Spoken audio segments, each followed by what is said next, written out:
Ladies and gentlemen, welcome to the Series Futsal Round 7 of the Women's League here. My name is Joseph Akon, and I'm joined here by none other than Reese Inturisi. Reese, it's always a pleasure to share this platform with me.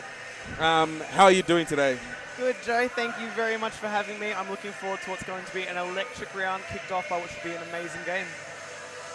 Indeed, round 7 has always been one of the games that we've always looked forward to. And it looks like Northern Phoenix already on to the game. Straight away, looking here, we've got Northern Phoenix number 2, all black. In all black, number 2, Annabelle Gianos. Number 7, Sophie Rossi. Number 99 on the bench, Sofia Alvarenga. Number 11, Fung Nguyen. Iwan Jessica Giovinazzo. Number 10, Quinn Nguyen.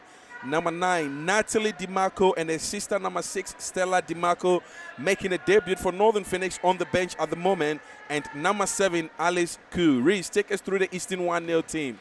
So in goals, we have number 1, Lorraine Sandy. Number 6, we have Jess Russo. Number 33, Zoe Konstantinopoulos. Number 19, Linda Sawa. Number 8, Annabelle Hoskin. Number 17, Theodora Daphinis. Number 16, Alexandra Kontodjurakakis. Butchered that one. My apologies. I made you say that 10, on purpose. Shamron Philby. Yeah, I had a feeling that was the case. Yeah, I saw the names and I'm like, yeah, there's no way I'm going to get that, but I'll let you do it. So here we are, round 7, ladies and gentlemen. It's Northern Phoenix in all black against all blue, Eastern 1-0 FC. It's only been 1 minute played so far with 22 minutes to go. And it's Phoenix to kick us off here with the side ball. Captain Quinn Nguyen. Raise the mic closer to your mouth. Goes for a long throw, but the referee spots that and calls that as a foul throw as she had a left lifted up. Annabelle here, long throw. Finding a player, couldn't get a touch off it, and we get another side ball for Phoenix here. Quinn Nguyen. Back to Jessica. Finds Annabelle, number 2, straight away being attacked. And the ball returns back to the keeper. A long throw here looking for Annabelle, finds number 10 rather, Shamiran. Again, Phoenix with a goalkeeper play. Dicks it in. Quinn Nguyen goes for the strike, but it is the Eastern 1-0 number 10, Shamiran Phillip, that comes to their defense. Annabelle.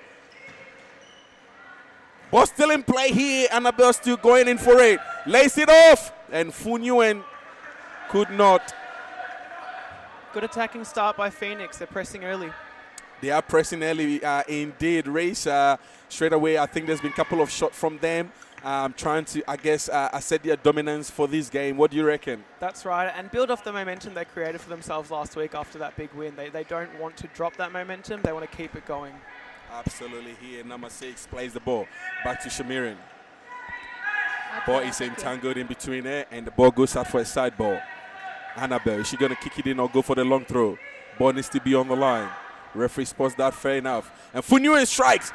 Takes off a deflection of number 6, Jess Russo. And it's going to be first corner kick of the game. It is number 4. There's a change of number. Sophie Rossi wearing number 4 and not number 7. Sophie Rossi with number 4 here. Sandy Leray. Quinn Nguyen battling it out here. Fung finds Quinn. And the ball goes off again off Jess Russo for a side ball. Quinn Nguyen finds Annabelle. Back to Quinn. 1-2 play. Tries to hold play. Goes long back to the keeper, Jess. She dinks it up. What is Annabelle going to do here? Still manages to find the ball here. And Sophie Rossi was lurking behind play. And it is 1-0 trying to go in for the attack here. And the ball is taking the deflection. Race, what do you think so far? I'm interested to see how long Eastern 1-0 can keep up this defence, because if they can just maintain a good defensive shape, get their heads in the game, they could provide a contest. It's up to Northern Phoenix to be able to take it away from them early. Absolutely. So far, it seems all the players are really going in for it. Oh, and it is free kick here by Benjamin Cullen, series futsal referee. I reckon for me, we don't give much credit to the referees. Benjamin Cullen has stepped up quite a lot. I think so far he's probably going to get the referee of the season so far. Agreed. It's definitely not a job that I would like to have, so all credit to any ref who steps up for it. Definitely, I can tell you that referees are a very, very important part of the game, yet it is very difficult. 1-0 FC here, trying to find their fate. Playing some 1-2, trying to find the ball behind the back of Phoenix. Number 8, Annabelle Obskin. This is good from 1-0. Move the ball around, get a feel, get yourselves into the game, and try to relieve yourself of that pressure. Leray Sandy could not, unfortunately, get the ball here. Annabelle is going to take a quick corner. Strikes! Oh, I thought that was going to be the first goal for Queen Yuen. And the ball goes back to corner. Is this a set piece? Do you think they've worked on? Queen Yuen here, strike a goal! It's a goal line clearance here by number 10, Shamiran Phillip. And hasn't she been a defensive rock at the moment? She surely has been one to watch, ladies and gentlemen. Really defending very well for Eastern 1-0 FC. Back on play here with the ball. Queen Yuen strikes, but tell you what, I don't know if she was trying to pass you the ball, Riz, in the commentary box. I definitely didn't call for it. Okay. I believe we have one of the Northern Phoenix debutantes taking the pitch. Joe? It is indeed. Let me see. Oh, she's been nutmegged on her debut. It is number 9, Natalie DiMarco. Oh, it's a very wrong player save.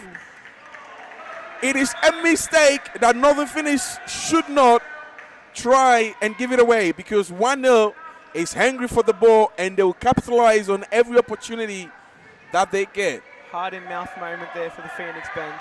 Definitely. I'm sure you can see Nicholas Pathmos there wondering what is going on, because this is definitely not the start they expected, especially coming off a very big win against Preston from last week. It was important for them to capitalize on those early chances, but now the situation is they haven't. Are they going to be able to regain that confidence? I believe they will be. Well, there's some few players missing here. The likes of goalkeeper legend Alicia Ariado. There's a counter-attack in, Natalie. Touch slightly got away from her, but great positive signs. Great ball from Majanos. Indeed, indeed. Oh, she's defending well as well. And it is Funyuen here. Again, that's what I was saying. Lida Zumaya is not here. Alicia Ariado not here. The goal-winning scorer, Alana Shanley, also not here with us. So they've missed some of, I guess some of the important key players from last weekend. But we've been promised with these new signings and the current players on the page that it is still going to be a very hard-working team, and hopefully they'll be able to come out with a win. That's right. And it's a chance for the other players to step up now in the main player's absence. Absolutely. Long throw in here. And a blow, one strike, and Sandy Leray, ladies and gentlemen, makes a most important save here. And Reese, you being a goalkeeper, how important it is for you to change your direction and be able to make a save. She had no right to make that save. That was a completely different direction from her body position. Incredible save. Well, you hear it here. I'm not a goalkeeper, so sometimes I prefer not to talk. Natalie strikes here, still with the ball here. Trying to look for a player. Couldn't find anyone. Ball here. And just makes a clearance. Ladies and gentlemen, it is Eastern 1-0 FC that takes off the first goal of the game. And Northern Phoenix are in shock. Northern Phoenix have got their heads up high, wondering what is going on, ladies and gentlemen. Reese. Not the start they would have wanted, and definitely a moment that Jess would like to forget, but she's a quality keeper. She'll get her head up. It's important for her teammates now to get around her, let her know that's not her game. She's still got a game to play. What a save. It looks like Northern Phoenix needs to do a lot better to beat Leray Sunday, because she's definitely on a game this evening. What a game so far it is. 14 minutes to go. Now the response from Northern Phoenix is crucial. They need a quick response. They need to bring the energy ASAP and get that one back as soon as they can.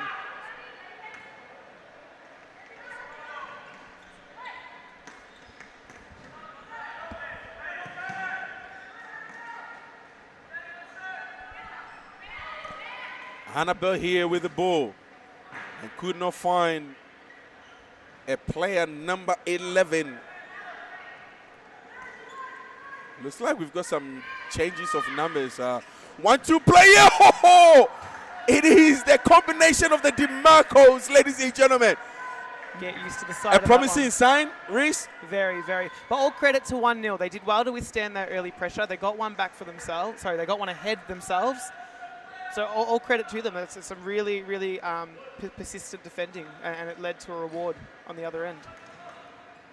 A certainly shock that would come from the Northern Finnish camp should they lose this game. But all credits to Eastern Wannell and their coach, Costa Frutzers, who seems to be, I think he's probably one of Northern Phoenix enemies because it seems to beat them a lot. Oh, ladies and gentlemen, what a way to announce yourself in the Series Futsal Arena. A place where dreams are made, a place where I'm telling you what, you can be seen by all across the world. Reese, talk us through the goal. The throw from Jess was inch perfect at a level where it was Stella DeMarco was able to control it, swing her preferred foot at it, and it was nothing but net at that point. Not much Lorraine Sandy can do. What a goal indeed it was from number 6, Stella DeMarco.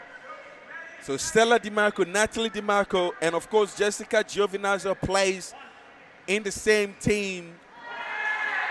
Oh, just as we were talking about these 3 girls' addition to Phoenix, Northern Phoenix once again goes down. Quick throw in, got ourselves behind the defender. Yeah, great finish in the end.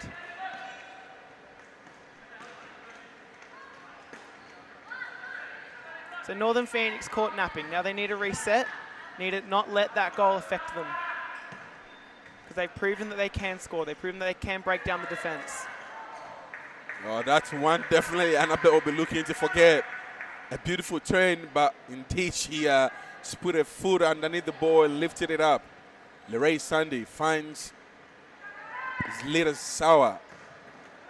And it is Queen, the captain, that is doing the defensive duty there. Confident defending from Quinn. Oh, yeah, definitely. Annabelle goes for another long throw in. And this time, she could not find a target. Phoenix need to be very careful with A this long throwing. 3 here, Queen. Oh, she couldn't. I think all she needed was a touch. Being a keeper, of course, Riz, we can see the distribution from Jess of Phoenix. What do you think about that so far? It's direct, and what's good is that the Northern Phoenix players are telling Jess where they want the ball, where they want the throw to go, and it's perfect from Jess. 11 minutes to go, ladies and gentlemen. It is Eastern 1-0 leading 2-1. Is it going to be a third goal? And Jessica comes out, makes herself bigger. Linda could not find a way in. A strike here, and the ball goes out for a goal clearance, as they call it, or goal kick. A long 3 here. Oh, she could not find a fit. So it's definitely a set play from Phoenix. Look for that long throw. Get the runners going. Trying to play the ball behind Eastern 1-0. So it seems they're pushing a bit forward. So Phoenix is looking to capitalize on that. Another throw in here. Well, Joe, hasn't this game opened up? It is open up indeed. Is she going to get there? 1-2 play. Didn't fall on properly. Strikes.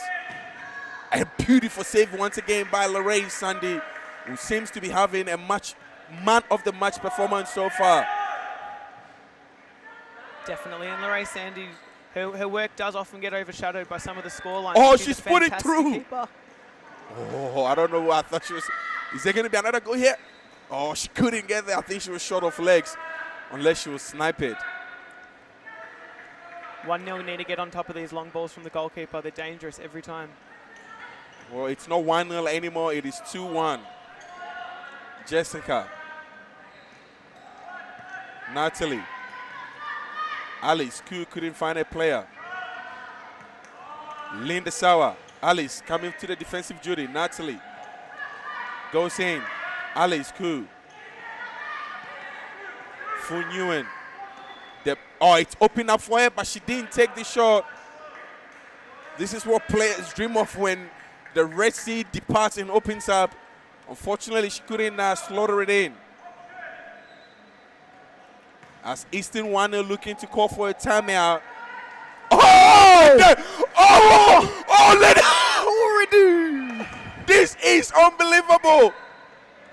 I have Did my never eyes seen deceive me? anything like that. Linda Sawa, another strike. Oh no.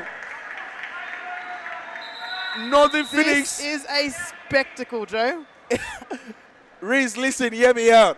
I have never seen anything like this before. Neither have I. I don't think I've seen that in live play.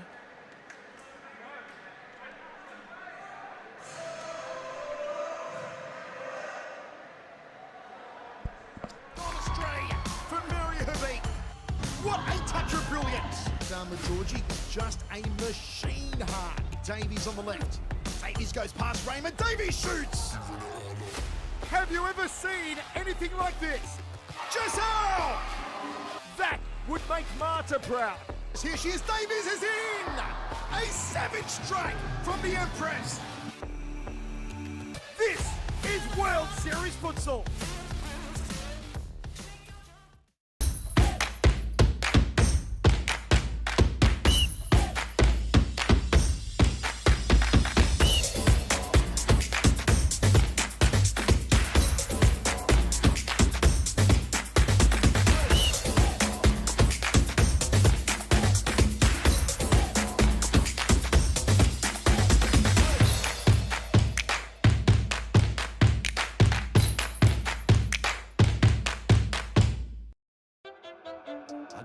Self-esteem.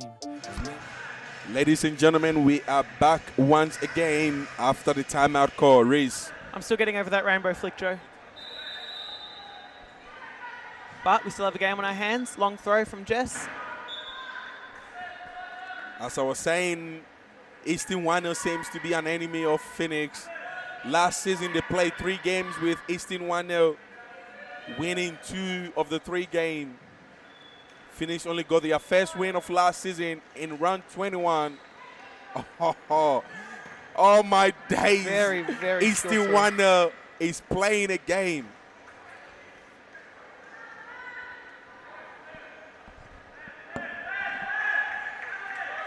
Lorraine Sandy to bring it back in.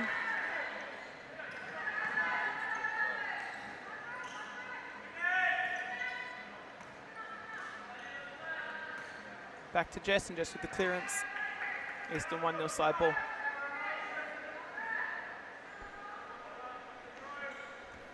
Throw herring taken long. Touch brought down. Good defense by the DeMarco, and we're out here. Lorraine Sandy picks it up.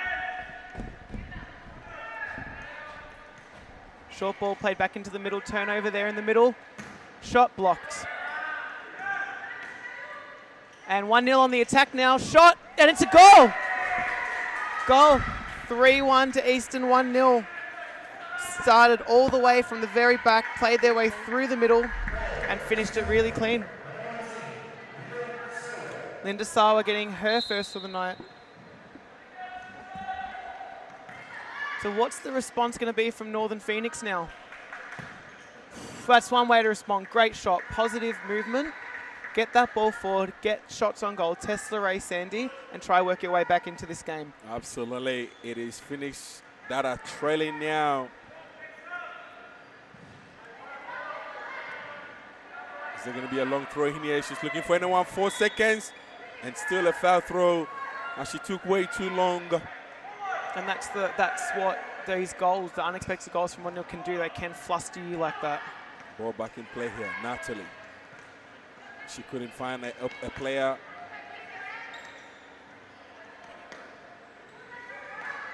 Eastern 1-0 still with the ball here. A cheeky chip there, but Linda Sawa could not bring the ball down. Goes out for a side ball.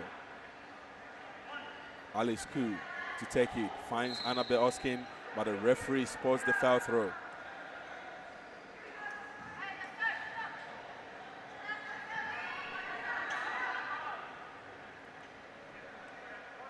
So the halftime talk of Phoenix is going to be very, very important now.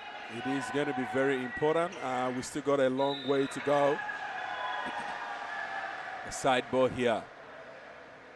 Costa Francis doing his duty and starting Phoenix gameplay, and he's here punishing them. Lorraine Sunday once again. The ball Great stays double with save. Lorraine Sunday. Great double save by Lorraine Sandy.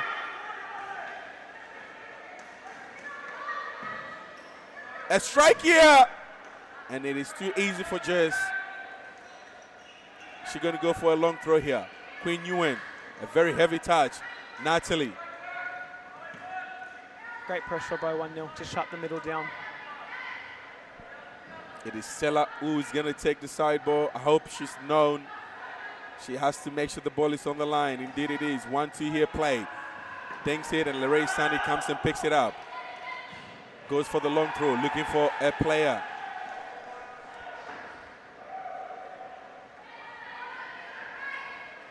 Another long throw here, and the keeper comes out.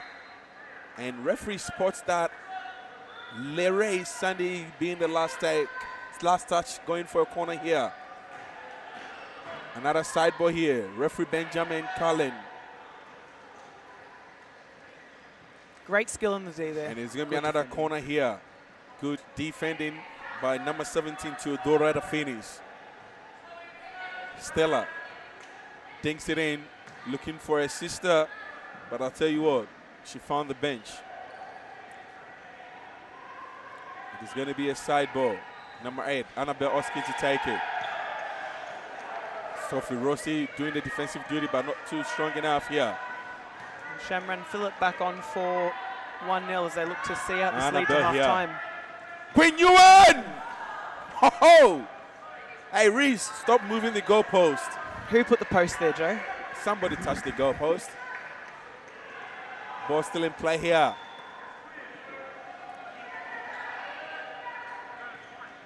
Queen Nguyen again, defensive duties. Annabelle. Sophie Rossi fighting for the ball here. And somehow he still manages to get out of it.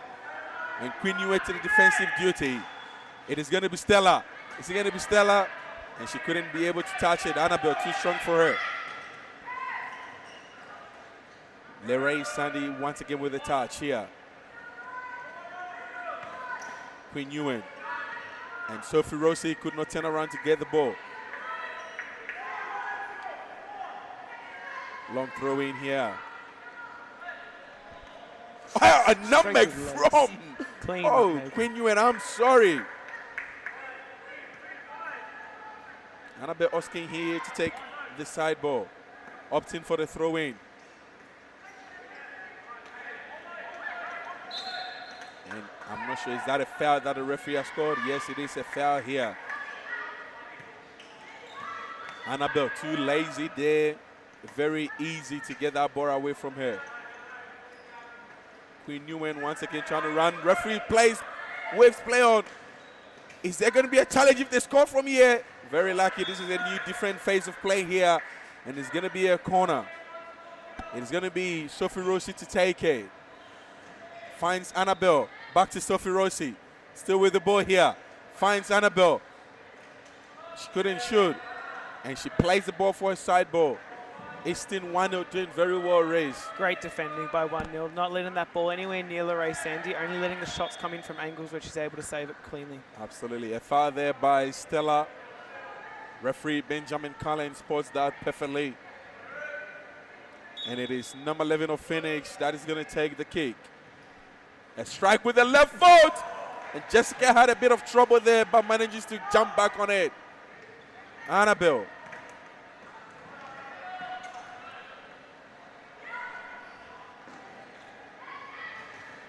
All those that are watching us live on Facebook or YouTube, although the time says 0-0, we are having a little glitch issues as there is still a fair few minutes to be played.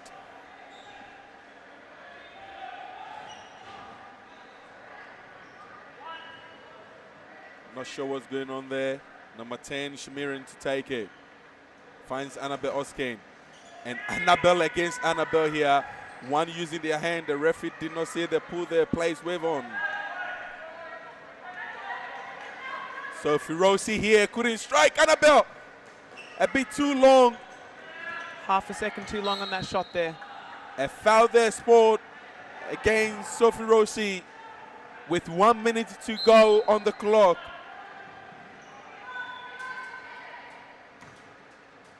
Larray Sandy goes for the long ball here. Dangerous play in defense there. Annabelle, 1-2, finds Stella.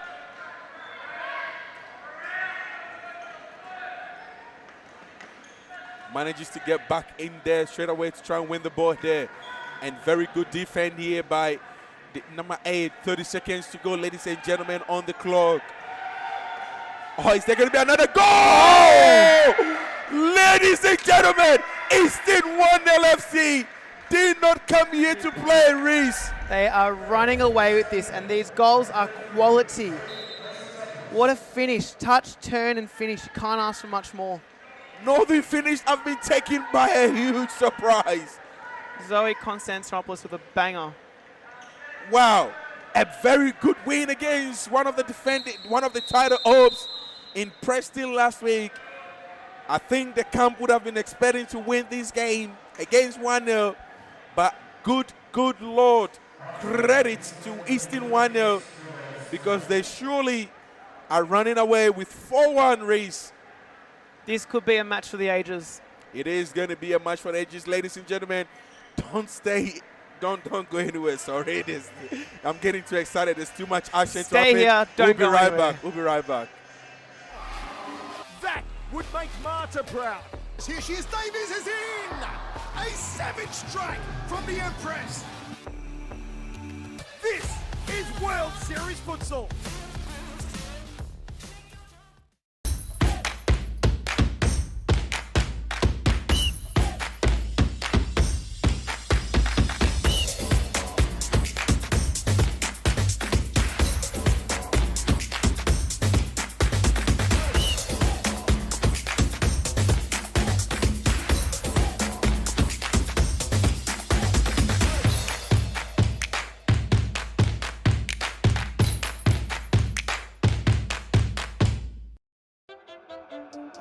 Low self-esteem was me and my mama, just us in the trauma. Hands up if you know what I mean. I see you, I feel you. I want you to know that you're not alone. I know what it's like not to have a home. Like what feel like I live in the end zone. I'm the one leading the drives. The crew riding round in a benzo. Ready to I'm in charge of my own fate. Left the excuses behind. Now I'm the illest violinist alive. I took the pain and I thrive, but look at me now.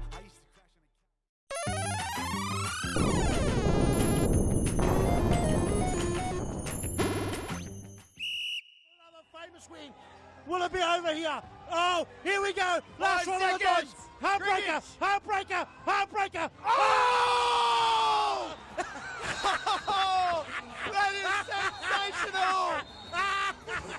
Unbelievable scenes. Ridiculous. The stadium has come alive. Final got a headache take over. There's 1.5 seconds to go. It's broken loose, Grant. Oh, no! Oh, that would have been That's amazing. it. We are going to penalties. Thomas Love Griggage. We about to change the game. We out here taking names. Let our voices rise. Let them reach the skies. We about to change the game. We out here taking names. Let our voices rise. Let them reach the skies. We about to change the game.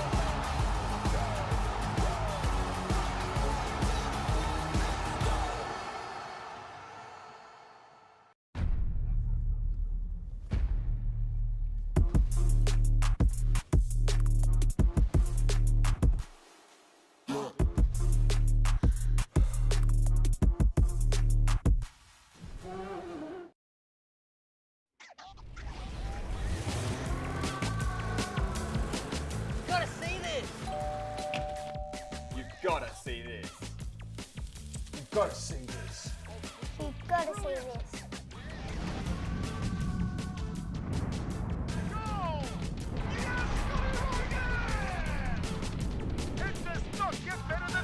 World Series Futsal. Ladies and gentlemen, we are back for the second half of this game between Easton 1-0 FC against Northern Phoenix. Race, obviously, Easton 1-0 coming in probably as the underdogs, leading 4-1. For Easton 1-0 Costa, what do you think is the halftime message for the players? Well, Costa's message would have been something along the lines of, you've done everything right to this point. Do not let up. Do not let any cheap goals through. Do not let them play their way back into the game, because 1-2 goals in a quick succession can put Northern Phoenix back into this. The emotions will be high. Well, Reese is not just a commentator, he's a keeper, he's a coach. And you've got Northern Phoenix, of course, bringing in 2 new players. A big win from last week, trailing 4-1. What do you think was the halftime message? So the message for Phoenix would be, you don't have the time to digest what's happened in the first half. You just need to put your emotions aside, get back into this game as soon as you can. The exact opposite, get 1 or 2 quick goals ASAP and then play your way back into it like that. Well, there you go. You heard it from Reese into Racy, ladies and gentlemen. We are back here for the second half, and it is currently 4-1, courtesy of Eastern Wano. I don't want to use the word demolishing because there's still 22 minutes to play. So I think there's still a long way to go. And would Phoenix come back, or will 1-0 add to...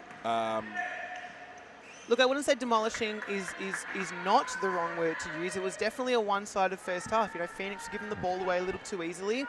They made it easy for 1-0 to defend, and 1-0 were clinical at the other end. Lorraine Sandy did have an incredible first half, so Phoenix did get their shots off, but it's a matter of who took their chances. Yeah, definitely. 1-0, of course, did take their chances, ladies and gentlemen, here.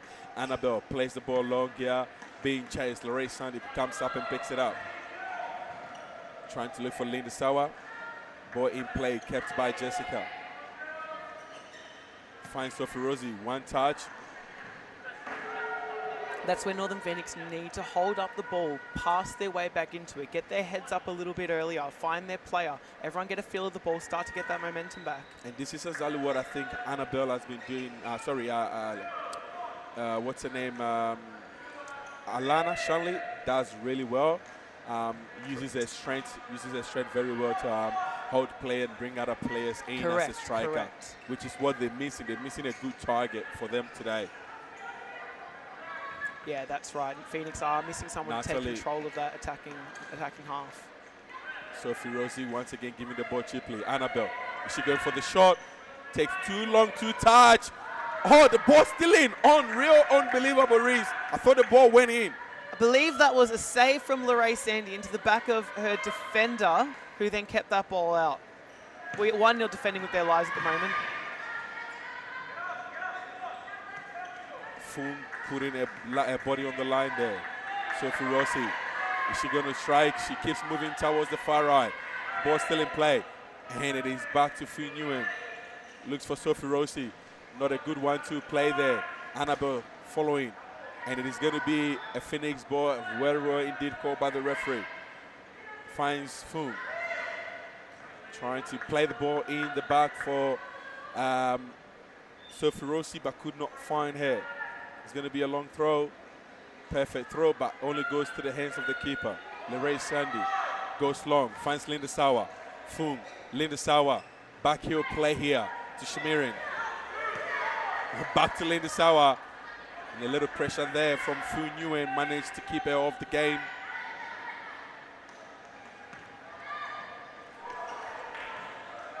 Race, is this going to be possibly the miss of the season for the Women's League? Natalie DeMarco will rue that chance.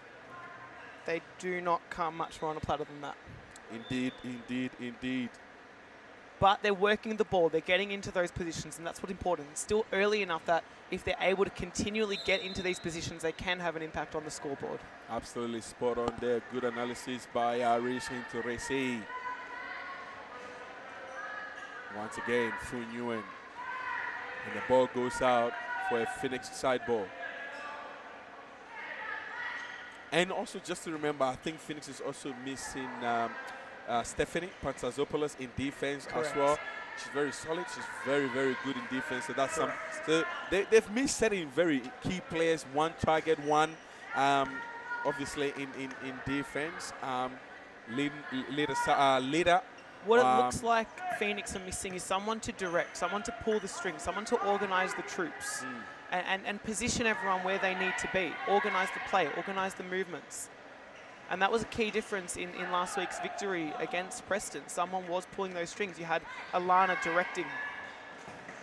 The question that will be asked is this the same Phoenix team that defeated Preston? But here we are, Eastern Wano proving So this is the reason why I love futsal. This is the reason why I love the Women's League. This is why I love all the leagues in series futsal specifically, because you do not undermine anyone. You do not underestimate anyone. That's right. You might have beaten a team last week or whatever, but tell you what, you will be astonished to realize that you can definitely lose another game to a team that you possibly thought you were going to beat. That's right. Every week is different, and you're only as good as your last game, as the saying goes. And as tough as this situation is for the Northern Phoenix players, we are about to see their resilience. Absolutely. So we'll see here, ladies and gentlemen, with 17 minutes and 44 seconds to go here. And it is 18-1 that I believe are currently detecting the game and the flow of the game. Take nothing away here from Eastern Wonder. This has been an absolute masterclass of tactical brilliance. It is a very tactical brilliance. They've, I believe they've gone and done their assignment. Oh, what a goal here by Northern Phoenix. And I believe it is number 6, Stella DiMarco, who plays the ball. And I believe Natalie did jump up. Let's look at the replay here, Riz and Teresi. So it looks like a quick side ball from Annabelle Majanos. Played from, it was dummied. So it will go down as Stella DiMarco's goal. Smart play from Natalie to let that run through. Definitely, definitely. Well, it's still a long way for them to go. And the boy's going to be a side ball here. Queen Nguyen to take it, captain of Phoenix. 1-0 won't be happy conceding that. They've been defensively strong all night, and then to be caught napping off a side ball like that, Costa would be upset. But it's about now regrouping and getting that one back. Another throw here. This is one of the things, Race, that has been a lot of controversy in series futsal. Now, FIFA and other organization requires you to kick it in, but Northern Phoenix 1 LFC have been utilizing the series futsal rules, which includes and allows people to actually throw the ball in. So what do you think about the throwing and kicking in this league? I think it's tactically an advantage to have the throwing, right? So it can be an outlet, or you can aim for the head of a taller player, as we quite often see on Friday night in the men's. They utilize that header. So I think it's an advantage. You know, defensively, it's a bit easier to deal with the side ball as a kick-in rather than a throw-in. Is that something if you have the chance, if you have the chance to remove it, would you remove it out? No, I would not. I'd keep that one in. Indeed, I would also keep that one in. That's what, you know, differentiates us from other competition and makes our league a bit more unique. Well, ladies and gentlemen, here we are once again. It is 4-2. Phoenix trying to fight back. Stella, Annabelle, and Price, and once again, Lorraine Sandy. Amazing performance tonight from Lorraine Sandy. I don't want to take anything away from the keeper, Reese, but the question is, are the balls being played too direct, or is she just getting into the right position? Yeah, for me, it looks like the Phoenix attackers are panicking once they're in that position and just swinging a boot at it however they can get it, rather than having that composure to pick their spot and push it past Lorraine Sandy or around her. Side ball here for Easton 1-0. Number 8, Annabelle Oskin to take it, looking for Linda Sauer. Finds Annabelle from the other team. Queen Nguyen running on the wings. Is she going to shoot? Brings it back. Ball still in play. There's a kick there, and it is definitely going to be a penalty. You do not, or you cannot challenge this. Even though there's a challenge, what I'm trying to say is it is clear and obvious foul, as Queen Nguyen was fouled. Reese, takes us through the quick replay and let us know your opinion whether it is. So great turn by Quinn to originally beat her marker. Unlucky on the deflection, and yeah, it's there. It's definitely there. It's there.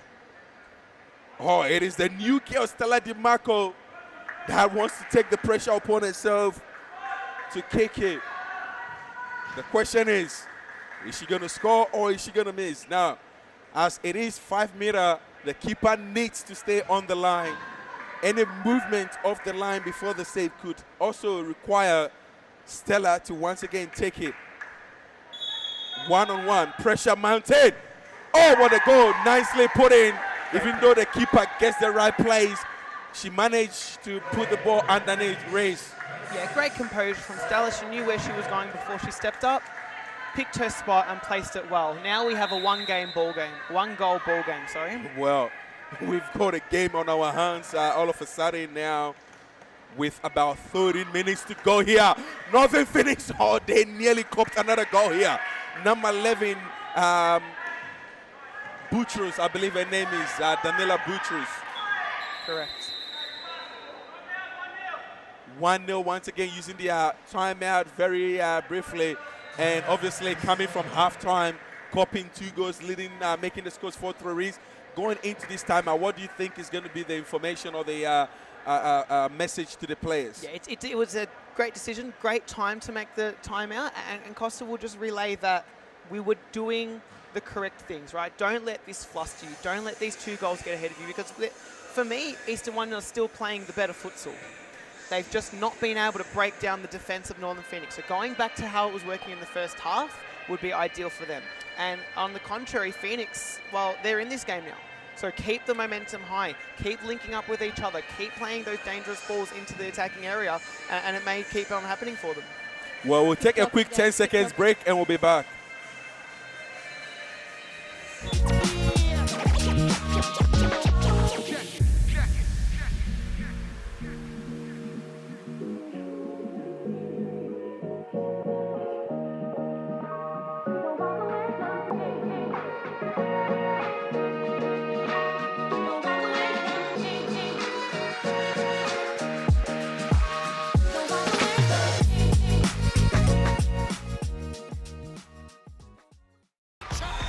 All right, ladies and gentlemen, we are back for the remainder of the second half of the first game of the night of the Series Futsal League Women's League Round 7. It is Eastern 1-0 leading 4-3 with exactly 12 minutes and 50 seconds left on the clock. Stella here.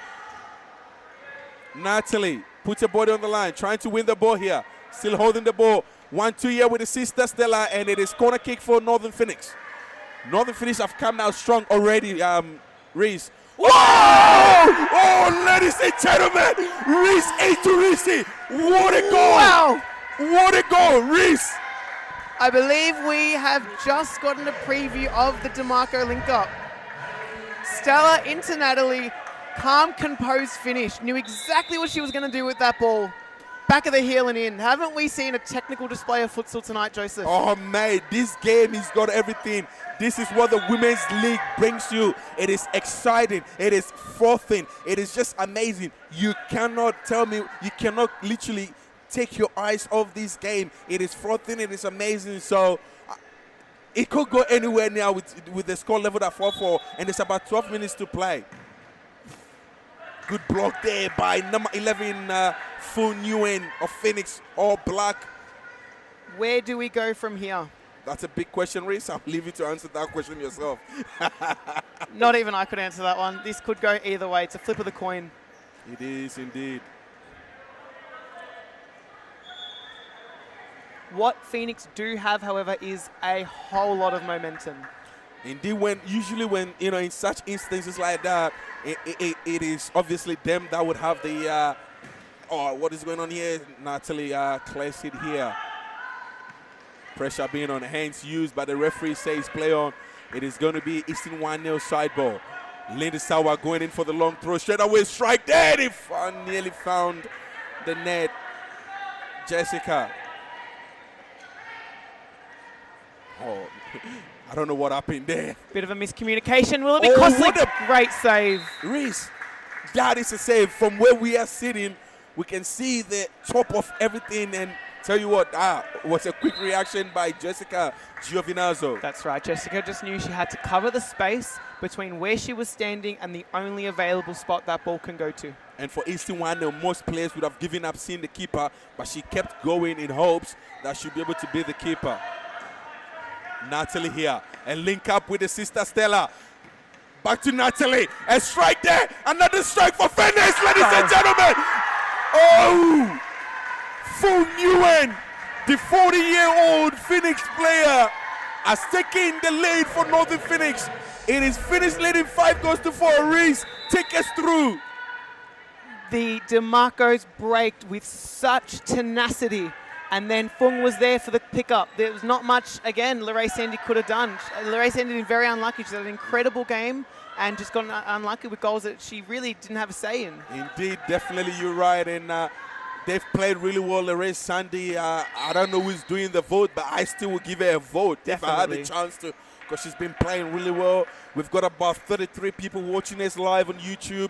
Thank you all for tuning in. This is the home of Futsal. This is not just any court. This is Series Futsal Arena. As we've been hosting World Series here, obviously Reese is the coach for Australia. Unfortunately, you guys lost against Europe 3-2.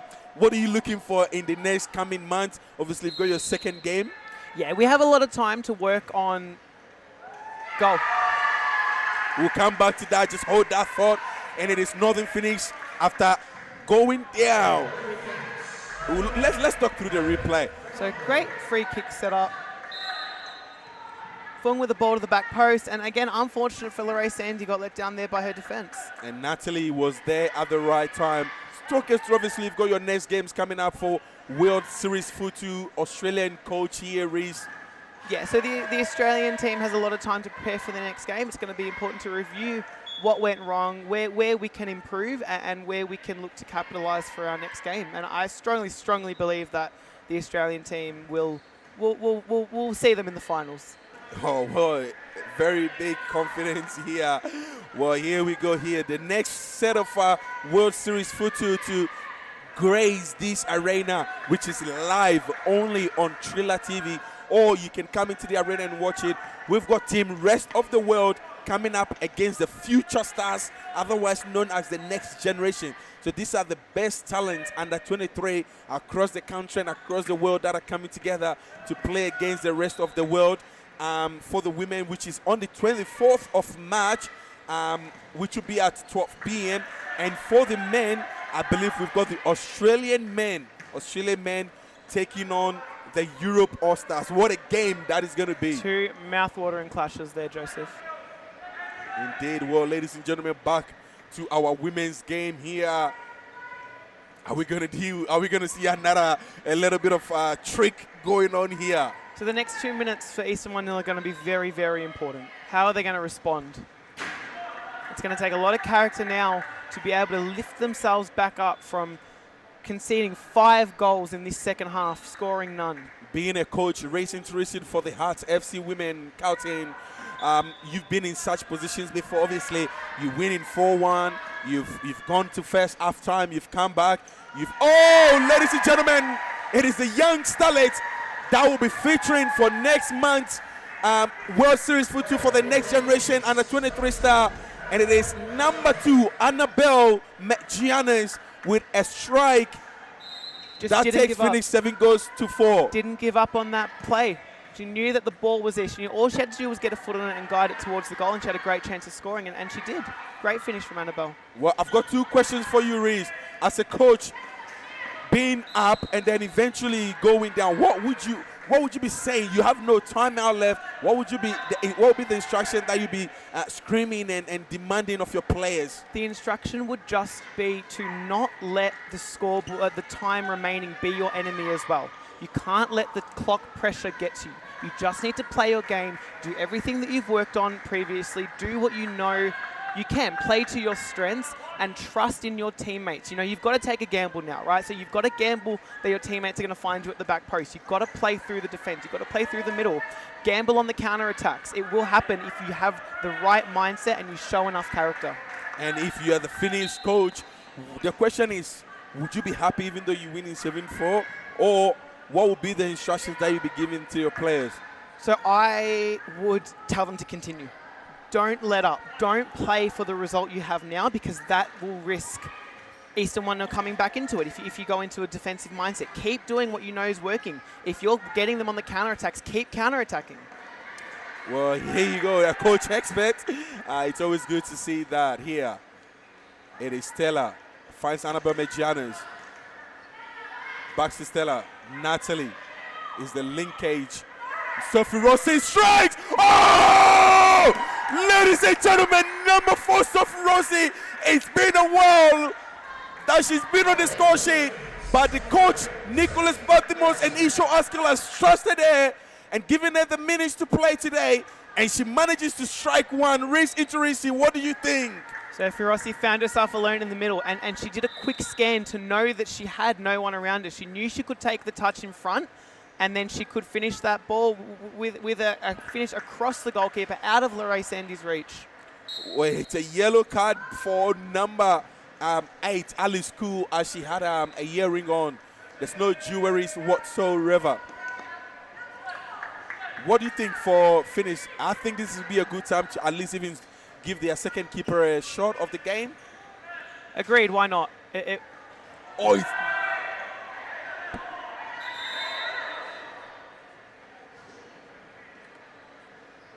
So play halted for the time being. We have a head injury for Eastern 1-0.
Well, ladies and gentlemen, we are back after this short break. Unfortunately, there was a collision between the keeper and one of the Eastern 1-0 FC player, and the scores remain 8-4 with 4 minutes to go with stop clock in the last 2 minutes to happen, which means anything can happen. A header finds Jessica, plays the ball to Annabelle.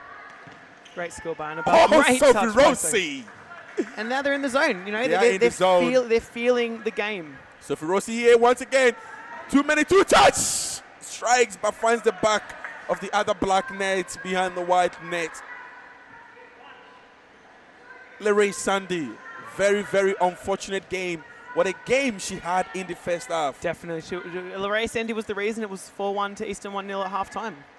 Definitely. I think for a team, she can definitely be the man of the match for them, because despite copying 8 goals, she's been phenomenal. She's been fantastic for them. Sometimes as a goalkeeper, you have an incredible game where the scoreline doesn't represent how well you've played.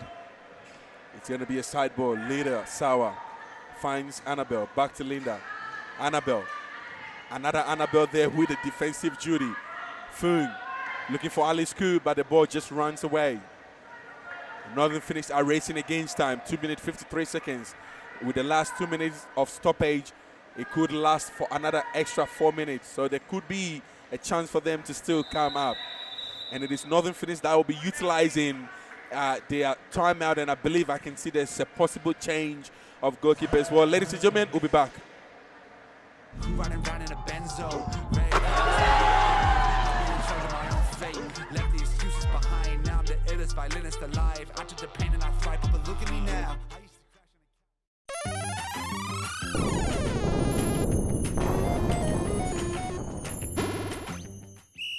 Another famous win. Will it be over here? Oh, here we go. Last one of the seconds. points. Heartbreaker, heartbreaker, heartbreaker. Oh! That is sensational! Unbelievable scenes. Ridiculous. The stadium has come alive. Final got a headache take over. There's 1.5 seconds to Santa go. Maria. It's broken loose, Grant. Oh, no! Oh, that would have been That's amazing. it. We are going to penalties. Thomas Lavgrigic. We about to change the game. We out here taking names. Let our voices rise. Let them reach the skies. We about to change the And we are back, ladies and gentlemen, for the remainder 2 minutes and 30 seconds of this game. My name is Joseph Akon, and I'm joined here by the Hearts goalkeeper, the the Hearts goalkeeper, the Hearts women's coach, the Australian Women World Series Futsal coach, the Carlton Youth captain coach. He's Joe, got I'm it all. blushing. I'm Wrist blushing. injury. I'm blushing, Joe.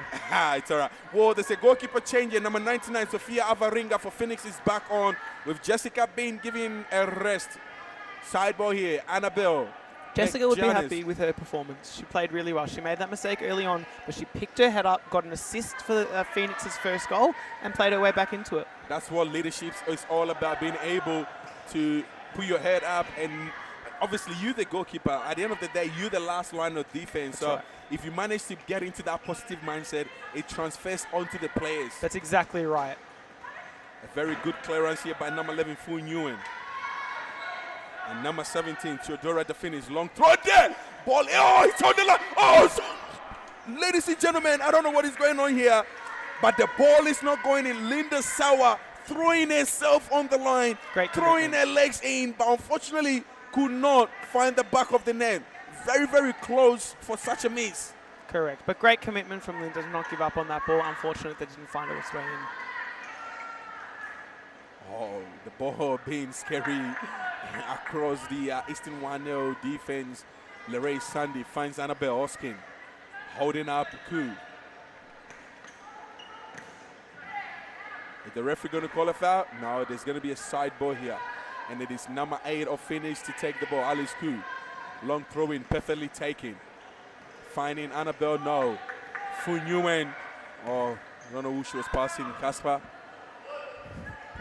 Sophia Varenga trying to go along Bakudi. Oh, Sophie Rossi running. She's having a good second half. Definitely. So Sophie didn't have the greatest first half, but picked it up, picked up the energy, didn't give up, showed a lot of character, didn't give up on any loose ball, and got rewarded for it. If there's anything I've learned today from Racing Tirishi, it's not to give up in Futsal, in life. In whatever you do not give up. Keep pushing, keep pressing, and the reward will come at the end. And here we are with 1 minute and 9 seconds of stop clock to play. All jokes aside, Joe, you're completely right. You know, the scoreboard will reflect the effort that you've put in. The scoreboard will reflect your attitude. You don't even need to check the scoreboard. If you have the right attitude and you're putting in the work, the results will come. Yes, Reese, thank you for the compliment. I know I was right. It's a number goal here by Annabelle Oskin. A very good run against 3 players that were trying to defend it. But again, don't give up. That's is right. the message. There's still as enough we saw time. here. There's more than enough time. 58 seconds to go. Queen coming into the defensive works. The Phoenix need to be switched on here. They need to be structured. They Long can't throw imagine in. the game's over. Another nutmeg. And no, this time the keeper goes down well and saves it with a clearance from Alice Ku, number 8. And another number 8 of Annabelle Oskin, 1-0. Goes in for the long throw.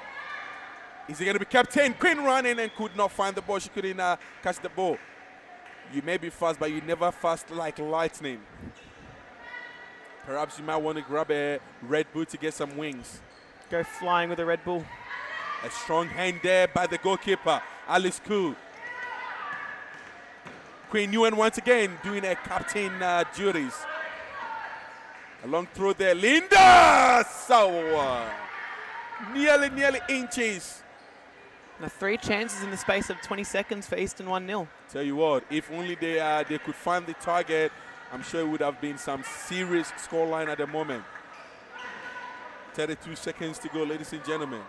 We are getting to the business end of things, and I'm confident, and I can call it at this point of time, with 3 goals being led from Phoenix, that there's no way back now for Eastern 1. Is it fair to say, Reece? You'd be very, very, very brave person to bet on 1-0 from here. A 3-goal deficit with under 30 seconds, even with stop clock, is a bit of a stretch.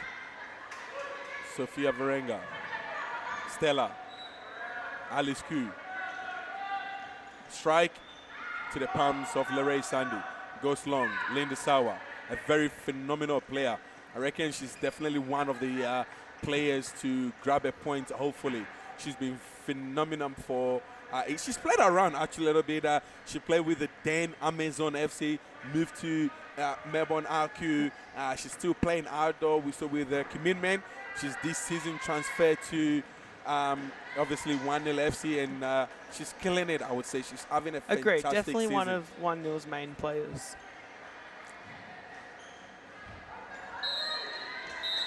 Well, ladies and gentlemen, here we are. It is Phoenix after a very sickening and a very terrible start in the first half, losing 4-1. Somehow manages to come back up after the second half. Whatever the coach said worked. So they go home with 2 wins in a row, winning 8-5, and I'm sure they'll be happy as they sit on top, the likes of Carlton Hart.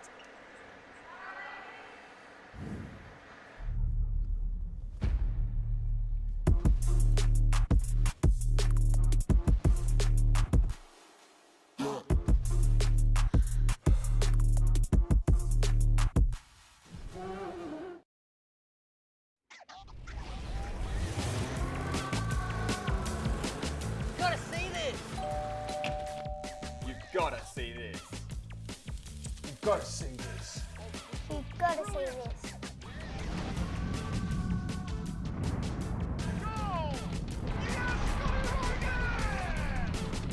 It does not get better than this. World Series Futsal. You've got to see this. Call him the Lionel Messi of futsal. Brilliant! Absolutely brilliant! Oh, what a goal! Yes, Scotty Rogan! It does not get better than this. He just channeled his inner Ronaldinho. It's in! Wonderful! Absolutely wonderful! This is a highlight reel goal. This is futsal at its finest. This is World Series Futsal.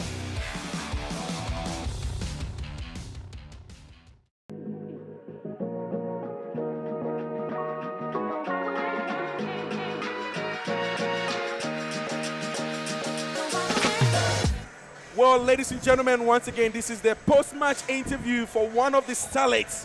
One of the, this is what I do, the starlet, Stella. Well, she's new to Series Futsal Arena. Stella, it's good to have you here joining us. Obviously, this is your first time playing in the Series Futsal Arena in Melbourne. How would you say is your experience so far? It was pretty interesting. It was a lot more high intensity than I thought, to be honest. But no, it was really good. I enjoyed it. Definitely. Obviously, we saw a bit of linkage between you and your sister, Natalie. And I think that's something you guys have been working on from all the times you guys have played together, I believe, in Canberra and across Sydney as well. Yeah, we've been playing together for a couple years now. She's a bit older than me, so we've had some time where we haven't been in the same team. But yeah, no, it's been really good. I think we link up well. Definitely. And you spoke about how intense this league is. Obviously, this is your first game. We're assuming we would hopefully see you again. But for the time that you've played here, what do you think about the league in general? Oh, I think it's great. I think it's great having a futsal series here in Melbourne where you get to play through the winter. You know, we don't have that down in Canberra, so I enjoy it. I love futsal, so I think it's really good to have it all year round. Absolutely. Obviously, not a good start for the first half for you and your sister. Your team was down 4-1. You guys went into a huddle for the second half. What was the message from the coach that inspired you to come back and, you know, grab a couple of goals for yourself and obviously ultimately take home the win? And, you know, he just encouraged us to play better together, you know, play as a team, be more intense and lift each other up. And I think that's what we did throughout the second half. So, yeah, I think we played really well in the second half. We definitely picked up as a team.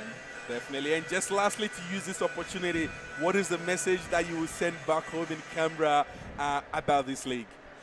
Look, if you can watch it, watch it. It's a really good comp to get into. And, you know, if you come down and watch it even better, or come down to play, I enjoy it, so I'm sure they will too. Awesome. Well, ladies and gentlemen, it is Stella DeMarco of Northern Phoenix for her first debut. Take care, and we'll see you once again. Thank you. Feel like I live in the end zone. I'm the one leading the drives. Crew riding around in a Benzo.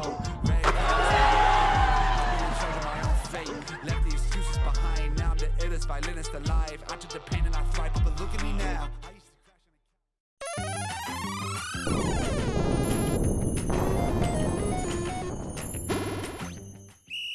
Another famous win. Will it be over here? Oh, here we go. Last 5 one of the bunch. seconds. Heartbreaker, heartbreaker, heartbreaker. Oh! Oh, that is sensational! bubble scenes. Ridiculous. The stadium has come alive. Mate, I'm going to headache take over.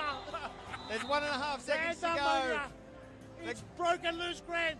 Oh, no! Oh, that would have been That's amazing. it. We are going to penalties. Thomas Love Griggage.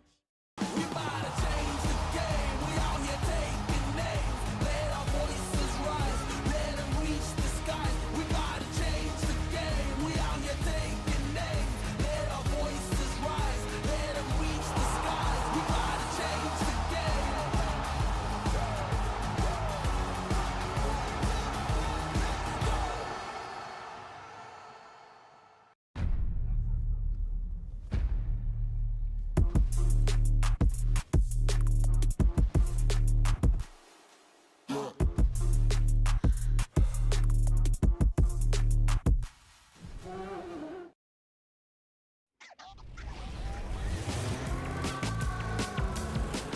Gotta see this. You've got to see this. You've got to see this. You've got to see this.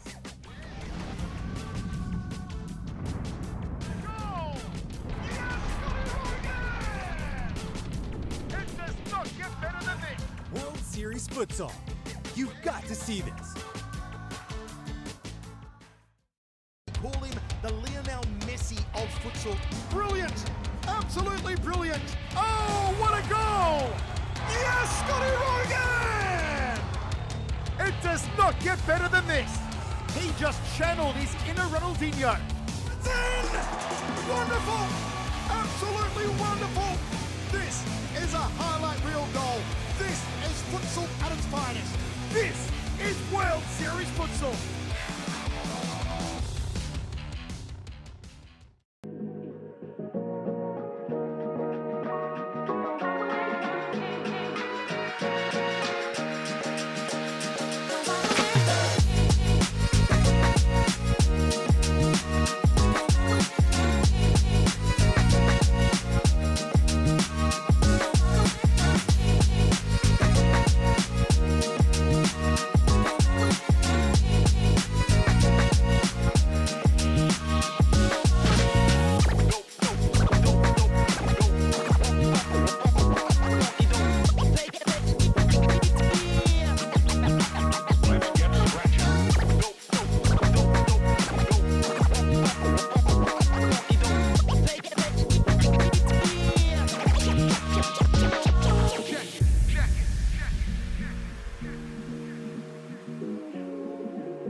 Georgie, just a machine heart. Davies on the left. Davies goes past Raymond. Davies shoots. Have you ever seen anything like this? Giselle! That would make Marta proud. Here she is. Davies is in. A savage strike from the Empress. This is World Series Futsal.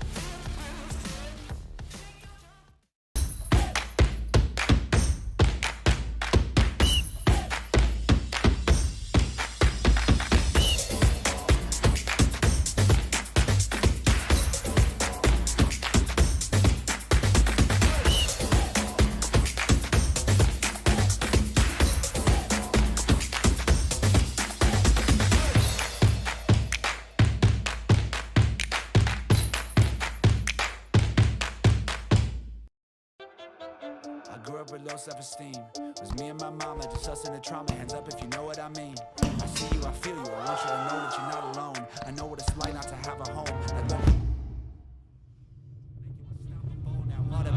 Feel like I live in the end zone. I'm the one leading the drives. The crew riding around in a Benzo.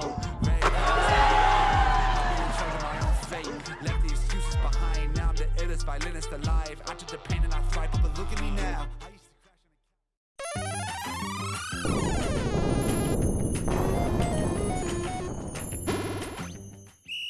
Another famous win. Will it be over here? Oh, here we go. Last 5 one of the bunch. seconds. Heartbreaker, heartbreaker, heartbreaker. Oh! That is sensational! Unbelievable scenes. Ridiculous. The stadium has come alive. Mate, I'm going to headache take over. There's 1.5 seconds to Santa go. Maria. It's broken loose, Grant. Oh, no! Oh, that would have been That's amazing. it. We are going to penalties. Thomas Love Grigic. We about to change the game. We out here taking names. Let our voices rise. Let them reach the skies. We about to change the game. We out here taking names. Let our voices rise. Let them reach the skies. We about to change the game.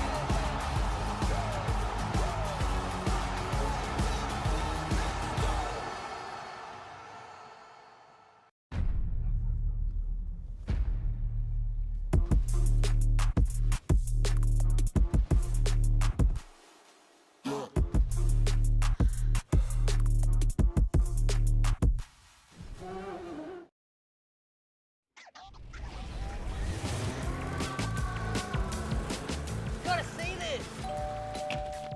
You've got to see this. You've got to see this. You've got to see this.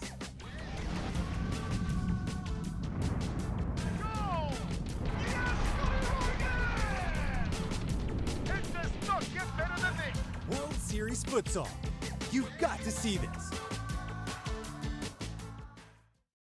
Call him the Lionel Messi of futsal. Brilliant! Absolutely brilliant! Oh, what a goal! Yes, Scotty Rogan! It does not get better than this. He just channeled his inner Ronaldinho. It's in! Wonderful! Absolutely wonderful! This is a highlight reel goal. This is futsal at its finest. This is World Series Futsal.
Swing.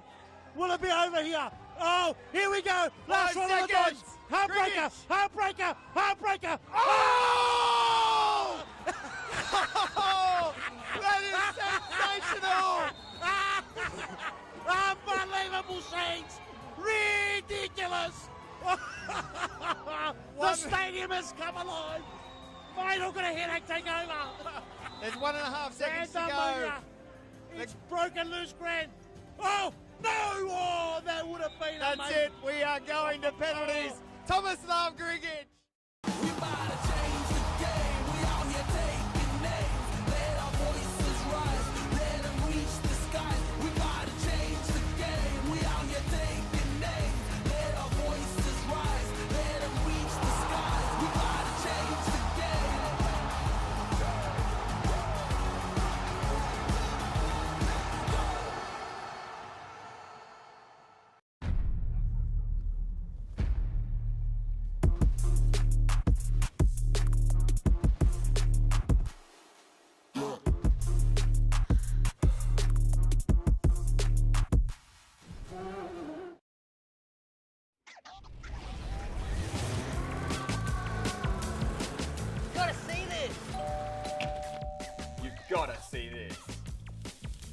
got to see this.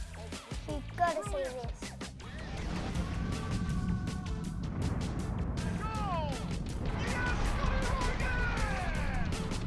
It does not get better than this. World Series Futsal. You've got to see this. Call him the Lionel Messi of futsal. Brilliant! Absolutely brilliant! Oh, what a goal! Yes, Scotty Rogan! It does not get better than this. He just channeled his inner Ronaldinho. Then, wonderful! Absolutely wonderful! This is a highlight reel goal.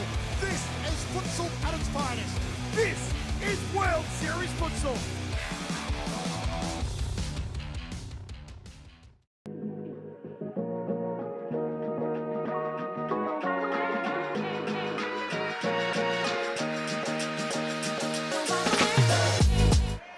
Welcome back to Game 2 of the Round 7 Series Futsal Women's League. We have Fitzroy facing up against Western United. I'm Reese Teresi. I will soon be joined by Sam Masters, but for now it's just me. So it's going to be very hard to top the game we just saw. Great attacking display from both teams. Now let's start with the lineup. For Fitzroy, we have number 2, Dharma Georgie, number 10, Emily Kapok, number 23, Deanna Foscalzo, number 6, Miller Best, number 9, Doris Osman, and number 20, Jessica McLean, who both featured in the World Series Futsal event on Sunday. For Western United, we have number 10, Layla Abdulatif, number 17, Balkis Walgerian, number 11, Ada Sargan, number 8, Yaren Sargan, number 9, Chelsea Camilleri, number 1, Lara Halhayek, who will be starting in goals, number 21, Emil Femi, number 5, Mataya Cairns. So this should be a really good encounter. Jessica McLean starting early, really great with her feet, and we will see a lot of that tonight. Very similar to Liz Eyre, who is absent tonight. Ball again rolls back. Jessica McLean looking to play out. Header on, unsuccessful on this attempt. Lara Al-Hayek to play it back in. Finds Balkis Walgerian, looking for the switch. Layla Abdulatif finds it. Right idea, Jess McLean picks it up. Long throw back into play. Great touch by Emily Kapok.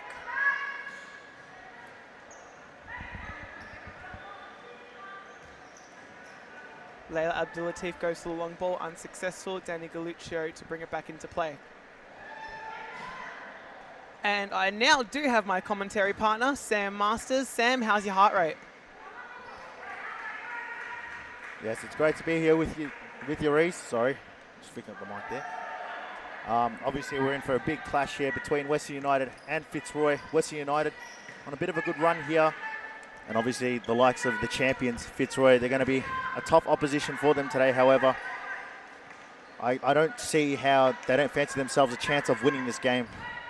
Definitely. I think both teams would feel they have a chance. Great save by Jessica McLean.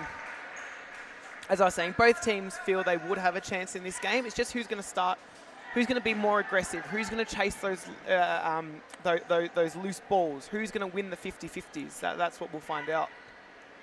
100% agree with you as we have Layla on the ball here. Back to Femi. Femi trying to find Yaren Sargent, just trying to run across goal. However, it's intercepted well there by Dharma Georgie. And she receives the pass here from Miller Best. Miller Best on the ball. Tries to go diagonally long, trying to find Kopok there. Bit too much on it. As the player's just looking to reset here. It's a slow start for both teams. No one really racing out of the blocks at the moment. It's a long throw there. Trying to find Yaren Sargent again. Takes down the line. Shoots. Now, very interesting we say that it is a slow start because both these teams are fast starting teams. They do usually get early goals on the board. It's well held up there by Kopok, trying to lay it back there in the path of Galusha. However, well intercepted. And Yaren Sargent with a great opportunity here. We've got open goal. Layla Abdulatif, well blocked there, but there were about 10,000 things that happened in a span of 3 seconds. And somehow none of them were the ball going in. Fitzroy counting themselves very lucky there. There was a brilliant opportunity created there through the likes of a beautiful run made by Yaren Sargent. Just unfortunate, it coming off the bar. And West United allowed to reset here. Layla Abdul-Latif on the ball, just looking for options. Goes back to Balkis. Balkis just tries to bring it across. Goes to Layla. West United moving the ball lovely here. Great read on the pass there by Galuccio. As we now have a VAR challenge.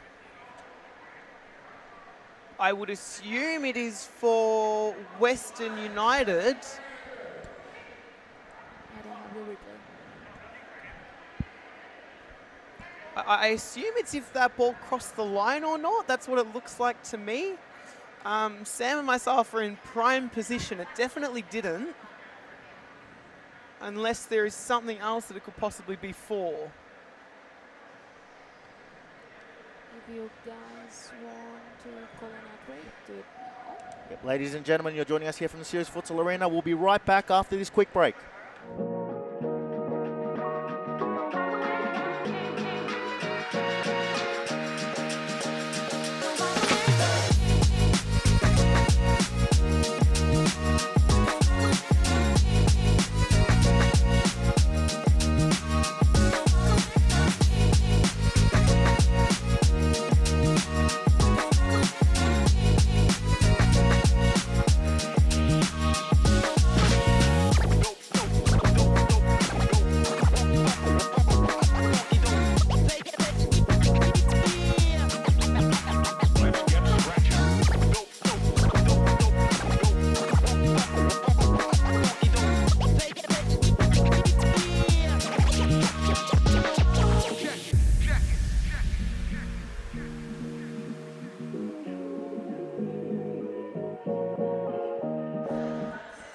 Ladies and gentlemen, welcome back to the Series Futsal Arena here for round 7 women's action. For your match featuring Western United taking on the league champions Fitzroy. We've just come back from a challenge that I believe was displayed by Western United for whether the ball had crossed the line for a goal. And obviously by the scoreline, it hasn't been given. The ball did not cross the line and the scores will remain 0-0. Layla Abdul-Latif, oh, Great good save leave on there the team. by Mel Femi, and now a chance for Fitzroy on the break. Touch was a bit too heavy there by Fitzroy. Now, JJ McLean in goals for Fitzroy has been busy. It's a much busier start than she would have expected to have, which is credit to the attacking prowess of Western United. Fitzroy just haven't been able to have that same effect on this game just yet. 100% as Dharma Georgie gets the ball here. Goes across to Galuccio. Galuccio back to Georgie. Georgie goes through the middle to Kopok. Kopok looking to just hold it up here. Loses the ball. Layla has it. Layla passes off to Balkis. Balkis, great turn there, but can't get past Miller Best. Western United just moving the ball around here. Happy to just hold the ball up. Abdul-Latif takes it through the legs of Miller Best. Smart play by Layla Abdul-Latif there. Ball rolls out to Georgie. Georgie finds Best. Best goes back to Galuccio. Galuccio trying to find Kopok. It seems a common theme with this Fitzroy team, especially with the start of this game, just looking for that target, looking for Kopok to hold the ball up. That's right, looking to play through the middle of Western United. As Georgie strikes, Galuccio! Had she just gotten a bit of a touch there, could have possibly hit the bottom left corner. However, misses the ball completely. And another great opportunity there. Just that last touch missing from both players in both sets of play.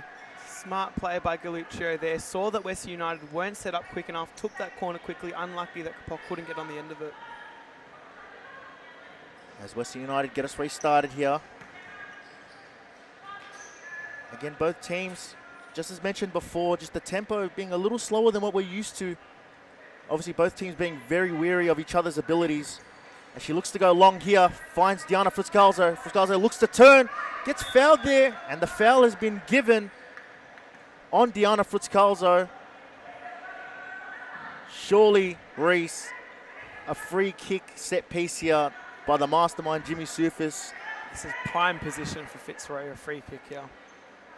Normally in these situations, Jimmy calling a timeout. However, I think he knows exactly what the girls know they need to do. As Georgie strikes, and she bangs it in. Brilliant right foot strike, getting past Lara El-Hayek.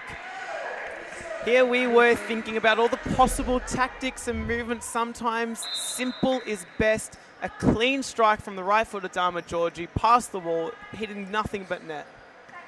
And with that, gives Fitzroy the 1-goal lead to kick off this game with 15 minutes left on the clock, as we have Friscalzo on the ball here. Dispossessed there by Mel Femi. Bit of push and shove between the two. Layla trying to take it across.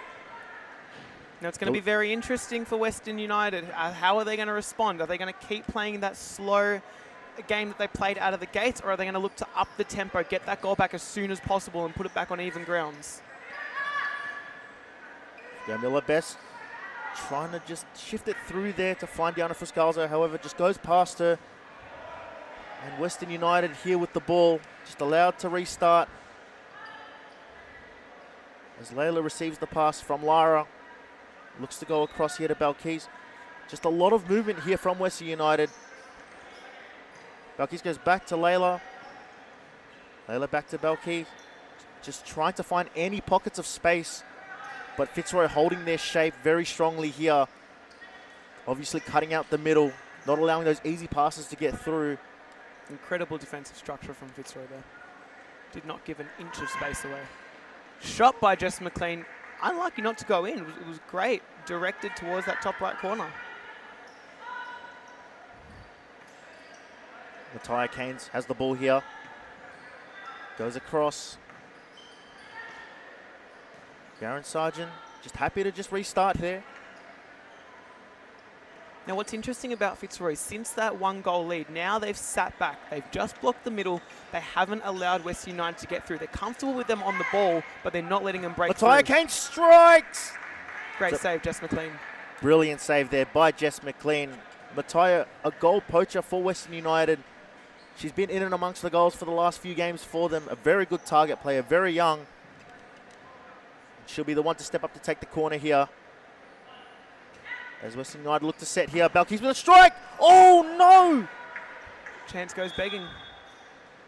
Garen Sargent with a golden opportunity there. Open goal. However, just unable to connect at all with the ball. Balkis receives the ball. Looking to take it down the line. Great cross. And here we go. Chance Fitzroy, but instead there by Layla. Well blocked there by Galuccio. A lot happening here. Matthias Keynes on the ball. Goes to Abdul Latif. Latif back to Balkis, and Western United just looking to just reset here. Unlucky there, unfortunate. They are breaking through though. They did break through the lines of Fitzroy and did get a couple of chances, a couple of slides on goal. Unlucky not to put any of them away. As Georgie goes down the line to Kopok.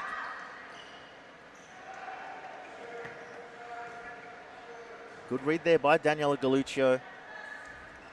Western United forced to just play themselves out of their defensive half very slowly. Once again, comes down to just Fitzroy's incredible defensive structure. Just not allowing any space for them to move the ball around. That's right, forcing that ball backwards, forcing Western United to play backwards in order to open up the flanks again. Intercepted there by Diana Friscalzo. Strike hits the right bar. Lara El-Hayek a little bit fortunate there not to have conceded a second. As it's a long throw to Balkis. Balkis finds Sargent. Back to Balkis. Balkis once again just resets. Matthias Keynes on the ball. Back to Abdul Latif. And there we go. Dama Georgie with the interception.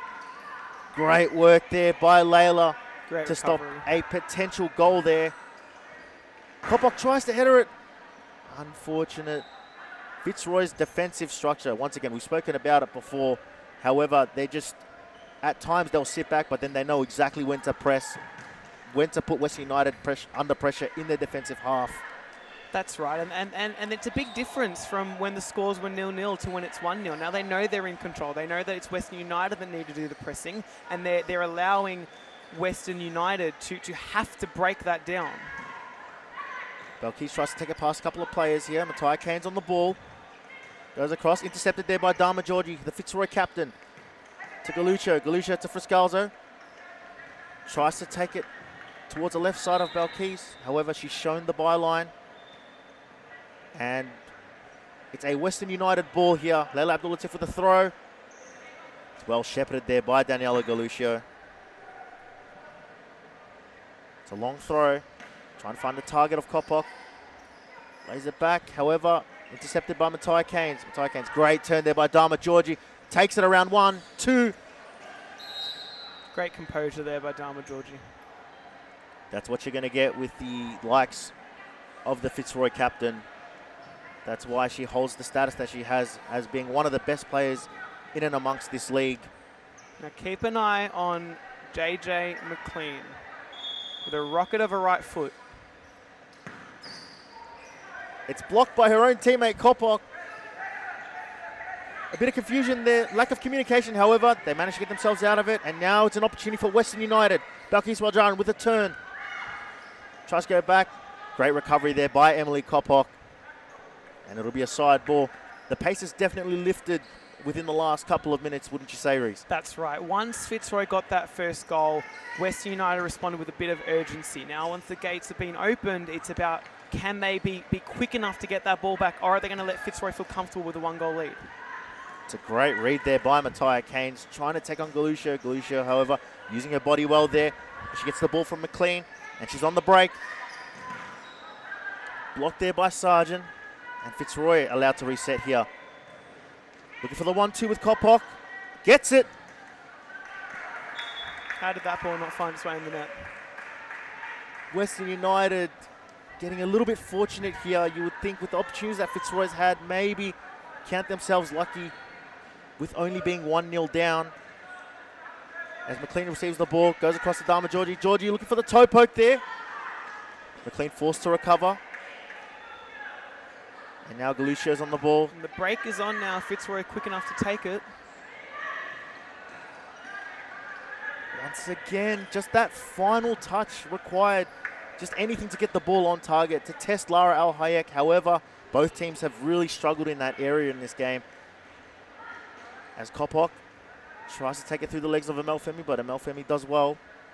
It's been more of a scrappier start than we are used to from these two teams. Usually clean in possession, knock the ball around, force the opponent in. A lot different to what we're used to. Millibest just trying to just softly put that into the right side of the goal. However, it's just off target, just missing that right side post. Matai Keynes tries to take it around Diana. Diana does well to cover, and it's a Fitzroy ball here.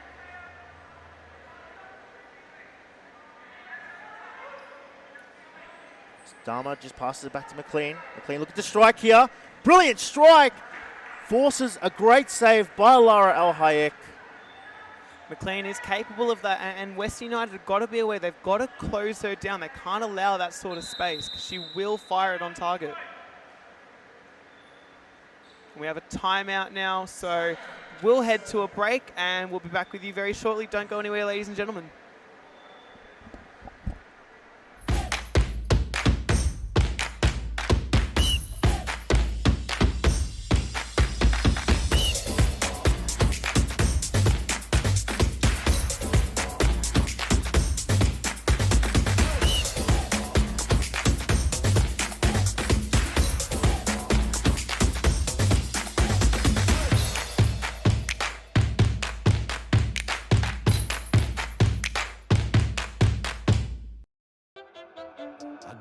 Self-esteem was me and my mama, just us in the trauma. Hands up if you know what I mean. I see you, I feel you. I want you to know that you're not alone. I know what it's like not to have a home. Feel like I live in the end zone. I'm the one leading the drives. You crew riding around in a Benzo. Red I'll be in charge of my own fate. Left the excuses behind. Now I'm the illest violinist alive. I took the pain and I thrive, but look at me now. Ladies and gentlemen, welcome back to the Series Futsal Arena here in Thomastown for Round 7 Series Futsal Women's Action. You're here with your commentators Sam Masters and Reese Interisi as we bring you coverage of this game between Fitzroy and Western United. As we have Dharma here with the corner, looks for McLean. McLean strikes! Trying to find that bottom left-hand corner. However, Kopok perfectly positioned to just sort of tap it in, but doesn't get any contact with it.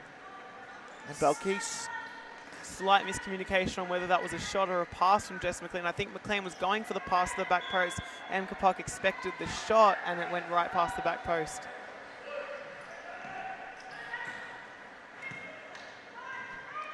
Millibest on the ball. Intercepted there by Mel Femi, who takes it to the sideline. And it's a Fitzroy ball here. Ladies and gentlemen, it's Fitzroy leading Western United 1-0 with 7 minutes and 16 seconds left in the first half. It's not a goal fest like we're used to with both of these teams. Both teams playing very reserved, playing almost safe. That's right. Both teams scared to concede in this one. Matai tries to take it around, shoots. Well saved. Oh no, it's gone in. The second chance effort from Natalia Keynes. She's been dangerous all season for Western United. Did not give up on that. First shot saved by Jess McLean, saved well. And McLean will feel hard done by that her defence didn't deal with that ball. But striker's instinct, poacher's finish, tapped that ball in at the first opportunity. And we're level. So it's going to be very interesting now to see, are we going to play that safe football? Are either teams going to try and grab the lead as soon as they can? Mel Femi brings the ball out, blocked there by Dharma Georgie. Diana trying to hold up a couple of players here. Trying to call for a foul there, doesn't get it. Matai Keynes, the goal scorer for Western United, on the ball. Again, not giving up on these loose ball. Matai Keynes is on fire. Balkis tries to strike on the left. Doesn't get hardly any contact with that. Causes McLean no problems there. However, it is an opportunity here for Western United from a corner to score. It's a lazy ball there and a chance for Fitzroy to break. See, and this is what's very interesting, is Fitzroy usually break in numbers. They get forward as soon as they can, but today they've invited the pressure back. Matai Keynes causing problems here for the Fitzroy defence.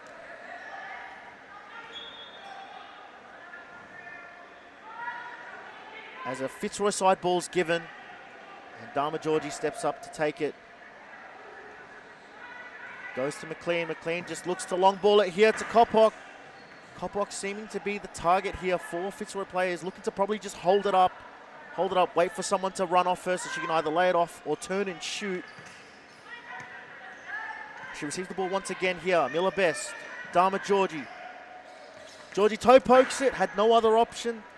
Very unlike Fitzroy, these play. The pressure of that goal from Western United could be having an impact on the Fitzroy play. As Georgie intercepts, looking for the run of Diana. Looks to go across the Kopok. Dharma Georgie, well blocked there by Layla Abdul-Latif. And that ball's still in, so it's still live. And Mataya goes back to Femi. Femi to Abdul-Latif, who looks to just push the ball up here. Gets past one. Matai Keynes looking to 1-2 there. Gets to Balkis. Balkis, the touch isn't great. However, Miller Best an opportunity to break.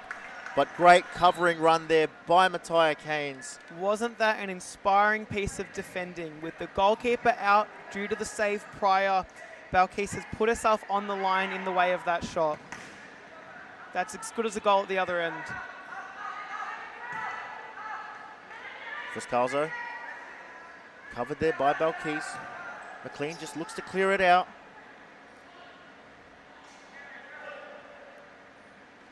Abdul-Latif. Abdul-Latif looking to just bring the ball out. Tries to take it down the line. Cheeky effort there, however. It's covered there by Miller Best. And Kopok once again receives the ball. Goes back. Best, number 6 for Fitzroy. Trying to look for that 1-2 with Diana. Looking to pass and move and receive that second ball. Tries to go around. Keynes once again. Everywhere tonight, absolutely everywhere. She's been a thorn in Fitzroy's side in this first half. Across Georgie. Georgie toe poke.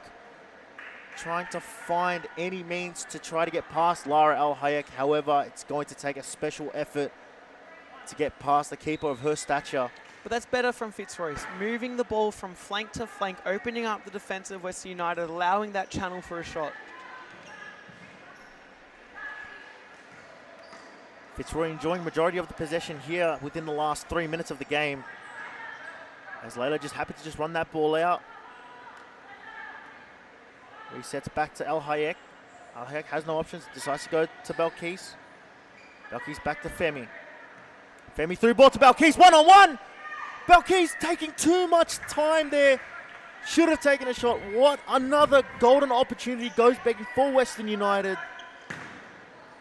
Definitely predicted that McLean was going to go down early. Shot from McLean, saved by Lara Ahayek. Belkis definitely predicting not making that connection that she would have liked to, trying to take it around Jess McLean. Jess McLean stood tall like the great goalkeeper that she is, made the save. As now we experience a bit of back and forth action between the two teams. None of them able to hold the ball. Galuccio trying to find Miller Best. As we have a timeout from Western United, 2 minutes to go on the clock. Do not go anywhere. We will be right back with the action.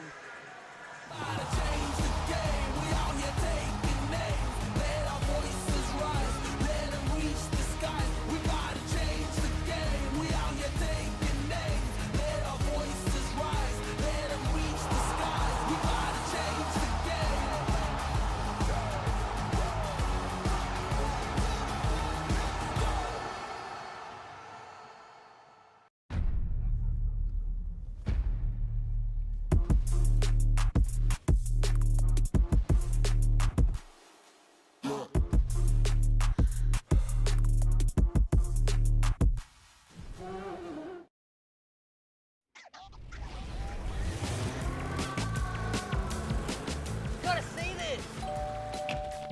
You've got to see this. You've got to see this.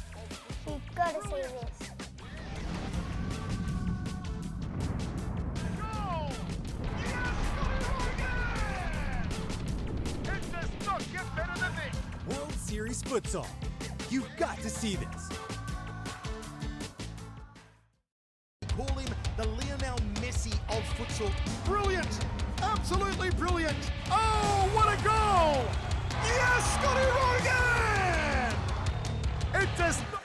Ladies and gentlemen, welcome back to Series Futsal action here at the Series Futsal Arena in Thomastown. Round 7 of the Series Futsal Women.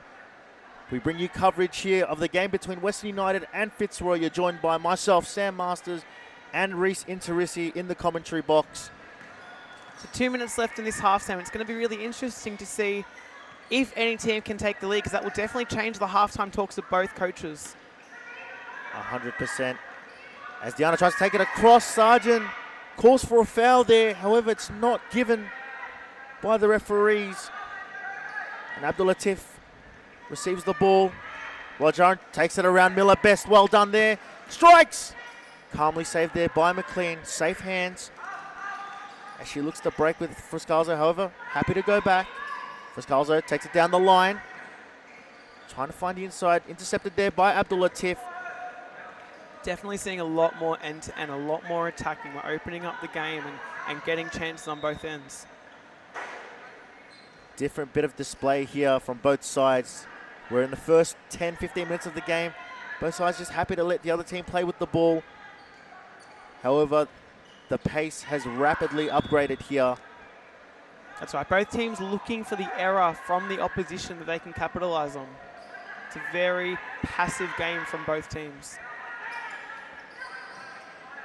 Friscalzo, Miller Best.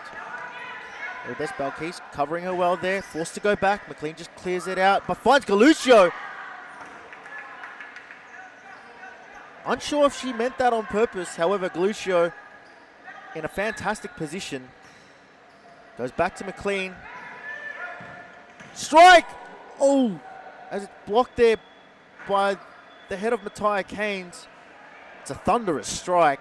Definitely a thunderous strike, and play will be stopped for half time, but there is a head injury. So we will be right back with the rest of the game shortly. It's gone astray from Mary Habib.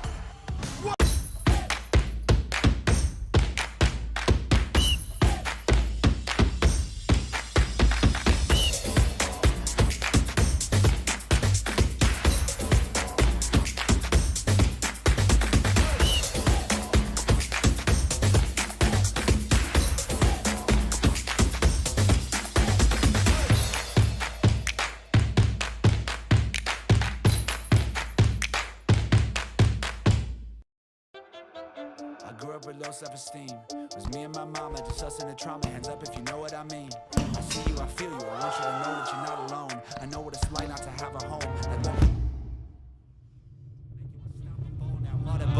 Feel like I live in the end zone. I'm the one leading the drives. The crew riding around in a Benzo. Ready to I'm in charge of my own fate. Left the excuses behind. Now I'm the illest violinist alive. I took the pain and I thrive, but look at me now.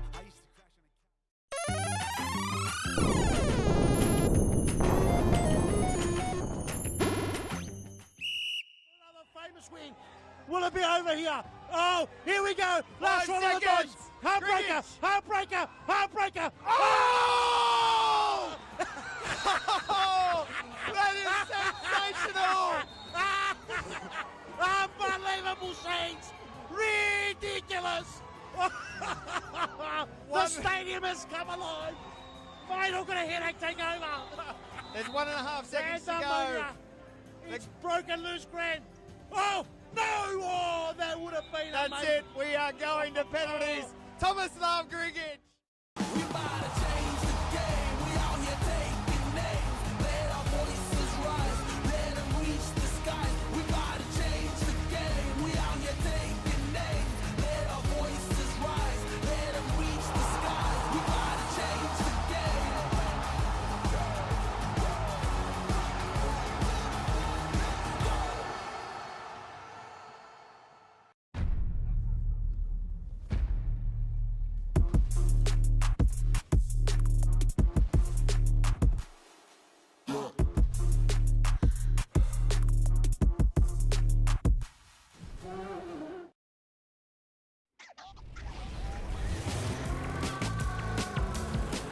Gotta see this. You've got to see this. You've got to see this. You've got to see this.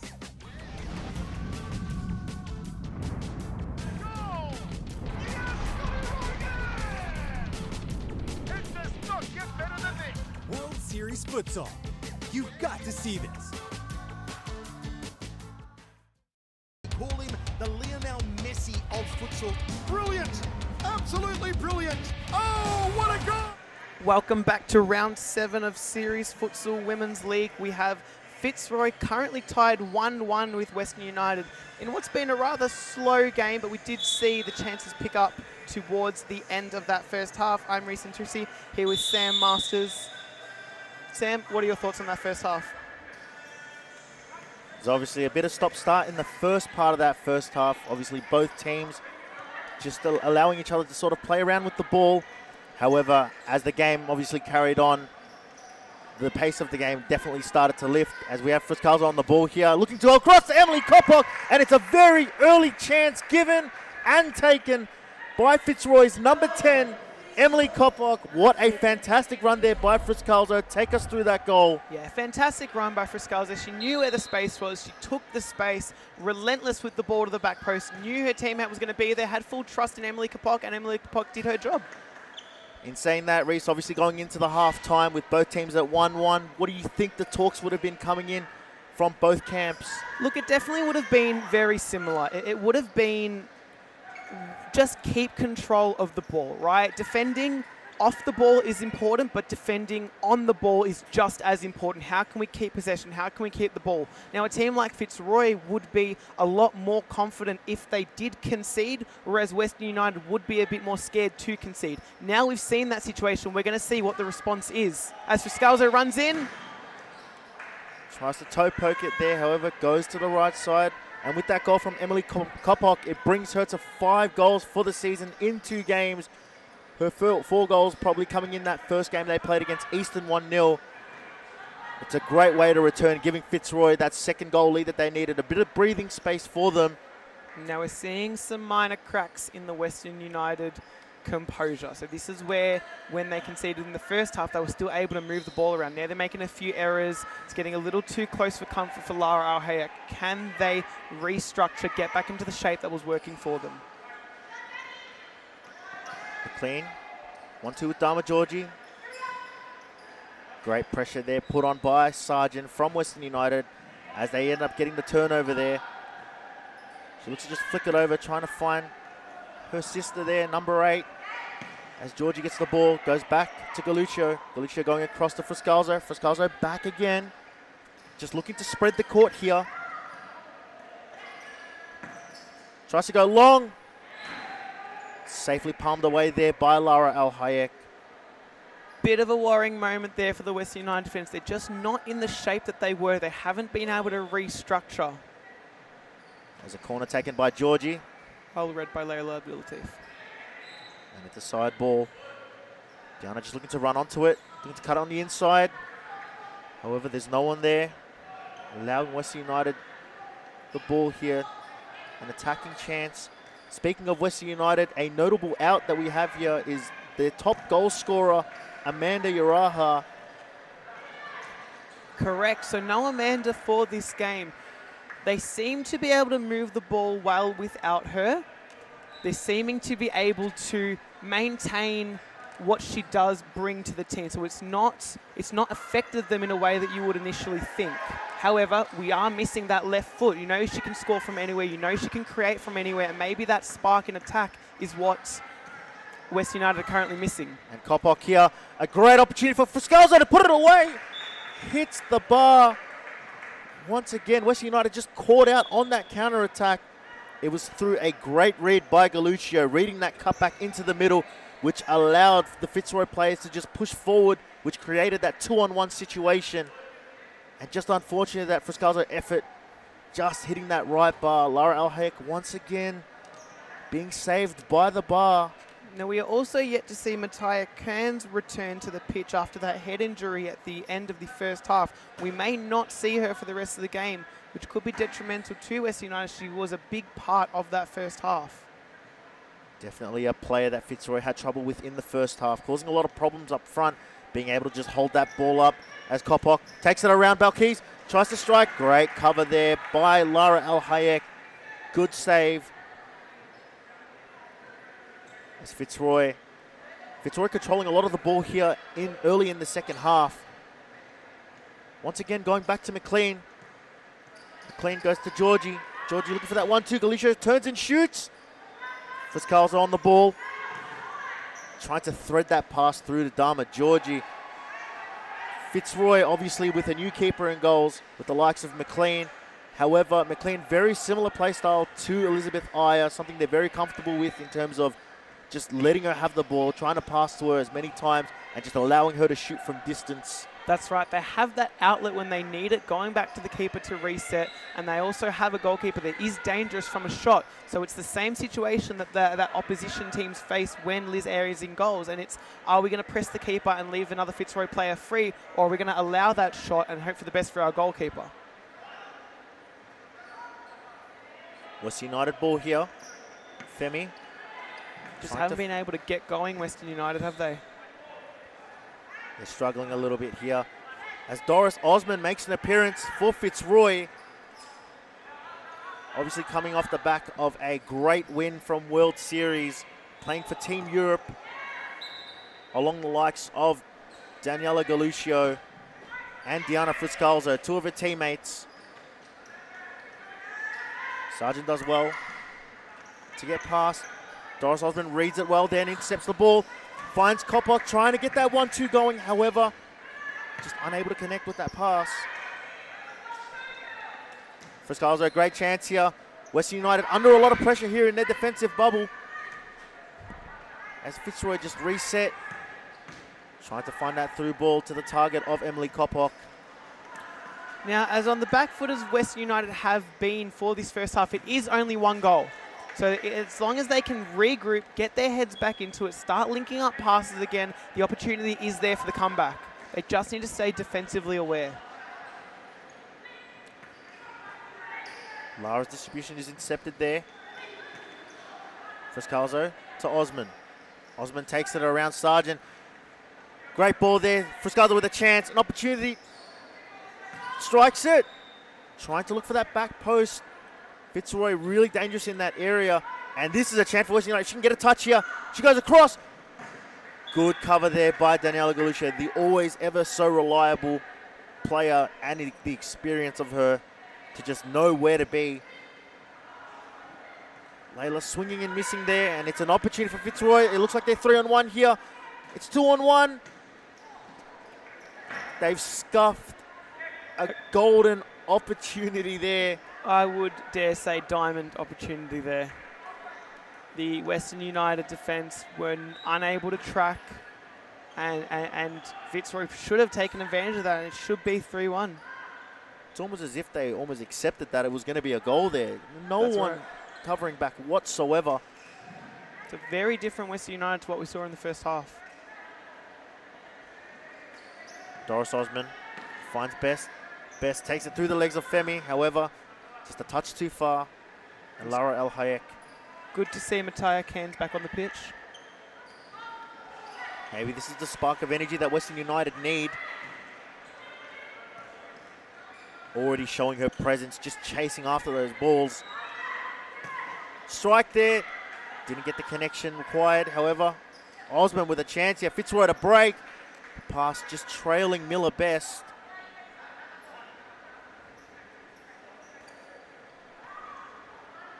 As McLean just mops up the ball there.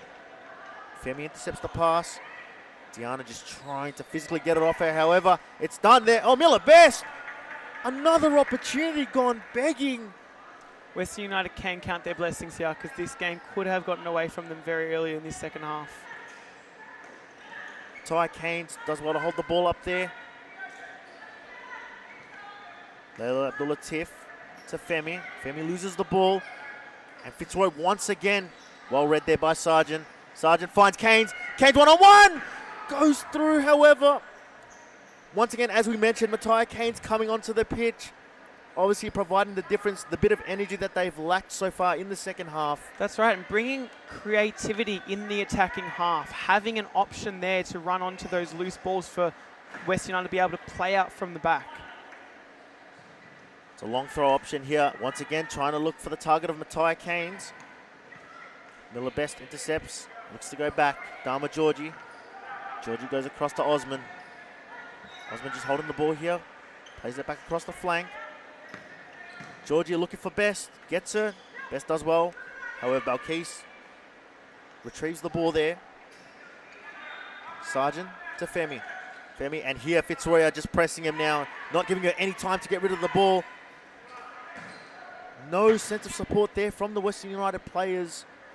They've definitely lost the spark that they had in the first half, and they're starting to look a bit weary in defence. The calm, composed nature that they had playing out of the back seems to have dwindled a little bit.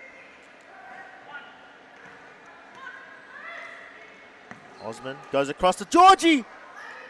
Georgie once again just unable to connect. Fitzroy getting the ball into that position in the back post. However, they're just unable to put it away. And as you mentioned before, Western United sort of counting their blessings here that the score is only 2-1. That's right, still within touching distance. This game still can go either way. Osman receives the pass from McLean. 1-2 with Miller Best. Osman on. Great cover there by Sargent. The number 11 for Western United. Doris trying to find Dharma Georgie at the back post. However, once again just doesn't connect to the pass. And Georgie on the ball. Looks to go back and lay it off for Miller Best. However, it's a scrappy pass. Galucio calling for the ball there. However, the ball doesn't hit the intended target. Not the pass she would have imagined coming her way. It's Femi trying to hold off Galucio there. Galucio to Best. Best looks to take it down the line, and she does so. Probably looking for the back post. And the foul's been given. Miller Best did really well to work her way down the line there, beat her player, and it was Ada Saigon who had no choice but to make the foul to stop the run. So Fitzroy free kick, and again, one of their preferred areas. We saw Dharma Georgie score from a similar position here in the first half, and she strikes again. Miller Best strikes! Once again, it's that second effort, just being in the right place at the right time. Miller Best not making a mistake there. Dharma Georgie over the free kick, taking the shot again. Great initial save from Lara Alhayek, but again, we'll feel hard done by her defenders. Just they just didn't work hard enough to protect her and get rid of that ball. Miller Best with the tap in. And ladies and gentlemen, with that, Fitzroy grabbed themselves a 2-goal buffer here in this fixture with 10 minutes and 30 seconds remaining in the game. And they were knocking on the door for a while, so they will feel a bit more comfortable now with this 2-goal buffer. You would think potentially Western United looking to maybe call a timeout here within the next couple of minutes just to get the girls to reset. As Keynes finds Femi. Femi looking for the long ball. It's a wayward pass there. Now it's a matter of just how Western United can mentally recover here. As we mentioned, they held such a strong defensive structure in the first half, just limiting Fitzroy to only 1 goal. However, we've started to see some cracks in the defense in the second half, which Fitzroy has taken advantage of. And if anything, should maybe have 1 or 2 more goals in this game. However, 2 goals, 9 minutes left on the clock. Anything can happen here, Reese. It's definitely doable, but it's almost as if Western United came into the second half with a game plan based around being 1-1, conceded that early goal, and it threw them off quite significantly, and that's what we've seen. We've seen a big drop in composure in the ability to play the ball out of the back from Western United. Western United just struggling to get the ball out of their defensive half as Miller Best is on the ball here. Once again, Miller Best just taking the ball down the line. Western United unable to read her, as she's done on multiple occasions in this half so far. Still not shutting out that space. She loves to run it down the line, cut it back, find someone at the back post, and here's a chance here for the break. She's got 2 options. Osman, and once again, Fitzroy just get into that position where they find themselves with an open goal at the back post. However, lack of communication causes no outcome for them. And West United getting away with another chance. Great save there by El Hayek. Does well to parry the ball. And Waljaran looks for Abdul Latif. Abdul Latif trying to take it through Kopok. However, intercepted there. Kopok with a strike. Maybe should have gone into the middle there. However, if you don't take those chances, you never know. Abdul Latif just looks to just clear it out of their defensive zone. Great touch there by Sargent. There's definitely still enough time for Western United. They just need to play their way back into the game. Start linking up passes, start getting their confidence up, and the chances will come if they're working at it. Obviously, Reece, as we mentioned before, the likes of them missing their golden boot player so far with the left foot of Amanda Yaraha, and they're really struggling in that attacking half. However, Mattia Keynes just providing them with that bit of attacking flair that they're missing from her, as Osman takes a pass to, well read there by Balkis. A chance for West United to break here. To go on the inside, Mattia Keynes 1-on-1! Just rushed at it the slightest bit, had a bit more time than she had imagined. But it's a chance nonetheless. They were able to break out quickly. As Abdul Latif takes it through to Fitzroy, doing really well to limit Layla Abdul Latif's impact on this game. She's been such a key player for Western United. However, Emily Kopok and the Fitzroy players have done so well to just minimize her impact on the game. As Osman takes the ball across and finds Georgie. Georgie with the through ball here. Miller Best at the back. Once again, just missing that final product. It's 9/10. They're doing 9/10 right, and it's that last tenth of the fraction that they're not able to complete. How many more chances do Western United need, or lifelines that need to be given to bring themselves back into this game? As Kopok takes it across. Well done there. Georgie looking to bring it back. Gets the ball. A foul given there. Lara Al Hayek had control of the ball, however. Dharma just trying to kick it out of her hand. And it's a Western United free kick. But it's a poor pass there. Finds for Scalzo. What do Western United need to do here in order to bring themselves back into the game, besides obviously scoring the goal to hopefully shift the momentum in their favour? What else do they need to do here? So very similar to the previous game, they can't allow the clock to become their enemy as well. so they can't start to feel the effects of time pressure. They just need to keep working at it, keep creating chances, and the goals will reflect. They've called a timeout, so that may be the message that they're going to put to the girls now. We will be right back after a quick break with the last 6 minutes of this cracker.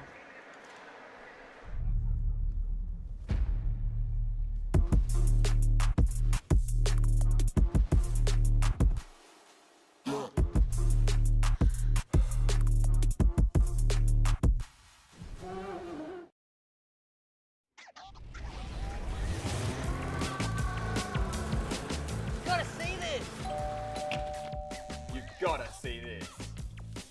You've got to see this. You've got to see this.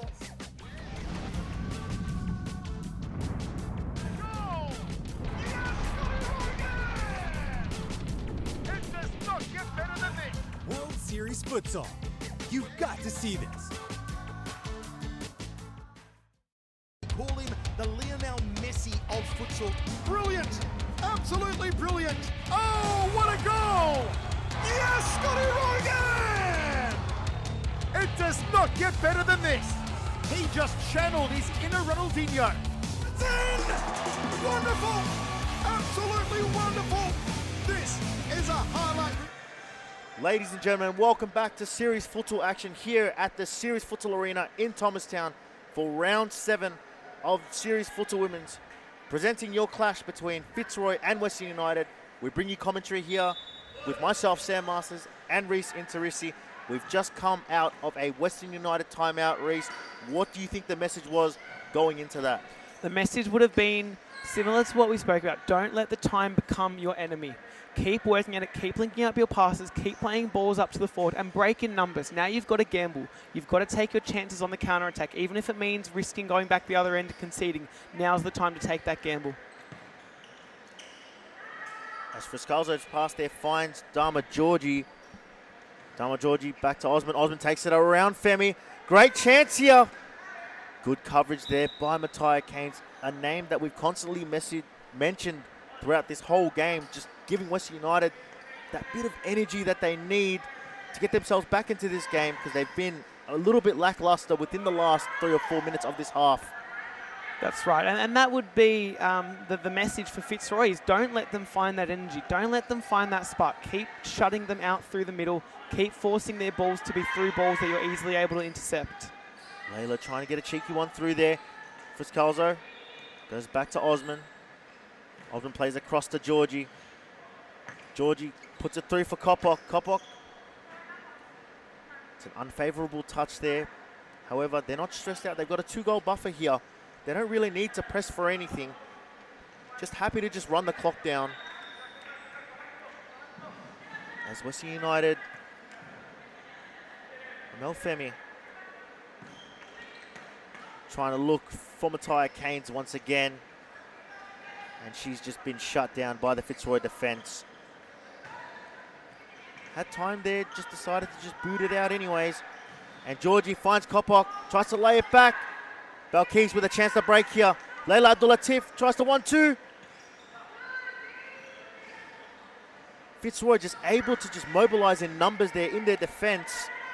Very quick to get back in numbers there. It's the type of determination that you need in defence right now. You've got this 2-goal buffer. You can't allow the buffer to get down to 1 goal because Western United will get their tails up. Fitzroy side ball here, taken by Friscalzo. Goes to McLean. McLean to Georgie. Georgie just bringing the ball up here. Back to Osman. 1-2. And Balkis intercepts. Great chance here. Comfortably saved there. And Kopok, the target, has nothing really to show for it. Might look to go back here and does so. Dharma Georgie to Osman. Osman back to Georgie. The 1-2. The 1-2 between those two have been absolutely dangerous since Osman entered the arena in the second half. And Layla just happy to just clear that ball out. Just relief a bit of that defensive pressure that they've been copping for the last 4 to 5 minutes of this game. It's a strike there. Well left by Kopok. Very smart by Kopok to let that ball run through. She knew Lara Alhayak had no vision of that. And it was a great save there by Lara based on solely reflexes.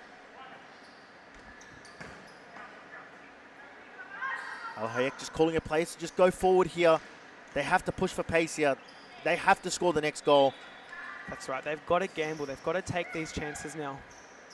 They can't allow Fitzroy to have the possession. They've got to break in numbers. They've got to charge forward, and they've got to make the most of any half chance they can get. As Georgie looks to throw it long here. Finds the head of Osman. As we are approaching stop clock territory.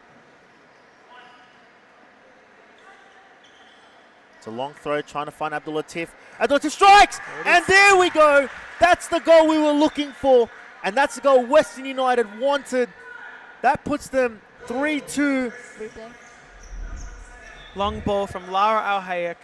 Great touch from Layla Abdul Latif to turn around her marker, finish into the bottom right corner of Jess McLean's goal. And now we have a game on our hands. 1 goal buffer with 2 minutes to go. Western United have their tails up. Jimmy Sufa's calling a very, very wise timeout to stop that momentum. We will be right back with the last 2 minutes of this cracker right off the break.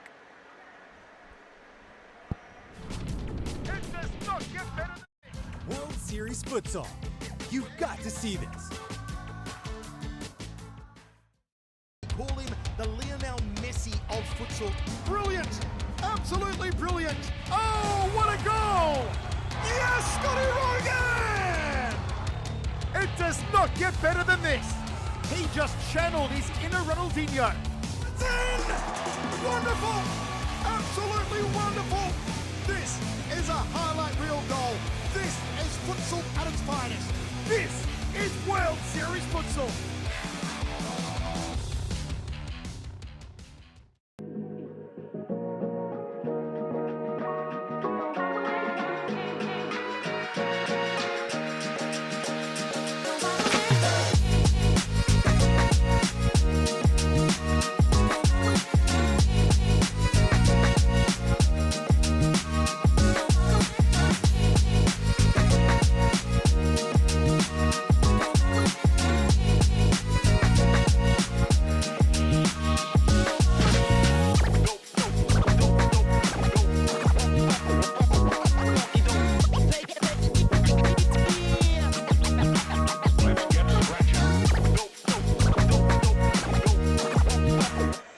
Ladies and gentlemen, welcome back here for Series Futsal Women's action here at the Series Futsal Arena. Round 7, you're joined here by myself, Sam Masters, and Reese Interisi as we bring you commentary for the last 2 minutes of this game between Fitzroy and Western United. The scores are 3-2, coming off just a team timeout called by Jimmy Sufas for Fitzroy, who just conceded a goal from Layla Abdul Latif, who now scores her 12th goal of the season. As Fiscalzo looks to turn around there. Lara Al Hayek with the ball. Probably looks to go long here. Finds Keynes. Keynes just trying to turn, just doesn't get the touch she wants. So with 1:39 on the clock, it's going to be very interesting to see whether Jimmy Sufas said to his troops, we need to keep pushing, we need to get that 1 goal out buffer, or we need to sit back, we need to defend with everything we've got this last minute 40. Very dangerous play, but Osman very composed in the back there. Slight miscommunication between her and Jess McLean, but she managed to play her way out of it. As Gluccio picks up the ball, intercepted by Layla Abdul Latif. So Western United can't allow Fitzroy to get comfortable on the ball in this last minute 30. They need to press, they need to force a turnover high up the pitch. Doris Osman on the ball here. Goes across to Fiscalzo.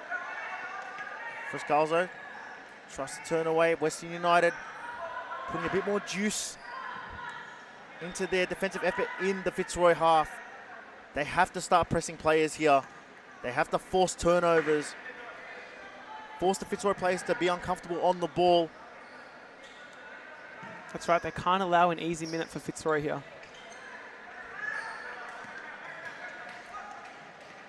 As Balkis just does just that, robbing Miller best of possession, making a break down the line. And now we have a side ball set play for Western United. Ball finds its way out to Layla Abdul Latif, always dangerous in these areas. Osman reads it very well, and it's a Fitzroy side ball. 57 seconds left on the clock. Danny Gluccio finds the ball through the middle, has a shot blocked as Balkis finds herself on the ball. Great work by Doris Osman. Plays her way through the middle with some superb skill, tries to find Miller Best, and it's picked up by Lara Al-Hayek as Layla looks to play quickly, just a little too quickly, and her teammates weren't on the same page as her. It's Fitzroy side ball in a dangerous position, but they'll just look to get some seconds off the clock. Play it all the way back to JJ McLean. Probably rushed at that a little bit. McLean had more time than she had imagined. Lara Al-Hayek with 34 seconds left on the clock. Can she factor a chance? Gets the ball again, tries to find the feeder. Balkis finds her. Looking for a teammate. Finds Layla Abdulatif. As Fitzroy play it out again, 20 seconds left on the clock. Time is well against Western United now as Layla Abdulatif wins the ball. Has no support from her teammates when she needed it. And Friscalzo plays her way out. Has Miller Best on. Finds her. Miscommunication from Miller Best and Daniela Galuccio. 3 seconds left, possibly one last chance as Lara Al-Hayek takes the ball. Looking for the long ball. Chips it up. Can only find Daniela Galuccio, who has a shot. And that'll wrap it up. Ladies and gentlemen, Fitzroy defeat Western United in your second clash of round 7 of the Series Futsal Women's League.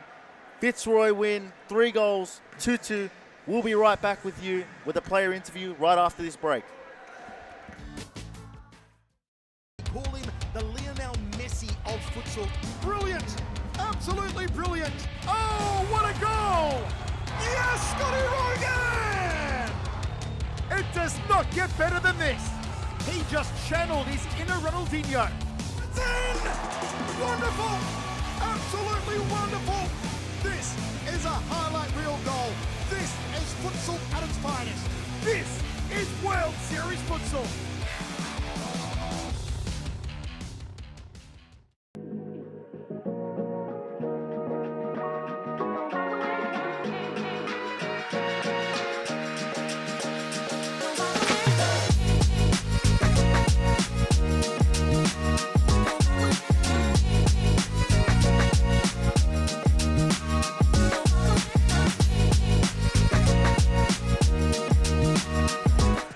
Ladies and gentlemen, we're here with your star player from Fitzroy after their victory against Western United. We're joined here by Doris Osman. Doris, that game, obviously you came late into it, but however, you came when the game was 1-1. The impact that you had amongst the players, how did that game feel for you? Look, I think because I came late, I was like, I got to go in hard, straight away. So I think it worked out in my favour. So I went on there and ran my ass off to make up for it. And yeah, we scored a few goals and got up in the second half. Yep, perfect. Obviously coming from the World Series game, how does this game differentiate to the level of intensity that you faced on Sunday playing against Team Australia? Look, they were a good team. They had quite a few skillful attacking players. But yeah, the intensity, I guess, is slightly different compared to the Australian girls. So I don't think I could have lasted that second half as I did today. Obviously coming off a big win against Western United, conceding that second goal and Jimmy calling that crucial timeout. What was the message going into that team talk with the last 2 minutes to go from Jimmy? Oh, he was just really adamant on us getting back every time we lost the ball, because there was a moment there where we kind of delayed in returning back to our back line, and also just getting the girls to make space for me, because obviously I had come on second half. I still had some run in me, so he was opening up that court for me to get me to kind of use that space and utilise a 3v2 situation. That was fantastic there. Thank you for joining us, Doris. Amazing effort there from you and the girls. Go and enjoy your win. You thoroughly deserved it. What's on the plan after this? Well, I'm going to be heading back to Sydney, so I'll be resting in the car.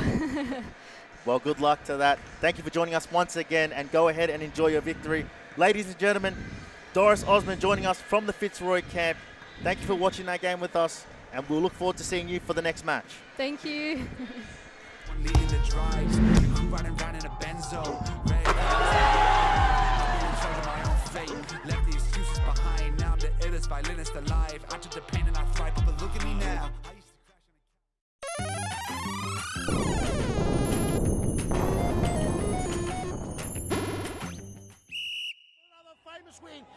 Will it be over here? Oh, here we go. Last 5 one of the seconds. bunch. Heartbreaker, Cricket. heartbreaker, heartbreaker. Oh! That is sensational!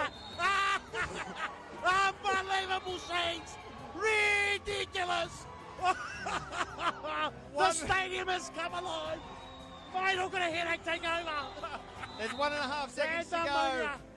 it's broken loose, Grant. Oh, no! Oh, that would have been That's amazing. it. We are going to penalties. Thomas Love Griggage. We about to change the game. We out here taking names. Let our voices rise. Let them reach the skies. We about to change the game. We out here taking names. Let our voices rise. Let them reach the skies. We about to change the game.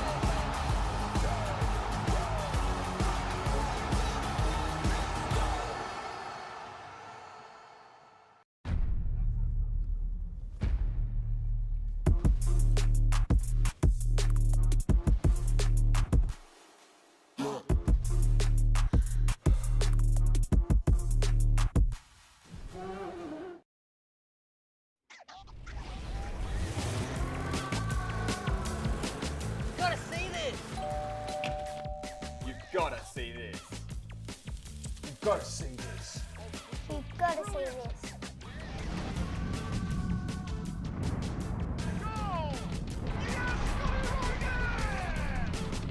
It does not get better than this.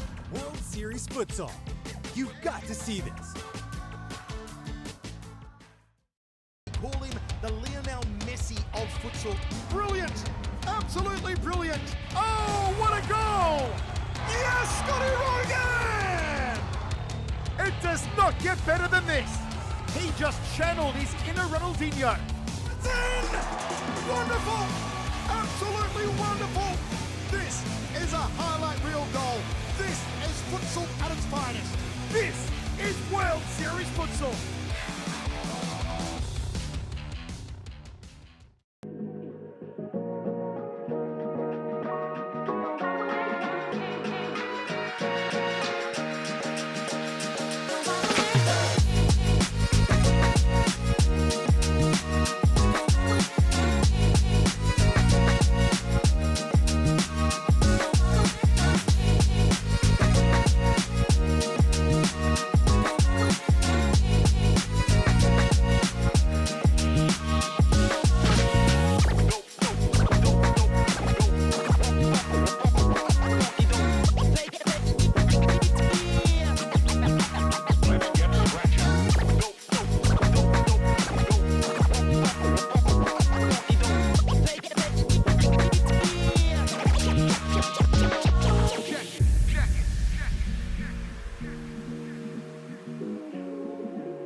Just a machine hard. Davies on the left. Davies goes past Raymond. Davies shoots. Have you ever seen anything like this? Giselle! That would make Marta proud. Here she is. Davies is in. A savage strike from the Empress. This is World Series Futsal.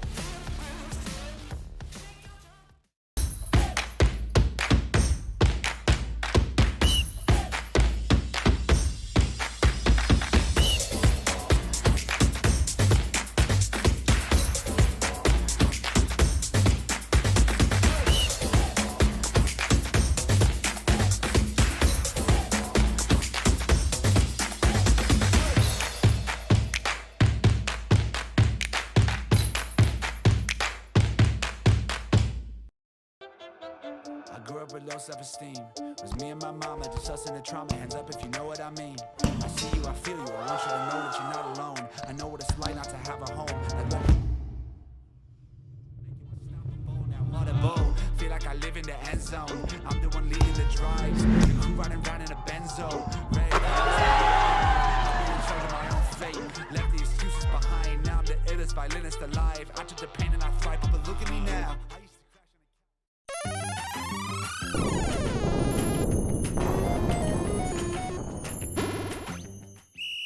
Another famous win. Will it be over here? Oh, here we go. Last one of the bunch. Heartbreaker, heartbreaker, heartbreaker. Oh! That is sensational! Unbelievable scenes. Ridiculous. The stadium has come alive. Final got a headache take over. There's 1.5 seconds to Santa go. Maria. It's broken loose, Grant. Oh, no! Oh, that would have been That's amazing. it. We are going to penalties. Thomas Love Griggage. We about to change the game. We out here taking names. Let our voices rise. Let them reach the skies. We about to change the game. We out here taking names. Let our voices rise. Let them reach the skies. We about to change the game.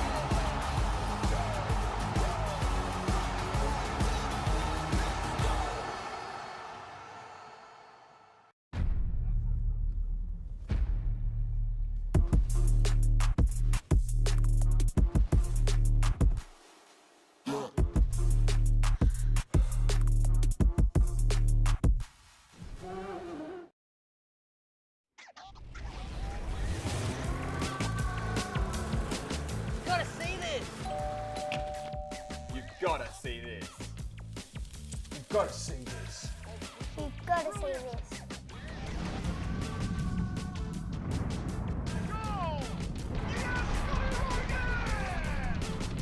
It does not get better than this. World Series Futsal. You've got to see this. Call him the Lionel Messi of futsal. Brilliant!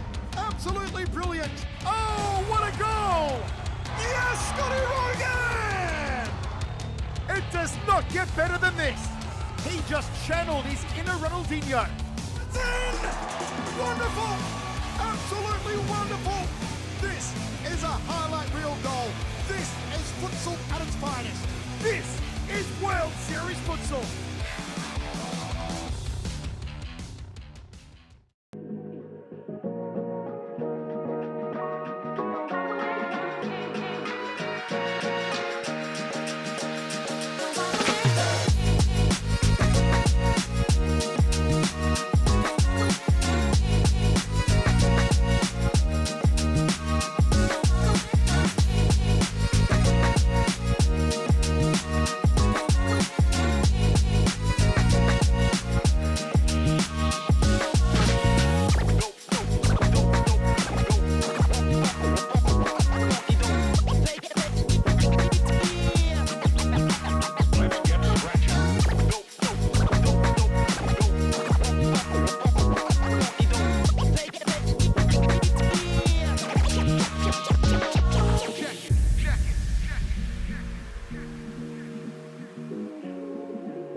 Georgie, just a machine heart.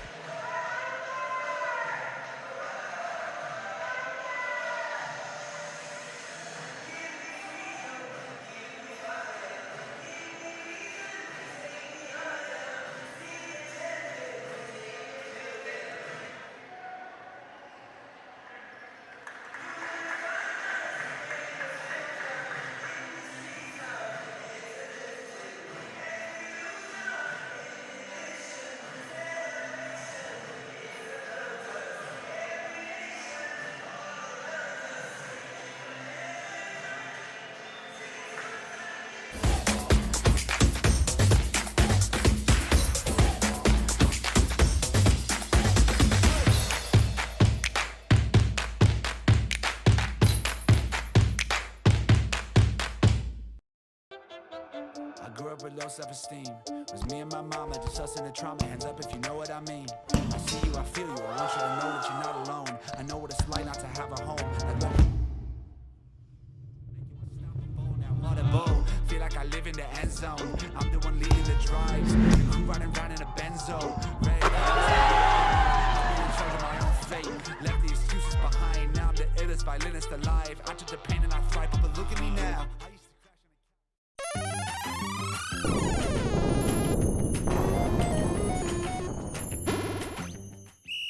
Another famous win. Will it be over here? Oh, here we go. Last one of the night. Heartbreaker, heartbreaker, heartbreaker. Oh! That is sensational! Unbelievable scenes. Ridiculous. The stadium has come alive. Final got a headache take over. There's 1.5 seconds to go. It's broken loose, Grant.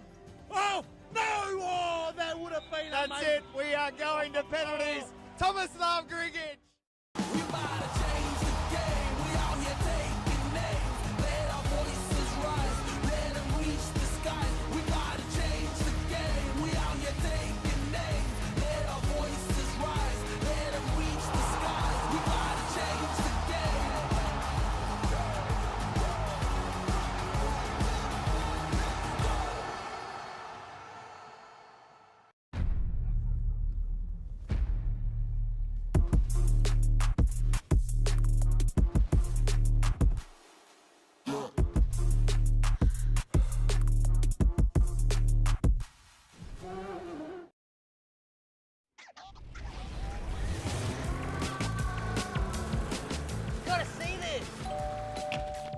You've got to see this.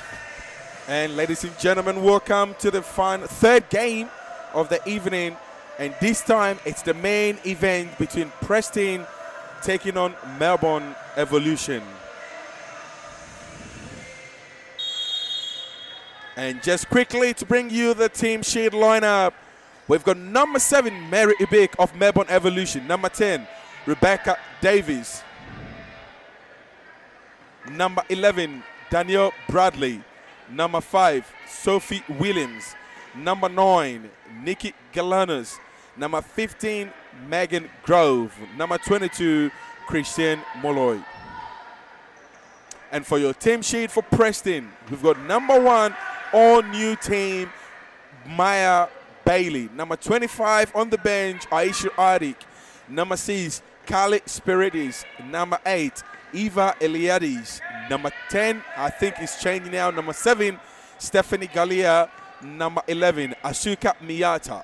Number 20, Karina Natu. Number 21, Lily French. And number 23, Nicolina Mistro.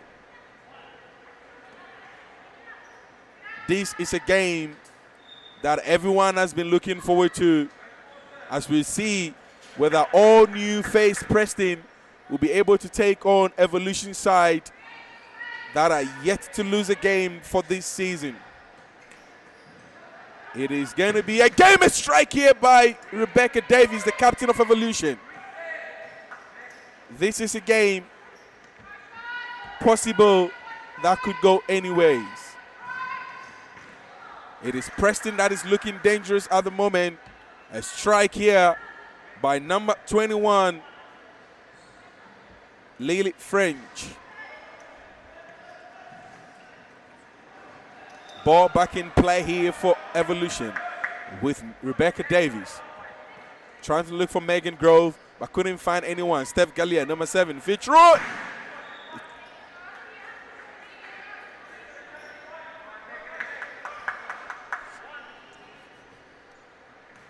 Long throw in here by Daniel Bradley. Comes off Megan Grove. And it's going to be a Preston side ball. Stephanie Gallia to take it. Back to the keeper, Maya Bailey. Back to Steph. Can't go back to the keeper again. Manages to play off 1-2 off. And it's going to be a two-touch. Two-touch. Two-touch. The referees missed the two-touch.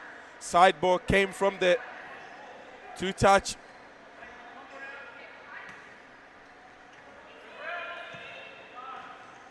2-touch from Steph Galia to the keeper and then eventually coming back to the keeper.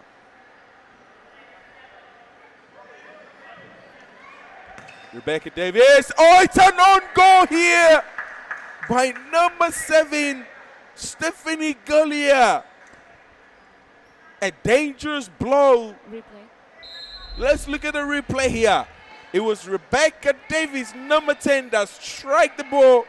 And unfortunately, as Stephanie Galia tried to do a defensive duty, putting her feet there, it only deflected and found the back of the net of Maya Bailey Preston.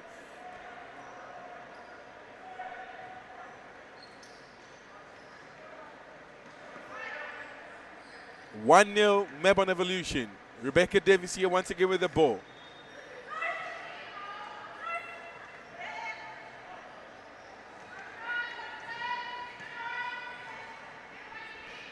Rebecca Davis. And it's going to be a side ball for Preston. Number 23, Nicolina Mushro to take the ball. Back to Karina Netu. Again, Nicolina strike. Daniel Bradley picked it up. Ball back in play here. Rebecca Davis. Sophie Williams. Back to Davis. Hubig. Sophie Williams. Another strike, and Maya saves that comfortably.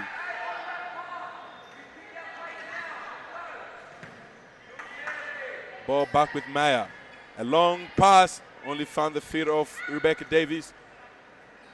And the ball goes out for an Evolution side ball, which will be brought in by number 5, Sophie Williams. Finds Rebecca Davis.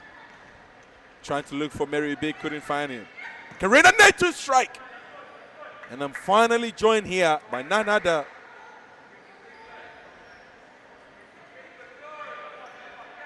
than Sam Masters. Sam. Oh, it's a pleasure as always to be with you here, Joe. Not our normal duties with Sunday, however. We're here to call the women's action here in round 7, ladies and gentlemen, for you. I'll pass this on to Sam Masters, who will be taking us through the game, whilst I bring some in-depth analysis of the game. But to start off with, Preston, although all new squad, they're looking like they've played before. They're gelling together. Sam. Here we go, Preston on the ball. Mary Hubig does well to put a bit of pressure on there. Forces the turnover. Sophie Williams with the side ball here. Goes back to Rebecca Davies. Davies goes back to Williams. Williams just tries to take it down the line. However, it's well blocked there by number 21 from Preston, Lily French. As Sophie Williams looks for Hubig. Hubig goes across, try to find Nikki Galanos. Nikki Galanos doing well to find a bit of space there in the Preston defense. As mentioned before, ladies and gentlemen, it is a new look Preston side we have here. However, the experience of Karina Nautu and Steph Galia are going to play a pivotal role for them if they want to try to get a result against the undefeated Melbourne Evolution. As Sophie Williams receives the pass from Davies. Looks to just play it across here. Rebecca Davies just looking to see if Galanos was looking to make a run down the line there. However, miscommunications there forces her into the middle.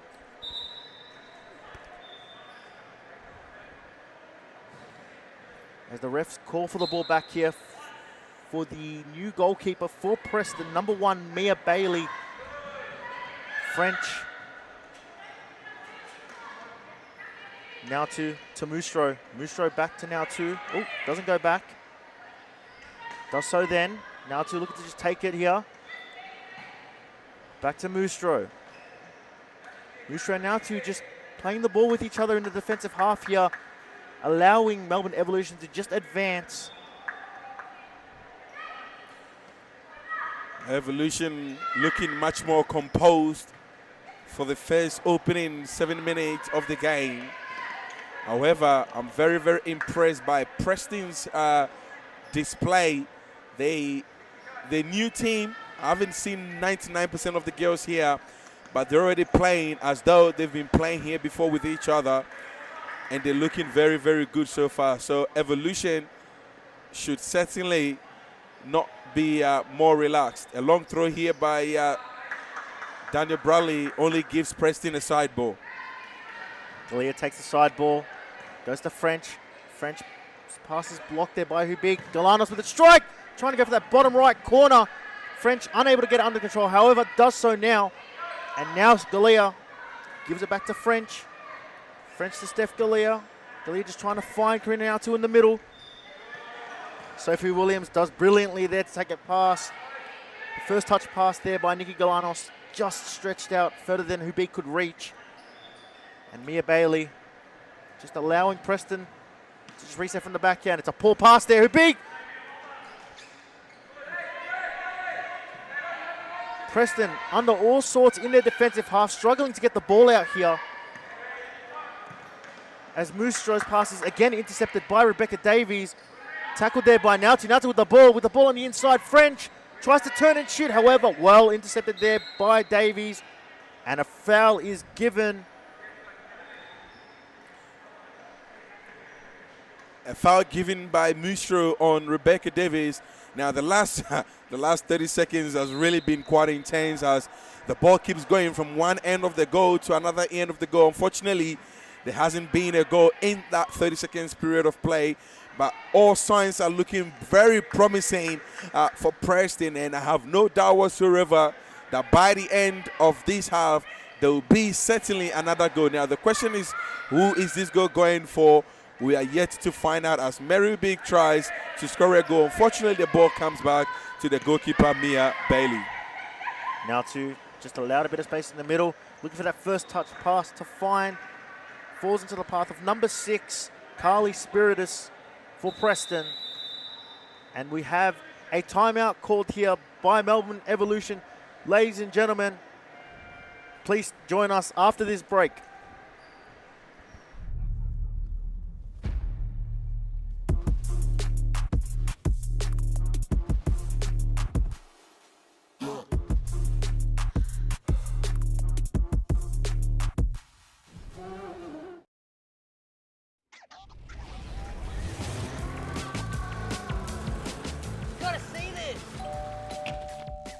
Gotta see this.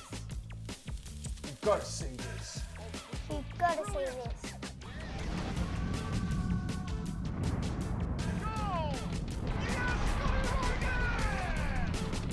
It does not get better than this. World Series Futsal. You've got to see this. Call him the Lionel Messi of futsal. Brilliant! Absolutely brilliant! Oh, what a goal! Yes, Scotty Rogan! It does not get better than this. He just channeled his inner Ronaldinho. It's in! Wonderful! Absolutely wonderful! This is a highlight reel goal. This is futsal at its finest. This is World Series Futsal. Ladies and gentlemen, welcome back to the Series Futsal Arena here in Thomastown, Victoria. You're joining us with round 7 action between Melbourne Evolution and Preston as Galea moves the ball across to Asuka Mayata, another debutante here on display tonight for Preston. As Megan Grove's shot goes wide. Quite a debutant laced for Preston aside the likes of Aisha Adik, who's on the bench. I don't think she's going to make any introduction of herself anyways, but Karina and Steph obviously are going to be very key and instrumental, and we can see the coaching board have really tried to keep both of them on whilst bringing the new players in to play around them. And at the moment, although it was an unfortunate goal by Steph Galea, they're looking very promising and good so far. It's going to be a side ball here. Back to Steph Galea. Karina Netu. Natu on the ball. Goes back to Galea. Galea just tries to take it past Galanos. However, Galanos does well to cover.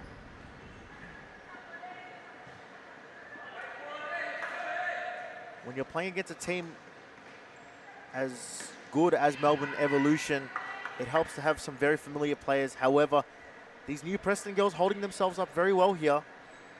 As Nautu with the throw. Oh, that was a bit shaky for the throw in there, Sam. Mayata goes to Galea. Back to Mayata. Look, the no-look pass. Galea! Oh, no! An opportunity that goes begging for Carly Spiritus off the back of some fantastic work by Mayata. Fantastic defense there by the goalkeeper, Daniel Bradley, who was able, she just was able to read what the incidents or the situation was. Straight away came out, made herself big, and was able to make a crucial save, which otherwise would have been a 1-1 level. And here we have a corner. As Megan Grove steps up to take the corner. Finds Davies. Davies strikes! That back post, Nikki Goanos. Once again, the back post causing a lot of problems in the last couple of games. Teams getting the balls into the right positions, however, just unable to produce that final product to tick the scoreboard over for them. That is a bread and meat for futsal. You got to make sure you're finding yourself in a positions that you'll be able to just tap away and get a goal. And being in the backhoes is really what it's all about. We've seen the likes of Fitzroy, Harry Robotis in the men's game. He does it so perfectly well. In the women's game, there are many players that still do it. So it's always good to be able to find yourself in the back post and trust that one of your players will be able to relay a ball across for you. Preston bringing Karina now to off the court and welcoming on another debutant, Eva Eliadis, onto the court. As Mayata does well to turn, strikes! The strike is blocked there by Mary Hubig. Becca Davies looking to shepherd the ball. Very well pressured there by Asuka Miyata. She didn't give up. She kept pushing, and hopefully she was hoping she would be able to get her feet under something. But the defense for Evolution, coached by Moe Fetia, seems to be a bit stronger at the moment. Carly Spiritus just looking for Mayata to make a run there. However, the pass is just too far forward, which causes the turnover here. Mary Hubig, the side ball. Beck Davies has no option there but to clear it out. And Mayata's on the ball for the side ball here for Preston.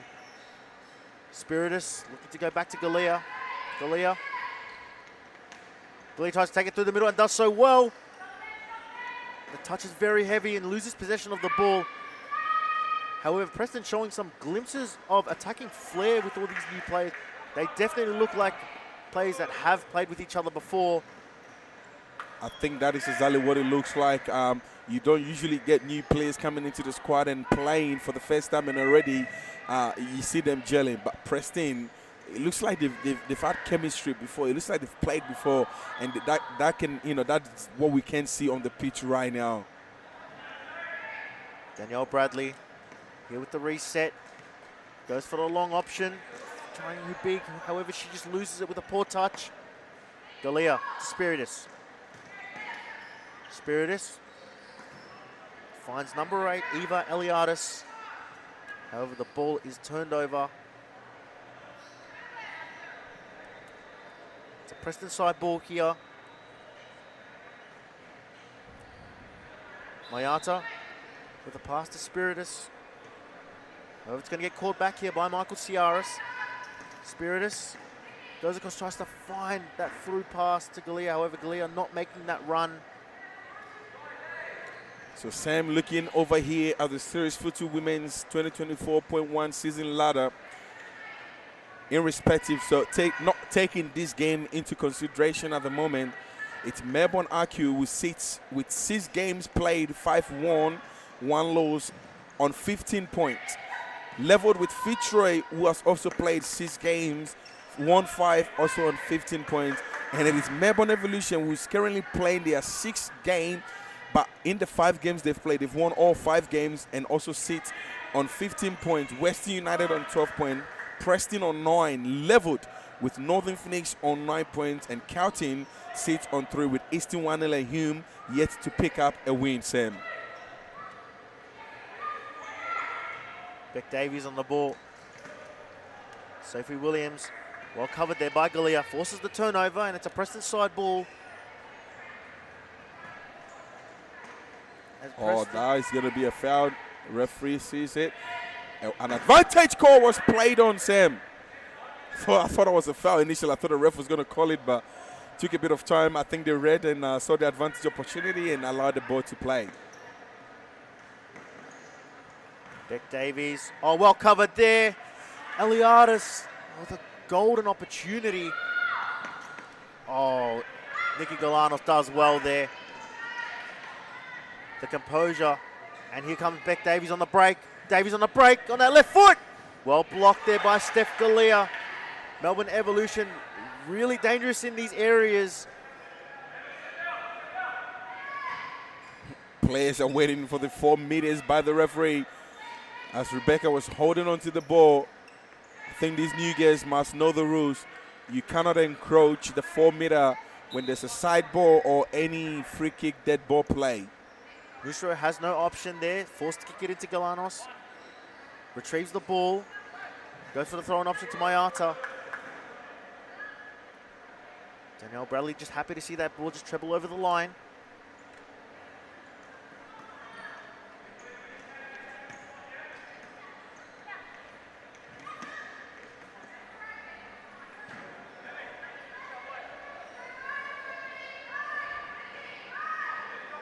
Goes Steph Galea.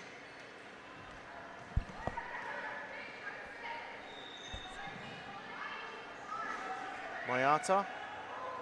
Mayata with a great opportunity there to just kick it to the opposite post.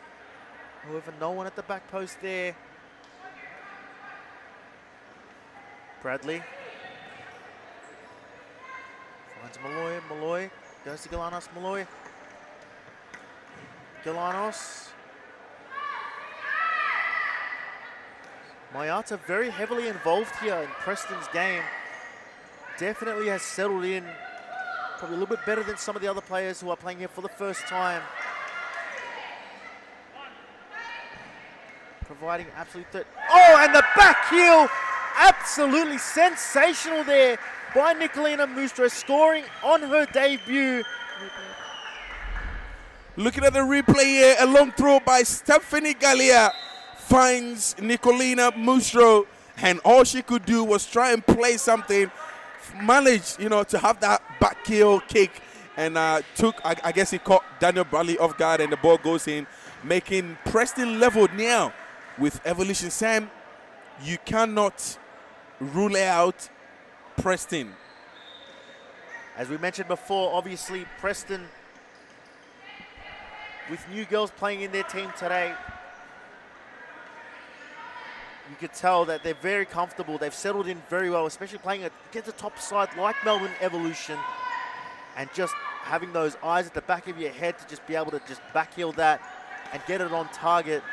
Incredible work there. Fox in the box like instincts from Nicolina Mustro.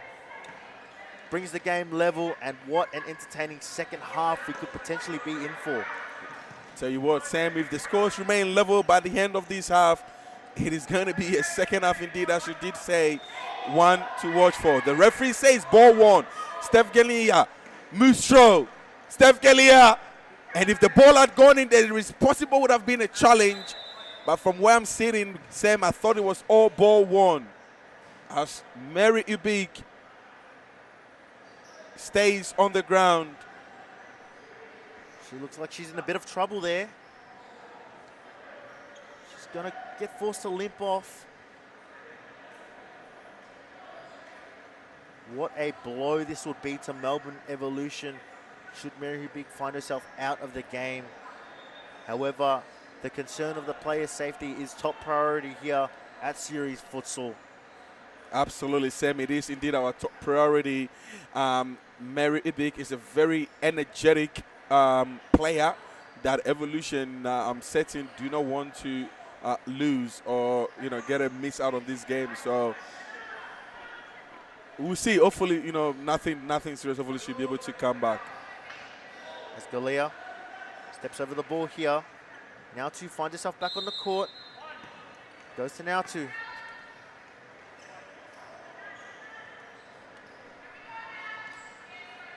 Now to Galea.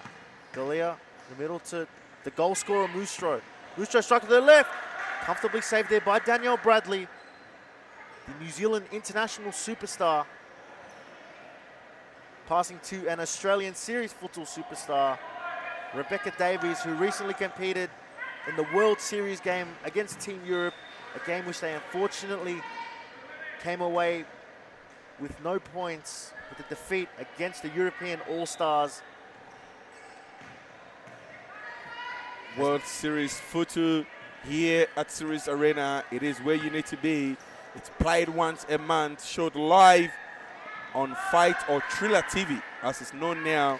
And you can also watch it live in person here at the Series Futsal Arena. I think next features on the 24th of March is going to be the next generation women taking on the rest of the world women. And for the men, it is going to be the Australian men take on Europe men or stars. Sam. So we go, ladies and gentlemen, with 1:57 left on the clock. Preston providing a lot of attacking presence here for Melbourne Evolution, almost making them feel somewhat uncomfortable with players that Evolution are very unaware or very unfamiliar with. As Beck Davies gets a free kick here, just allowing Evolution to slow the game down. Preston playing with a lot of pace here. With new players, Sam usually would have expected the foul count to be quite high. But it seems Preston are very, very disciplined, as well as Evolution, giving each other respect that they require and just playing the game as per the referee whistle. As we go, with number 21, Lily French. The shot is blocked there, and it's a Melbourne Evolution side ball. Christine Malloy steps over it. Goes to Davies. Davies just telling her players to move up. Nikki Galanos unable to get some space there. Ball intercepted now to such a dangerous player when she's given time and space on the ball. She's definitely one that you do not want to mess with. Give her the opportunity in front of goals, in defense, put the ball on her feet, and she's going to be a dangerous weapon. Evolution with 40 seconds on the clock left. Galanos trying to find Sophie Williams there on the byline. However, the pass doesn't go anywhere near her. And it allows Preston probably the last attacking chance of the game. As Galea finds Mustro. Mustro looks to lay it back. It does so well there. Galea, ooh, arguments maybe it wasn't completely over the line. However, Evolution given an opportunity now. With 10 seconds to go, Sam. Beck Davies just looks to just clear it out, run the clock down. Both teams happy to go into the halftime break. Tied at 1-1. Ladies and gentlemen, it's Melbourne Evolution 1, Preston 1. You joined us here with Sam Masters and Joseph Akon in commentary. Don't go anywhere. We'll be right back after this break.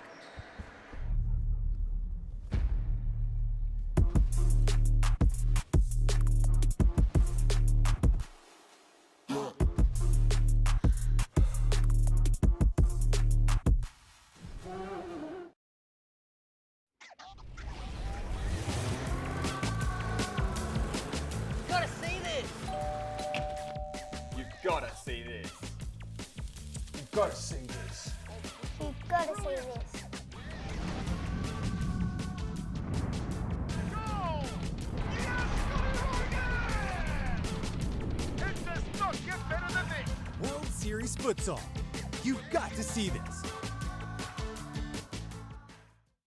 Call him the Lionel Messi of futsal. Brilliant! Absolutely brilliant! Oh, what a goal! Yes, Scotty Rogan! It does not get better than this. He just channeled his inner Ronaldinho. 10! Wonderful! Absolutely wonderful! This is a highlight reel goal. This is futsal at its finest. This is World Series Futsal.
just a machine hard. Davies on the left. Davies goes past Raymond. Davies shoots. Have you ever seen anything like this? Giselle! That would make Marta proud. Here she is. Davies is in. A savage strike from the Empress. This is World Series Futsal.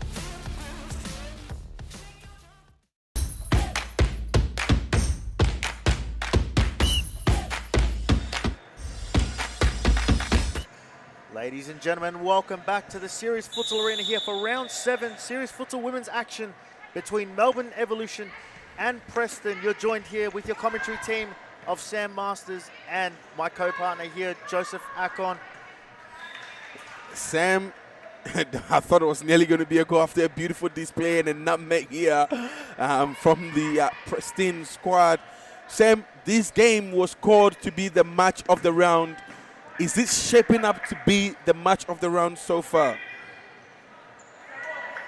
Yeah, so far, obviously looking at the team sheets from both teams, Evolution obviously coming with their experienced players, the likes of Rebecca Davies, Mary Hibbig, both Australian representatives in the World Series All-Stars game that just took place on Sunday. And then coming in with Preston, a whole set of new faces. However, they have adjusted so well here. You can tell they've definitely played with each other before. This is not their first rodeo, and they're definitely taking it to the runners-up of last season. Well, it is the runners-up against the third spot team. I thought, Preston were on top of the ladder from the very start. Not from the very start of the season, I'll probably say they.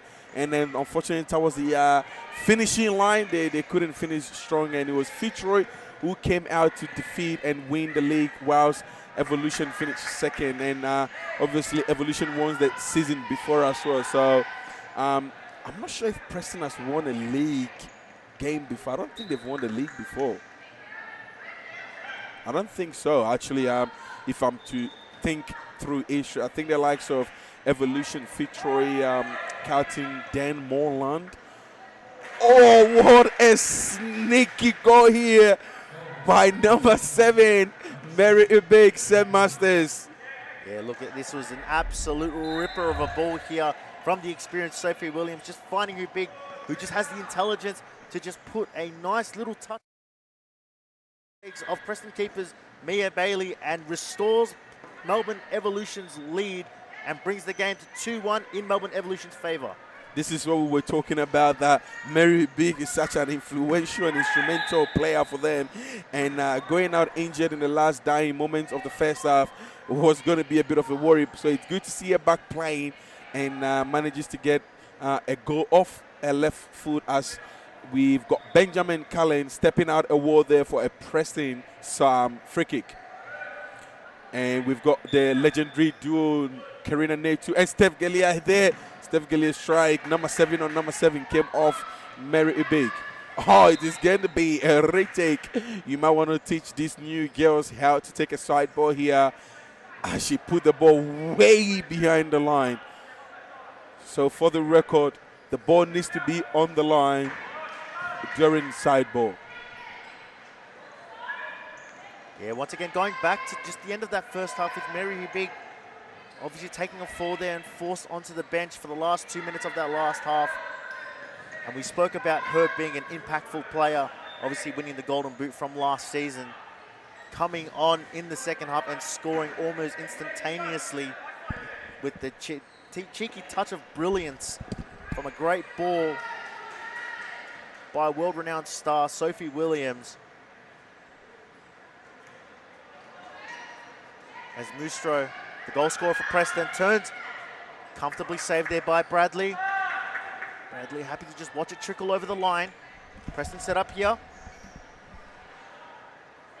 It's Mustro on the ball here again. Mayata looking to make some space. Strikes with the left foot.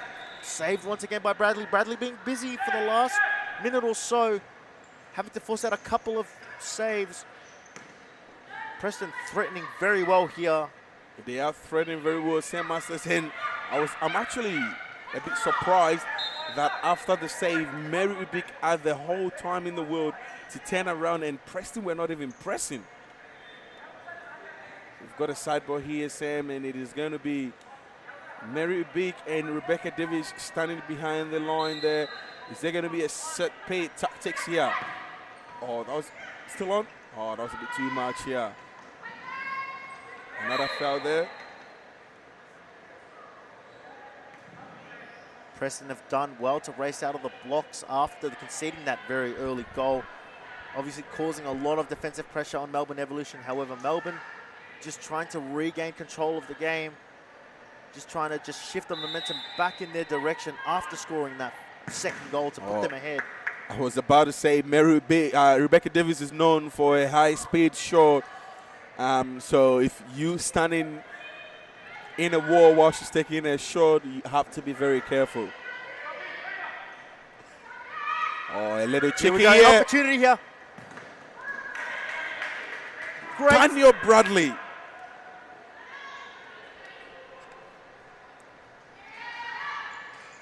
As Mayata has the ball here. Mayata goes back to Nautu. Nautu to Mayata. Mayata strikes to the left.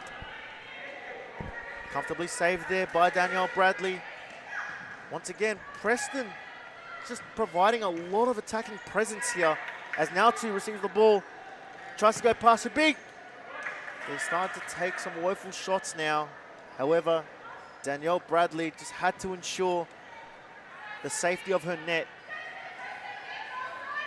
Flicks it over the top, trying to find Spiritus.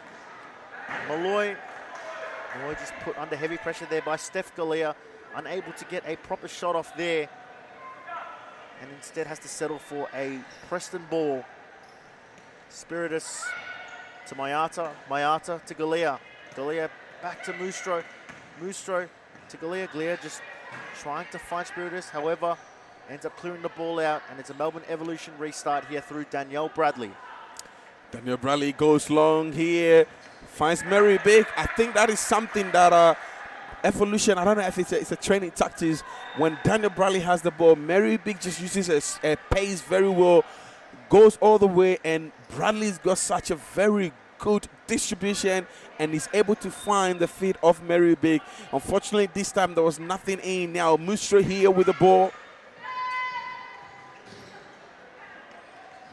Mustro settling in very well here. Danielle Bradley finds Malloy. Malloy takes it onto her right. Push and shove there by Galea. Galea trying to take it through her beak. However, well to cover. Galea to Spiritus. Spiritus back to Galea. Galea to Mayata. Mayata being very heavily involved here in Preston's attack. You can tell she's a player that likes to try to find those pockets of space to receive the ball, to either provide link-up play with her other players or to just turn and have a shot herself. As you can tell, Preston starting to turn up the ante in terms of their aggression levels, really taking the game to Evolution here. That's a foul throw there by Spiritus. Number 6, Carly Spiritus. Yeah, seems she's not believing what was just happening as she throws the ball whilst referee Benjamin Cullen calls a foul throw. It's very rare these days, as it seems a lot of referees do not really tend to call the foul plays, but here at series you got to do it right, otherwise you get penalized. Mustro with the ball here. Steph Galea strikes, and Daniel Bradley picks up the ball nice and comfortably here. Once again looking for the deep pocket here, but it is Nikki Galenes with the ball here. Finds Rebecca Davis. Back to Mary Ubik. Oh, she was looking and hoping either Christine Molloy or Nikki Galenes would run, but no one, as she found the tunnel of the players' race. Mia back in play here for Stephanie Gallia. Goes long, looking for number 21, Lily French. And it is the defensive duo of Mary Ubik and Rebecca Davis that comes to the aid of Evolution. Ball back in play. Spiritus. Steph Gallia here. And unfortunately, Lily French could not bring the ball down as she wanted. As we mentioned before, Melbourne Evolution looking just a little bit unsettled in the last couple of minutes. Obviously, talking about the likes of Galea, Mayata, Lily French, just taking the game to Beck Davies.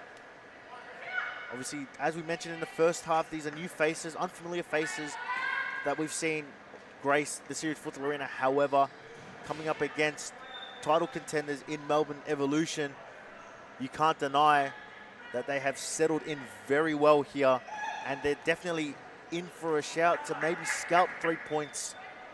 It just really depends on how badly they want it and how much they're willing to sacrifice and risk to potentially get those 1 or 2 goals to draw and take it to penalties, or even put them in front and try to win out the game outright. You're not wrong there. Sam Masters, of course, looking at the scoreline, the question is, does the 2-1 reflect the level of play that Evolution usually play? The answer is no. Evolution usually would have been more goals up by now, but it's come up against a whole new squad. And is able to play against them, and Preston being able to hold on their game and lose only 2-1 currently with so much time to go, about 13 minutes to go. I got to give it to them. Very, very big kudos to them. At the same time, not taking anything away from Evolution, who have been very, very professional in their game plan, and I can say they've definitely been executing their game plan for today's game. As Mia Bailey goes for the long option in Lily French. Lily French goes back to Galea. Galea trying to find Spiritus in the middle there. However, it's just well blocked out there by the Evolution defense. Again, we just talk about the experience of the teams like Melbourne Evolution. Fitzroy just defensively structured perfectly to just close down that middle, not allowing the targets any time or space to provide for their flankers to either run out and lay it off for them, or just to even turn and take a shot. Definitely, you're right, Sam, with your analysis there. Sam, also one thing that I'm noticing as a coach, as a player, as a team, obviously Evolution is coming into this game expecting the usual Preston side. I'm sure they went into their training routine preparing for their side. The likes of Alexander St. Clair, Claudia Di Masi, Bushra, Mankier, all of those players, I'm sure those were the squad that Evolution has been preparing for now. In your experience, obviously, coming up against a team that you don't even know, does it change your tactics? Because all of a sudden you're like, okay, I don't know the style of play. I don't know how they play. How are you going to adjust? Is it about mentality? Yeah, in saying that, you're definitely right there. Obviously, throughout the week, you're planning for a certain level of players to show up against you. However, when you're coming into a game with very unfamiliar faces, you start to question what they bring to the table, the capabilities, how used to the level of the game, that they're playing right now.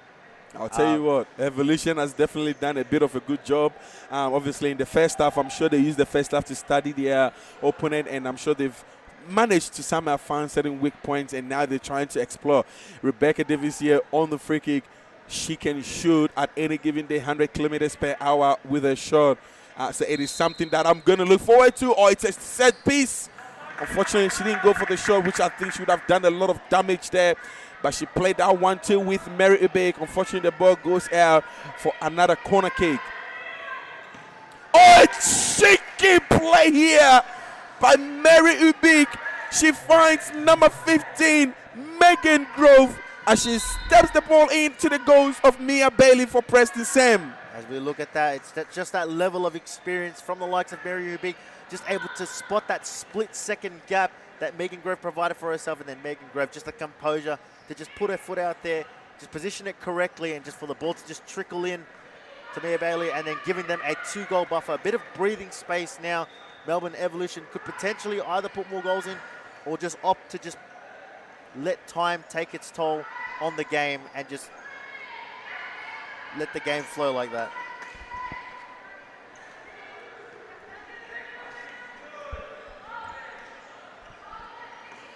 Asuka Miyata. Steph Galea strikes. Blocked by the legendary Rebecca Davis.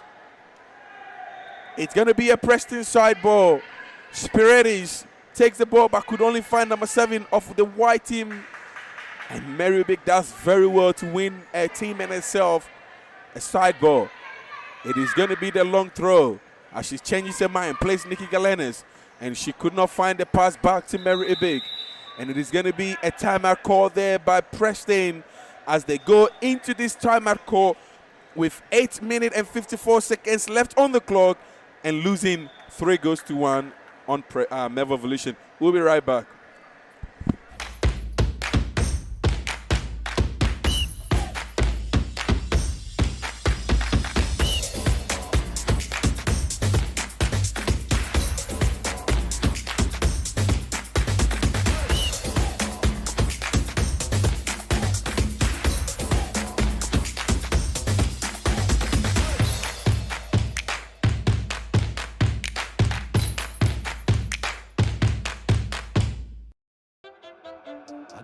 Self-esteem was me and my mama, just us in the trauma. Hands up if you know what I mean. I see you, I feel you. I want you to know that you're not alone. I know what it's like not to have a home.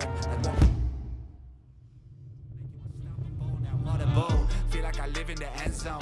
I'm the one leading the drives. The crew riding around in a Benzo. Red I'm in charge of my own fate. Left the excuses behind. Now I'm the illest violinist alive. I took the pain and I thrive, but look at me now. Ladies and gentlemen, welcome back here to the Series Futsal Arena in Thomastown for round 7 of Series Futsal Women's action.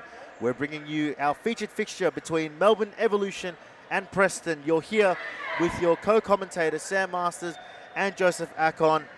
Obviously a timeout called there from Preston. Joe, what do you think the chat was there going into from Jamie and Aki? What do you think they had to tell the girls? Because being 2 goals down, however, they've been playing very well. Unfortunate with a couple of one-on-ones against Danielle Bradley, but again, when you're up against a keeper like that, you have to hit the ball perfectly. It has to go exactly where you want it to go.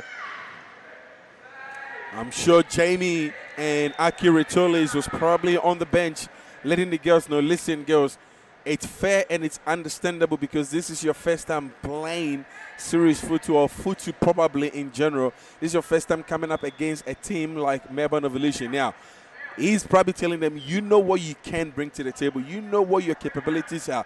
You know what you can prevent.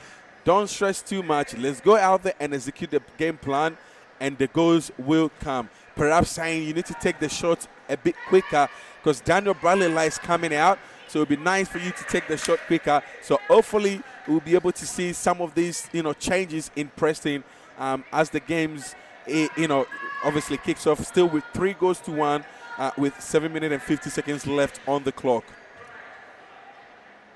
As Nicolina Mustro doesn't get the shot on target there.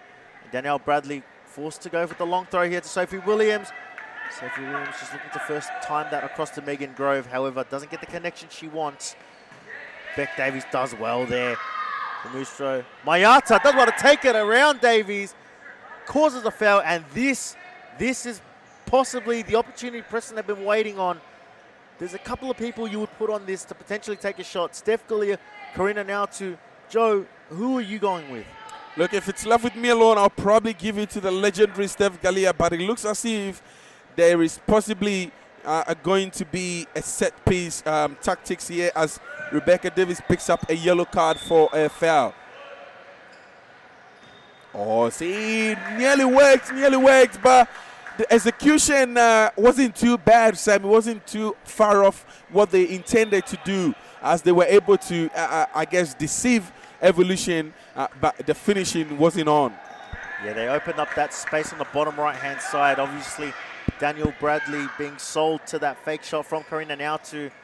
However, Steph Galea's contact with the ball not as crisp as she would have liked, causing it to go wayward, and unfortunately doesn't tick the scoreboard over, and Evolution maintained their 2-goal buffer after what was a very good opportunity for Preston to get another one on the board.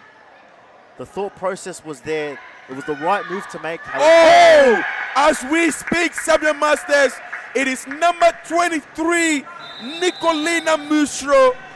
Her goal has caused some stirs and uproar in the Evolution camp as they call it timeout, Sam. Yes, it's a fantastic strike from distance here from Nicolina Mustro, which again has caused an Evolution timeout. Ladies and gentlemen, don't leave us. We have a cracker of a game for you. We'll be right back after this break.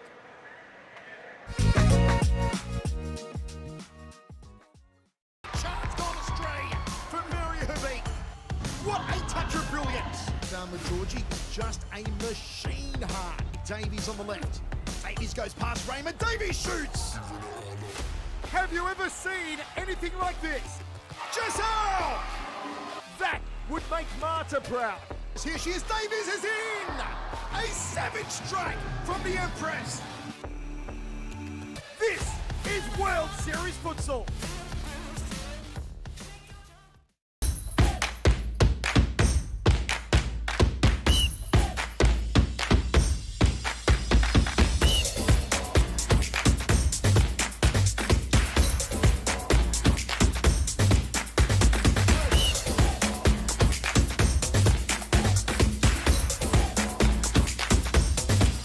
Ladies and gentlemen, welcome back to the Series Futsal Arena in Thomastown. You're joining us here for Round 7 Series Futsal Women's action.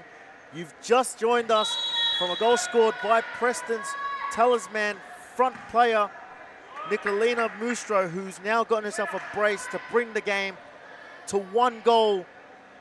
Joe, what a strike that was. Do you think Danielle Bradley could have possibly done better there? Well, I think the shot took her by surprise, as I was saying, as per the timeout call by Preston earlier on. If you are to see the keeper's face and you try to shoot, she's already going to make herself bigger and be on the ground to save it. I think the execution and the idea of Preston being able to shoot from afar, which was, I believe, was the message, is what is working for them. And obviously they've managed to get themselves a goal here. So very, very well taken goal straight to the bottom of the goal. And Daniel Bradley could not do nothing about it. Ladies and gentlemen, there's 5 minutes left on the clock, and what a 5 minutes we have coming up for you. This is not including stop clock once the 2-minute mark hits. It's another long shot. Maybe you're right in the sense of maybe Jamie and Aki just sensing a bit of uncomfortability from Danielle Bradley with the long shots, which has forced Def Galea to just have a crack from distance there. I think the long shot is probably going to be something that will work for them. But in saying that, they need someone to also follow through. You know, in case there is a deflection by any chance from Daniel Bradley. As Sophie Williams steps up to take the corner here. And it's going to be Rebecca Davis to take the shot. Mia Hotcake dropped it but picked it up later on. Mayata juggling there. Hey, Sam, tell you what, we've been seeing a lot of new tricks going. There's juggling here, there's season leaves going on there. There is all of those things happening, and tell you what, this is probably, see, round 7 is the round for all leagues. It is a round that everyone by that time has played each other once, so it's frothing here, ladies and gentlemen, as we've got 4 minutes left on the clock, with the last 2 minutes of play to be a stop clock, meaning every time the ball goes out, the clock has to stop. Obviously, as you mentioned, round 7 being an absolute cracker so far with the games that we've had. Obviously, our first game between Northern Phoenix and Eastern 1-0 as Mustro finds space in behind. And it is in! It is in, ladies and gentlemen. We have got a game on our hands. Is it Mustro? Nicolina Mustro with the hat-trick, Sam. Look at this. It was a beautiful throw there by Mia Bailey. Just a fine Mustro who made an absolutely stunning run there. Runs it down the line, just quickly taps it through, and has got the hat-trick and has single-handedly brought the game back for Preston. What an amazing upset this could potentially be. Sam, tell you what, if they go on and win this game, Preston might want to bring them every week now. But they're playing against the experience of evolution, so anything can happen, Sam. And this is what I was talking about. You come into a game, all of a sudden you see new faces. Now you have to readjust the way you play. And because you're not used to them, you don't know how they play. And I think Nicolina Mustro has taken them by surprise.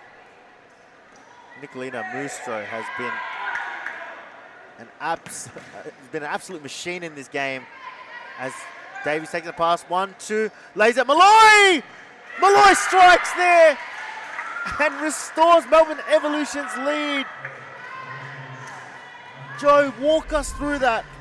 As I said, it's all about the experience, and we saw the talisman, Rebecca Davis, captain, literally just dancing away in between the players and then eventually finding the space and the point pass accuracy to Christine Molloy, and all she could do was dream and sing the song, It's Coming Home, straight into the goals.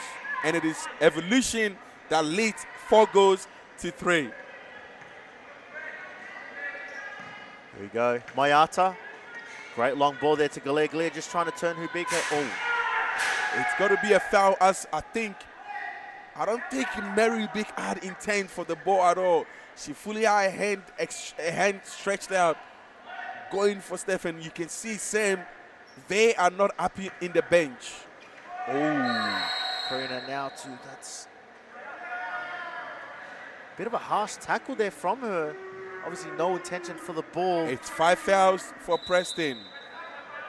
And now Preston find themselves in a very, very tough situation. 1 goal down, 5 fouls on the board. The next foul obviously leading to a penalty for Melbourne Evolution. This is not an ideal situation for Preston to be in right now. I think this is a payback. Not that I'm saying it, but it looks as if though she was avenging for Mary, a big foul on Steph Gallia, which was not called. And if that was Mary, I'm sure she probably would have gone in any other. But as you can see here, Preston are now on 5 fouls, which is a dangerous thing. Same as I was speaking about it, it's all about the experience. The experience can win you game, and now Evolution have the advantage. They have the upper hand, as people call it, and anything can happen from here, because any foul from Preston, it's a penalty. Ubik looking to step up here. Might look to just take a shot. As Evolution, Delanos tries to run in, sets it up for Davies. Davies didn't have anything there. Oh, great touch there to bring it down by Mayata. Very good touch, Sam. Very, very good first touch. First touches are very important in futsal. I completely agree with that, Joe. You have such limited time on the ball before you're closed down. It's all about that quick decision making and having a brilliant first touch and just providing you that extra second on the ball. Just allows you so much. You can do so much within 2-3 seconds of the game. Well, Sam, Asuka Miyata is a player to definitely watch. She's looking very, very dangerous, extremely dangerous. Just the ball rolling there, forces the turnover. Evolution just looking to defend the lead here with 1:15 to go on the clock. As Preston have to push here. Obviously they've got their dangerous target player up front in Nicolina Mustro, who's got herself a hat-trick. Definitely a shout, a contender for player of the match. She's been absolutely stunning for the Preston outfield today, single-handedly bringing them into the game. As now to...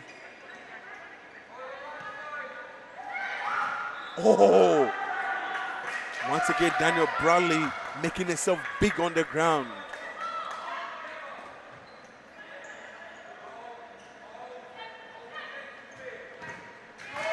Another corner kick here with 50 seconds on a stop clock to go, Sam. Here we go, now to the strike! Preston just have to shoot here. They have no choice. They don't have time to think about anything. As soon as they get any ounce of space, they just have to lace it and hope for the best. However, it is going to be a challenging task against such a keeper like Danielle Bradley, who is not going to allow anything to go past her easily at all. Definitely Sam Riley spot on her. Thought the keeper was going to pick it up from there. There's still 39 seconds to go. It is only 1 goal that separates Preston from Evolution. Anything can happen. It could be a fifth foul, it could be an equalizer. Anything can happen, ladies and gentlemen. And Mustro is being pushed forward. She's being edged. Steph Gallia. Trying to find that top left-hand corner of Danielle Bradley. However, Danny didn't have to do anything there. The ball just allowed to go out there for a goalkeeper throw. Bradley's been absolutely sensational with those long throws, just finding the target with ease as he looks to get very big. Trying there. It was a great ball by Sophie Williams. If you need a distribution manager, come for Bradley. Here we go. Galea with an opportunity. Just shoot straight at Bradley. I was talking about the follow-up, Sam. See how it's important. She pounds the ball off, but there was no one there lurking hungry enough for it. Now to just calling everyone into the box, just looking for a long throw here. Hands in the back of Musha, but nothing called there. Now to looking to probably repeat the same thing, just throw it in there, hope for the best. Well done there by Bradley to just cover. As Mayata to now to, they have to have a shot here, they have to find space, any bit of space to just take a shot. Musha shoots! Oh, nose there, and this will be an Evolution victory. What a game we have just witnessed. Joe, heartbreak for Preston. However, they shouldn't hold their heads down. They've brought in a new group of players to play against a team with the level of Evolution, and they've held themselves very well. Indeed, look, when you said heartbreak, I thought, look, that's the right word, but at the same time, I wouldn't use that because obviously they've been, like you said, they've been fantastic. They should keep their heads up because this is new for them. Whether we're going to see them again or not, they have so much positive out of them. And I'm telling you what, if this team should play 2 more times with each other, they are going to be not just dangerous, but they can walk through security in the airport, and guess what? They're going to be arrested for that. Ladies and gentlemen, we'll be back with the interview for this game. It is Evolution 4, Preston 3.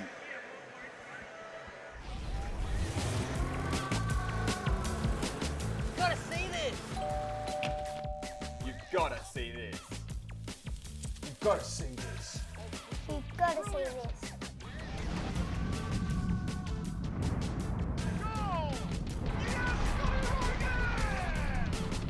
It does not get better than this. World Series Futsal. You've got to see this. Call him the Lionel Messi of futsal. Brilliant! Absolutely brilliant! Oh, what a goal! Yes, Scotty Rogan! It does not get better than this.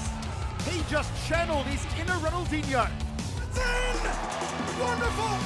Absolutely wonderful! This is a highlight reel goal. This is futsal at its finest. This is World Series Futsal.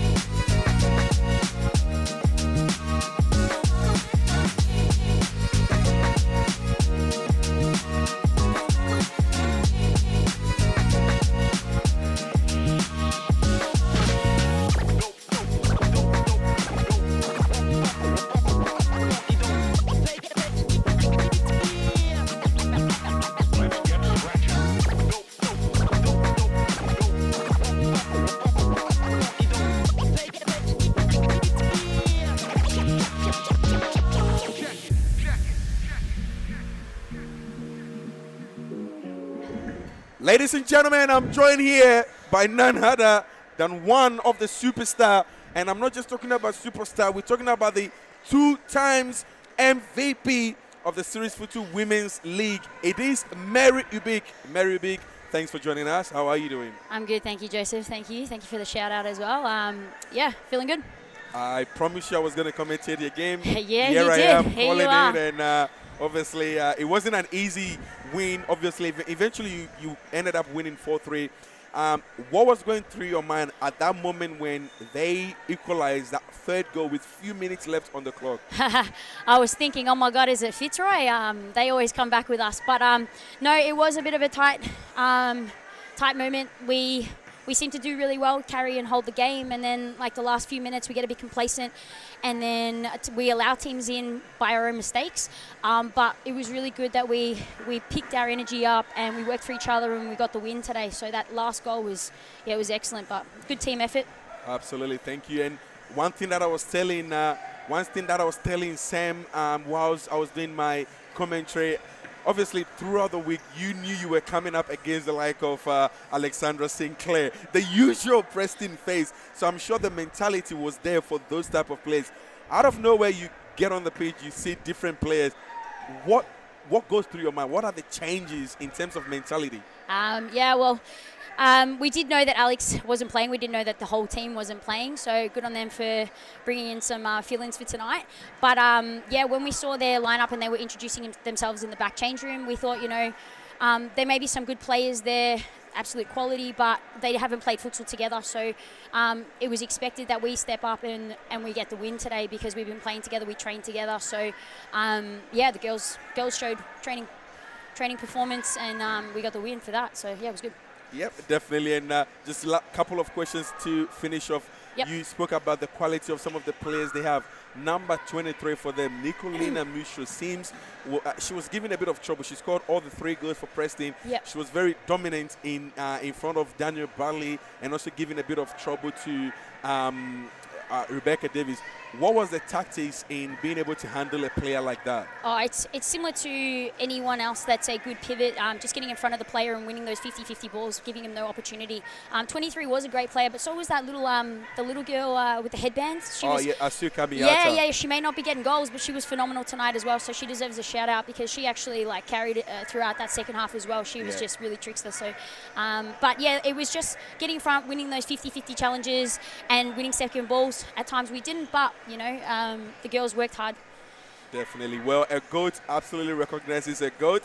Lastly, just briefly, obviously 6 games, 6 win, clean sheet, undefeated. Yep. Do you think you're going to win the league this season? Or is there a long way to go? There's a long way to go. We take one game at a time. Anything can happen. There's still, at least, I think, 10 more games to be played. We've got 2 more teams that we haven't versed. So anything can happen. We'll see how we go at the end of the season, at the end of the half of the season. Hopefully it's, full wins for that. So, that's what our aim is for the halfway point. But other than that, it's just, take each game as it comes. Awesome. Well, ladies and gentlemen, here you have the 2 times MVP winner of the Series Futsal women's game.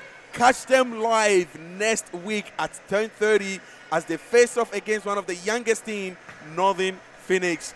We'll see you. Thank you. Thanks, Joseph. Bye. The Lionel Messi of futsal. Brilliant. Absolutely brilliant. Oh, what a goal.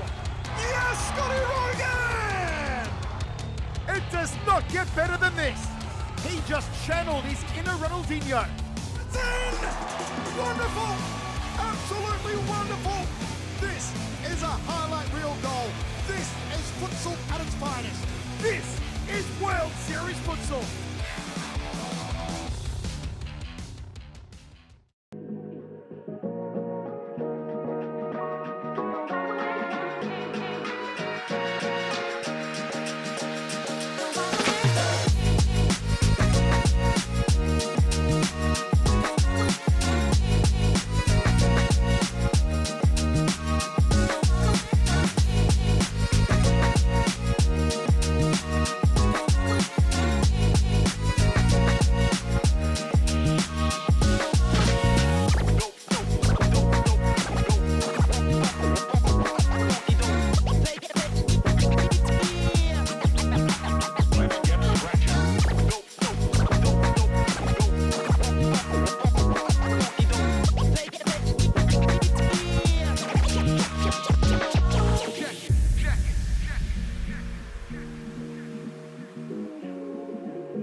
Just a machine heart. Davies on the left.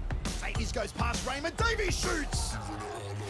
Have you ever seen anything like this? Giselle! That would make Marta proud. Here she is. Davies is in. A savage strike from the Empress. This is World Series Futsal.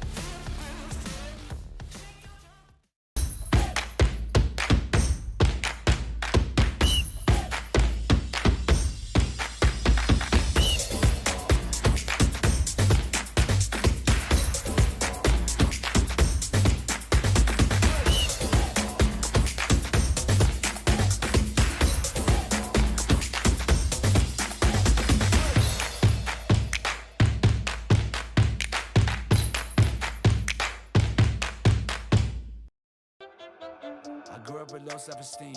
Was me and my mama, just us in the trauma. Hands up if you know what I mean. I see you, I feel you. I want you to know that you're not alone. I know what it's like not to have a home.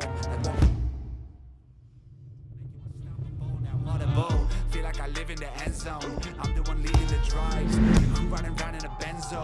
Red I'm in charge of my own fate. Left the excuses behind. Now I'm the illest violinist alive. I took the pain and I thrive. But look at me now.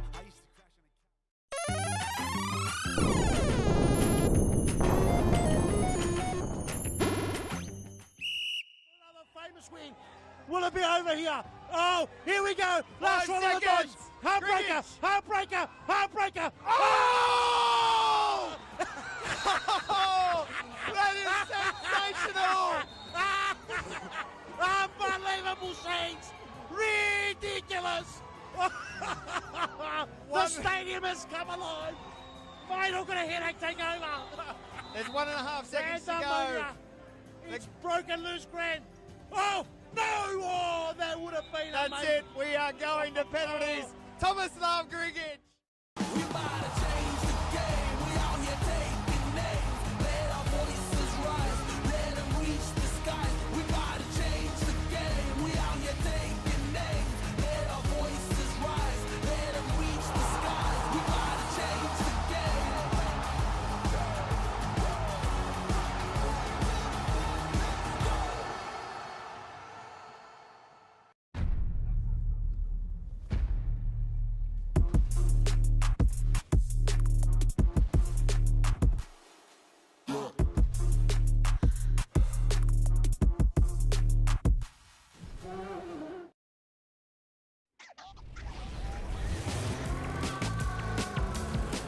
Gotta see this. You've gotta see this. You've got to see this.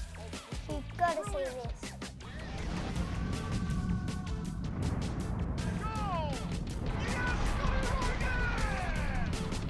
It does not get better than this. World Series Futsal. You've got to see this. Call him the Lionel Messi of futsal. Brilliant!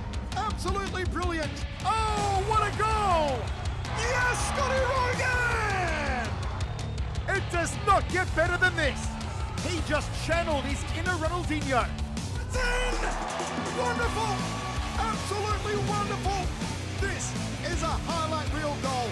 This is futsal at its finest. This is World Series Futsal.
Grew up with low self-esteem. Was me and my mama, just us in the trauma. Hands up if you know what I mean. I see you, I feel you. I want you to know that you're not alone. I know what it's like not to have a home.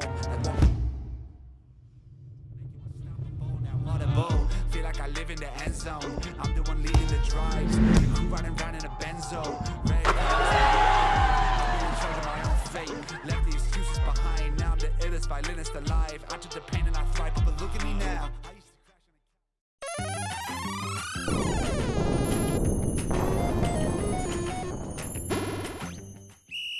Another famous win. Will it be over here? Oh, here we go. Last one of the bunch.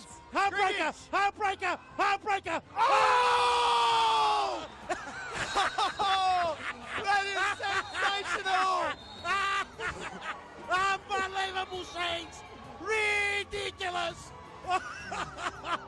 The stadium has come alive. Mate, I'm going to headache take over. There's 1.5 seconds to go. It's broken loose, Grant. Oh, no! Oh, that would have been That's amazing. it. We are going to penalties. Thomas Love Griggage. We about to change the game. We out here taking names. Let our voices rise. Let them reach the skies. We about to change the game. Ready. Ladies and gentlemen, we are back here for the final game.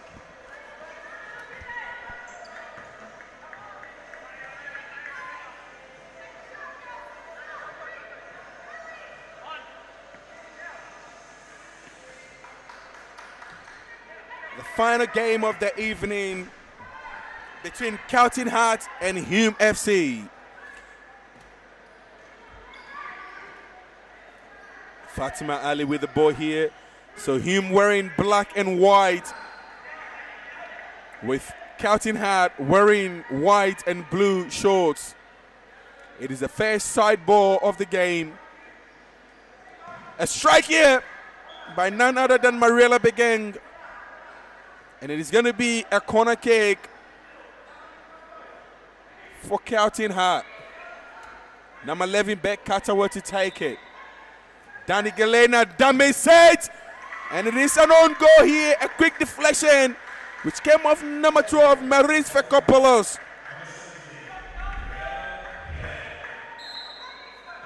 A deflection of Maurice Fekopoulos. Fatima Ali with the ball here. Still holding the ball, playing against Carlton. And finally, she throws the ball out for a side ball. Another set piece specialist here, Beck Catterwell. Referee asking them to bring it back. Mariela with a stroke again. And Fatima Ali blocks it off for another Carlton side ball. Oh, flying ball.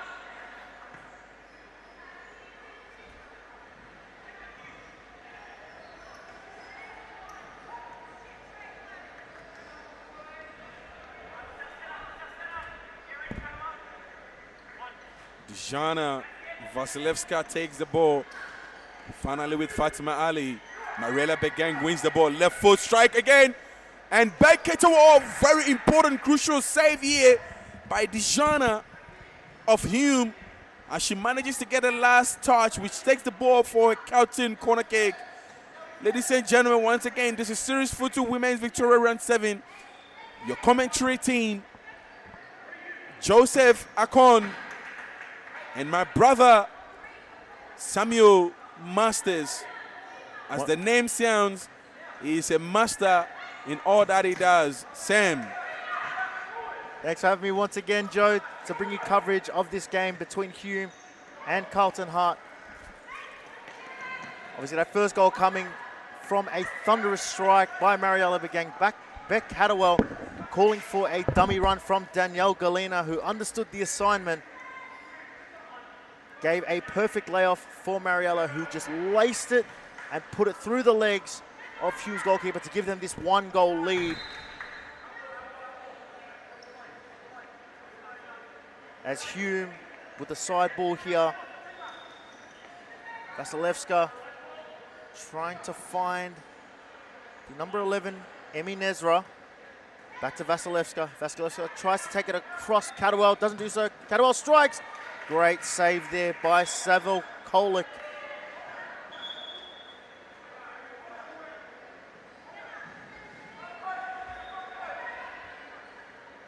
Hume obviously coming into this game winless at the moment. However, they have improved weekly with their performances and also bringing in some key players to help in furthering their development. However, they've got a tough task ahead of them with the likes of Carlton Hart being coached by Reece Interisi, who has come off his coaching of the Australian team in the World Series match against the European All-Stars. Coaching the likes of one of his players being Clarissa Allerton and Isabella Chincota, who is unavailable for this clash. As Hume get the side ball here. Number 10, Vasilevska. Vasilevska to Nezra, but the ball's called back and it's turned over. Mariella Begang looking for the throw. Allerton. Allerton tries to turn there, does well to get through the gap. And now Vasilevska for the break. Trying to find Svitkopoulos. Svitkopoulos tries to find Fatima Ali. Not a great pass there. However, if Hume are to score here, they may have to score through their counterattacks. They're going to have to take all the opportunities that they get. As Vasilevska finds Svitkopoulos. Svitkopoulos to Vasilevska. Vasilevska tries to go back to Svitkopoulos again. Just a lack of communication here. And Allerton allowed to break. Strike! Blocked there by Mariella Begang. Vasilevska takes the ball out, just looks to take a shot of her own. However, causes Paige Daly no problems. And Danielle Galina on the ball. Goes to Allerton. Allerton to Bennett. Bennett does well to cut back on the inside. Catterall first time touch to Bennett. Bennett brings it to her left. Backed on the right. Beautiful work there by Jana Bennett. Just creating that space for herself to get a shot away. However, she's closed down very quickly by the Hume defense. Promising signs here from both teams. Hume causing some problems early as well. Diana Vasilevska, opportunity! A chance goes begging.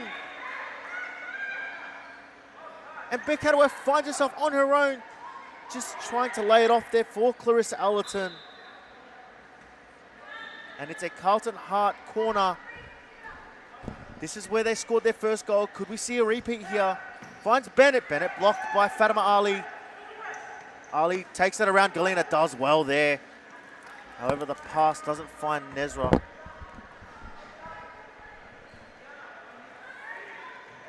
Jana plays the ball in, finds, it's a 1-2. All she had to do was hit it.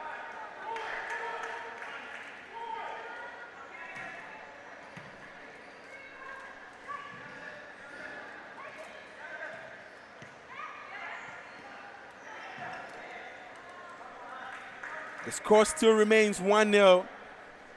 Hume very defensive at the moment. Carlton getting some few opportunities, but they are not taking it. Clarissa had a nice opportunity after a 1-2 play by Beck. A good clearance here by number 11. Emi Nezra does well to clear the ball there. As Gallagher on the ball. I believe this might be Gallagher's first appearance this season. Correct me if I'm wrong. Jana Bennett. Bennett tries to get around Svitkopoulos. And in the process, causes a foul. Carlton leading 1-0 here with 15 minutes left on the clock, courtesy of your goal scorer, Mariella Begang, number 17, for Carlton Hart.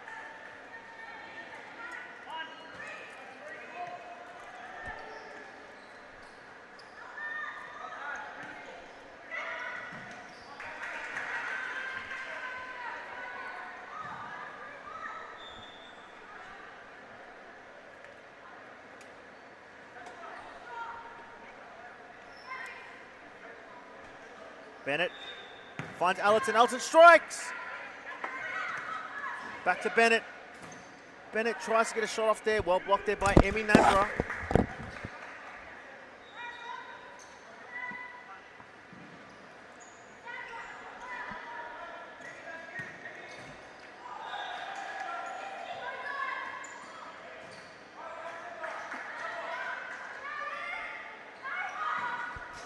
Allerton. Allerton's shot goes wide there.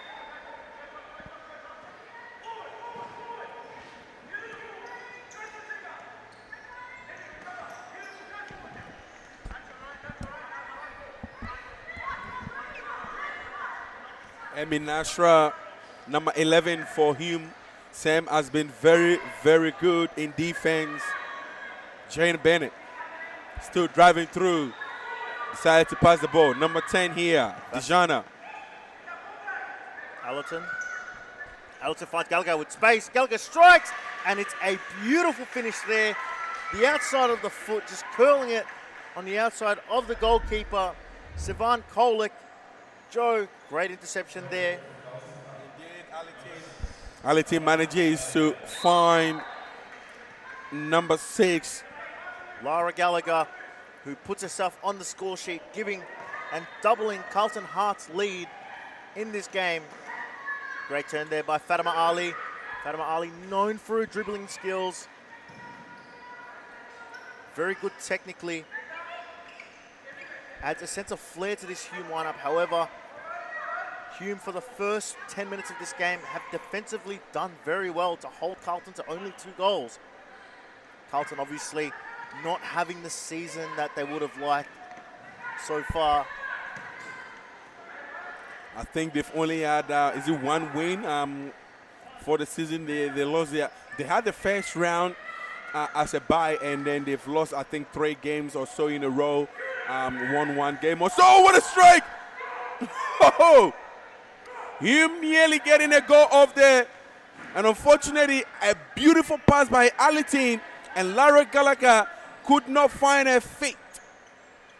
Fatima Ali finds number 7, Basil Tamil. Back to Fatima. Finds number 11, Emi Najro. Unfortunately, the ball goes out. Apologies, it was number 4, Cassandra Nasha, as we go on a time-out call by Carlton.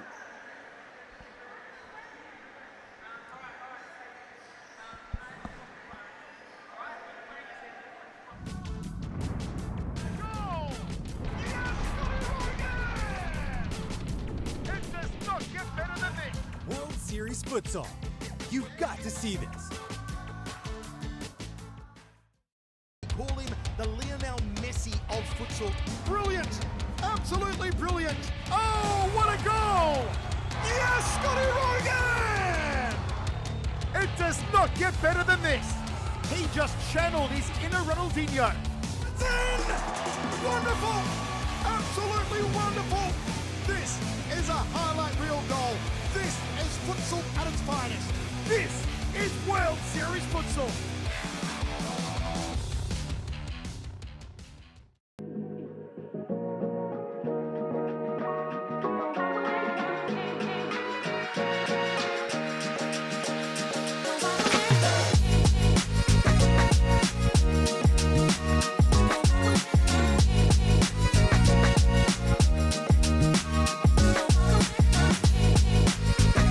And we are back, ladies and gentlemen, with 11 minutes and 52 seconds left on the clock as Carlton are leading 2 goals to nil against Hume Futsal Club.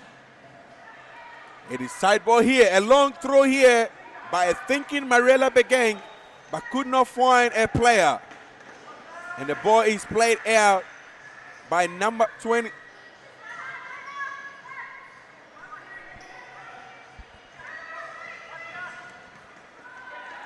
We got Hume on the ball here. Carlton, Gallagher, strike. A good save here by Seville Kola.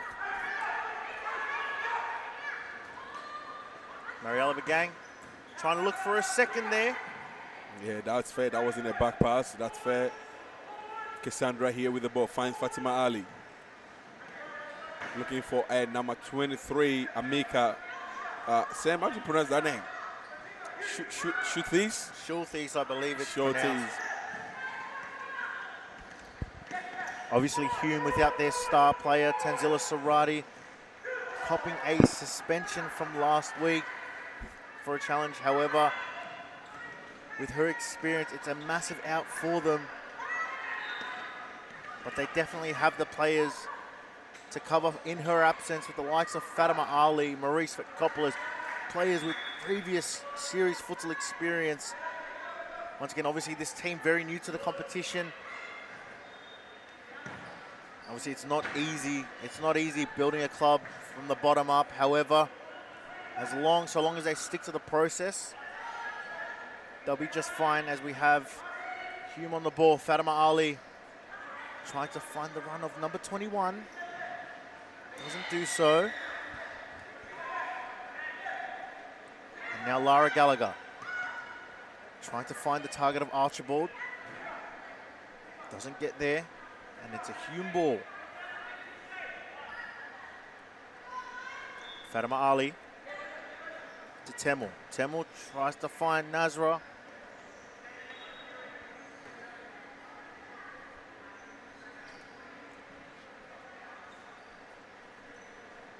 Paige Daly. Goes to Allerton. Allerton loses the ball. Great work here by Hume. Great save by Daly. Oh, Temel unable to convert that second effort. And Carlton allowed to just break here to reset. Allerton on the ball. Takes it around Fatima. Finds Gallagher free. Gallagher strikes. Finds the bottom right-hand corner. Number 6, Carlton Hart, Lara Gallagher with a brace. 2 goals. What a finish. Just her being able to find herself in that space and just leaving the shot low and hard. A struggle for Kolek to get down and save, and that provides Carlton with a 3-goal lead here with 8 minutes and 30 seconds left in the first half.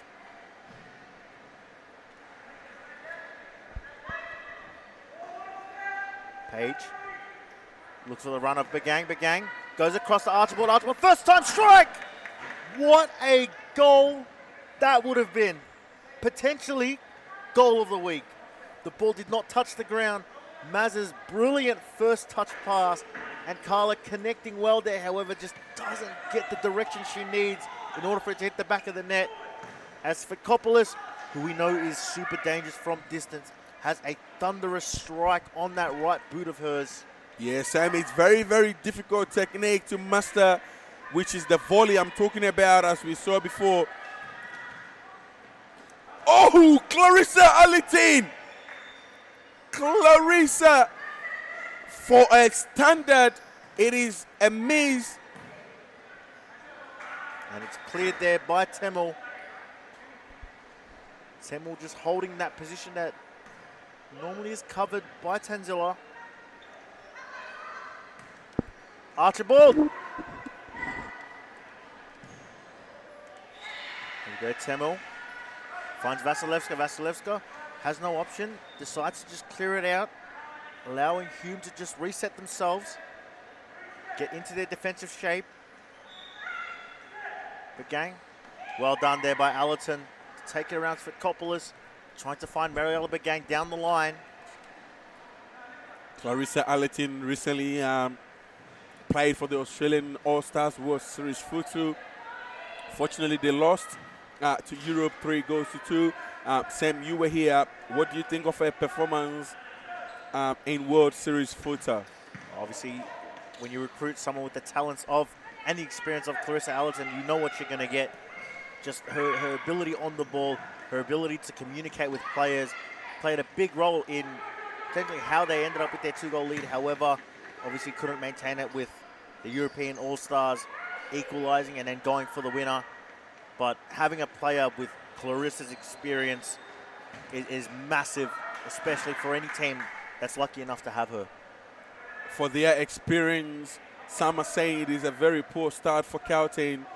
But what do you think, Sam? Because you can't undermine Hume, because they've been fantastic in the opening 17-minute or 18-minute of play so far. So, you know, people are saying it is a very slow start for Carlton, but I refuse. You know, I want to give credit to Hume because they've been fantastic. Oh, open gap. And an experienced player like Clarissa, I would have expected her to finish that, Sam. You can't give someone with that level of experience and the shooting power that she has, that much time and space to get a shot away. In saying that, we did talk about recently Hume obviously being undermined. However, they are a team that has improved week in, week out, especially in the defensive side of things with their squad. It's just usually in the second half where they start to struggle a little bit, with the tired legs start to kick in. However, their first half throughout the season so far has been amazing. As you can see, one thing that I think Hume are struggling with is the presence of a goalkeeper. You know, we've seen Maurice Pekopoulos has been in goals for I think 2 or 3 weeks for Hume. Today we've seen a different goalkeeper. I think they need a solid keeper that could possibly be a much difference for them. Because some of the goals they concede are very savable, if that's a word to say. And I think referee waves play on there. Danny Galena, former player of Northern Phoenix. And the ball goes sideball. Here we go, Hume allowed to restart here. 4 minutes and 23 seconds left on the clock, ladies and gentlemen. Carlton Hart lead 3-0 as Kolek gives the ball to Emi Nazra. The ball blocked there by Beck Catterwell. Dangerous target player for Carlton Hart. Again, another player with a lot of power with that right foot, able to score goals. As Allerton goes across to Beck Catterwell, and just as we talk about her ability to score goals, she proves us right once again there. It was beautifully done there by Clarissa Allerton to find Beck Catterwell all alone, and Beck Catterwell's first touch was sensational, just using the pace of the ball to just deflect it into the goal, and that gives Carlton a 4-goal lead as we go into a timeout called by Alan Kolak for Hume. Ladies and gentlemen, don't leave. We'll be right back after this short break.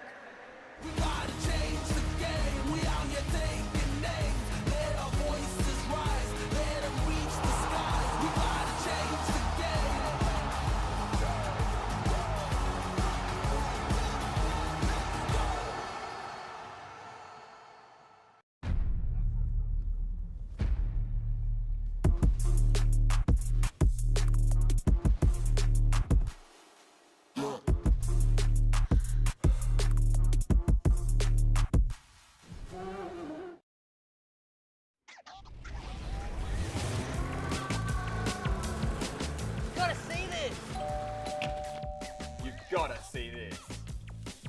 You've got to see this. You've got to see this.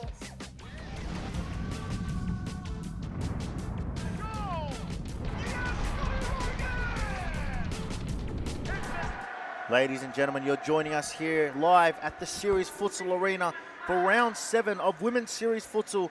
Your clash featuring Carlton Hart taking on Hume. Carlton with a 4-goal lead here, courtesy of your goal scorers Beck Catterwell, Lara Gallagher with a brace, and of course the dangerous Mariella Bagang with a thunderous right foot strike off a corner set piece, assisted by Beck Catterwell. You're joined here with your commentary team by myself, Sam Masters, and Joseph Akon. Joe, first half, as we start talking, Hume have conceded yet again. I thought it was 4-0 before, Sam. I believe it's 5-0. I don't think the refs have updated the score as of yet. However, Clarissa Allerton's strike gives them a 5-goal lead, and Beck Catterwell brings it to 6. I believe this is Carlton's 6th goal, as we can see across the board now. Sam, I'm not sure what the information or what the comments was for the timeout called, but whatever it is, it seems not to be working, as Hume has come and considered 2 goals in less than a minute. Yeah, obviously the timeout working against him, which we've seen quite a few times done, both not in just the women's league, but in also the men's league as well, where the timeout has ended up coming to bite you back a little bit. Strike there. Oh, yes! Yes! Cassandra Nasha scores for Hume. What a strike. It takes a special strike like that, top right corner, to beat someone as experienced and as skillful as Paige Daly is. We can't get the replay up at the moment. However, that first touch strike is replied to instantaneously by Carlton Hart. Jana Bennett just finding and just gliding her way through the defense. The easiest of finishes, just into that bottom right corner. And Hume have now conceded 3 goals in a matter of a minute and a half since taking their timeout. Indeed, number 11 here, free kick to be taken. She's chosen to go for the short passes. Sam, now, look, a lot of people will be seeing Hume losing games in their phases, and that is very prominent in majority of the teams that have played here. So usually when you come in and you don't have that much experience, these things happen. But as time goes on, we see a lot of improvement. The likes of Fitzroy, the likes of Fitzroy when they started their first 2 years or so was absolutely shocking. But now they're one of the powerhouse of the State League Series Futsal Women's League. Phoenix wasn't great either in the first 2 rounds. We had the likes of Amazon and Melbourne Aku as well. When they first started was just like this. So don't count anyone out yet, because anything can happen in coming weeks, in coming seasons. As we get Beck Catterwell on the ball here, lays it off for Bennett. Bennett cuts inside on that left foot, and it's going to be an own goal scored there by Emi Nazra. Such an unfortunate way to end the half. Carlton scoring 8 goals, Hume scoring 1, as this looks like it will be the score going into the halftime break.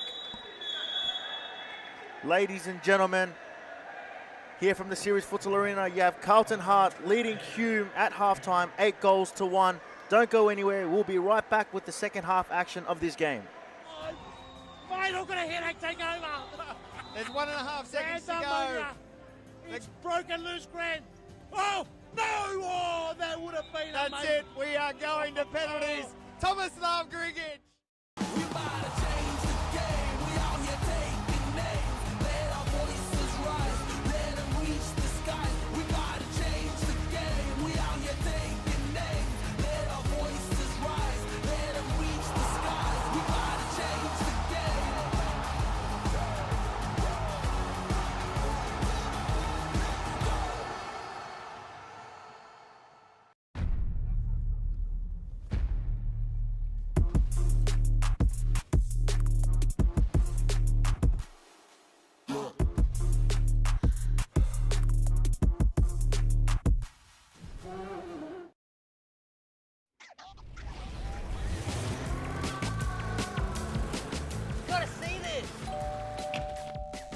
Gotta see this.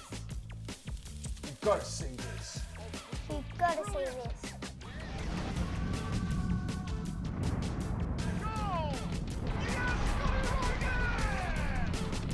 It does not get better than this. World Series Futsal. You've got to see this. Call him the Lionel Messi of futsal. Brilliant! Absolutely brilliant! Oh, what a goal! Yes, Scotty Rogan! It does not get better than this. He just channeled his inner Ronaldinho. It's in! Wonderful! Absolutely wonderful! This is a highlight reel goal. This is futsal at its finest. This is World Series Futsal.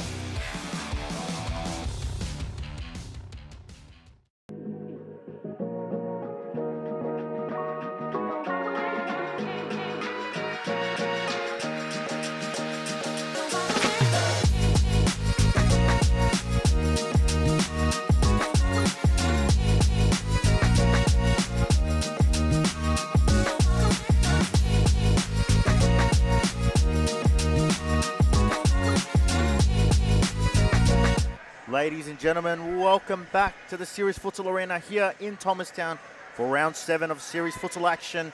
We bring you the Women's League, our final clash of the night between powerhouse Carlton Hart and newcomers Hume. Carlton putting on 8 in the first half, and Hume only scoring the single goal courtesy of Cassandra Nasher. As Beck Cadwell gets us underway here. Pass doesn't find the gang. It's intercepted. And now Cadwell on the ball. Takes a shot. Well blocked there by Nazra. Sokopoulos tries to go around.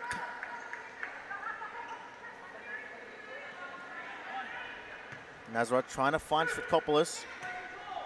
Strike there by Diana Vasilevska. Paige Daly just tipping it over the bar. Forcing a Hume corner here.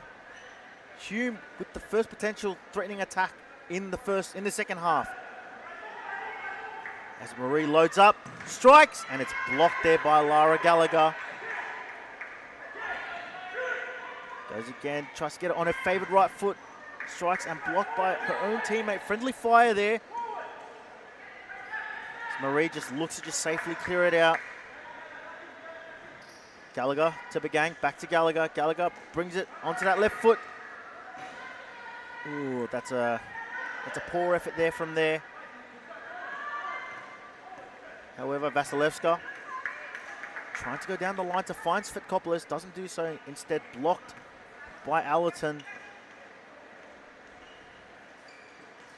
Here we go, Hume. Oh, lovely work here. Number 7, Temel strikes.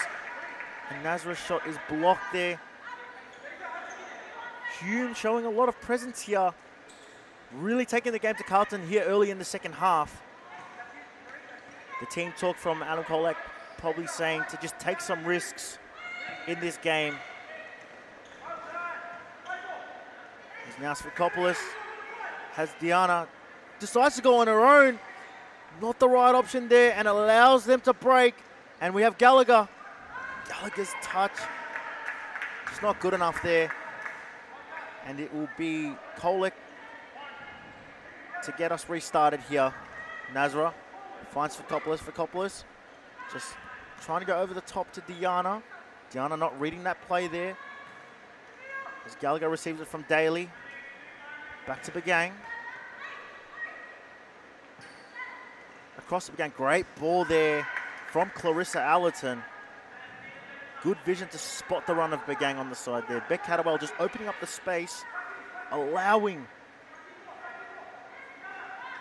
Allerton with a strike. Goes over the bar. No trouble there for Kolak. The scores remain the same here. 8-1. Nazra. Vasilevska 1-2 with Temel.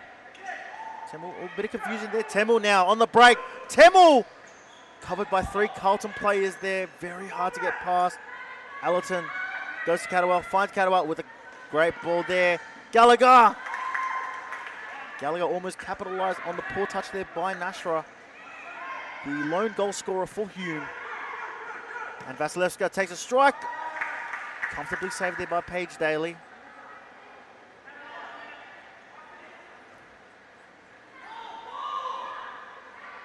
Vasilevska just bringing the ball out. Nazra, Temel. Carlton Hart on the ball. Allerton. Allerton, great ball to find Begang, however, just too much pace on it. The thought was there.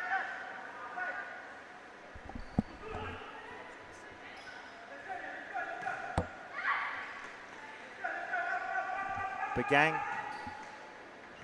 Cadwell, oh, beautifully done there. Great work, Cadwell, one-on-one.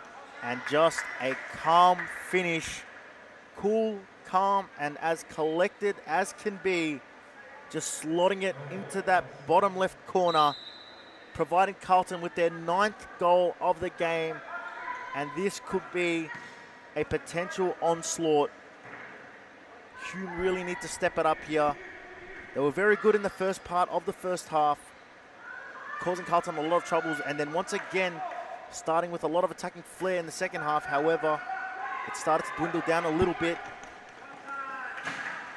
and Carlton capitalising on the lack of energy provided by Hume.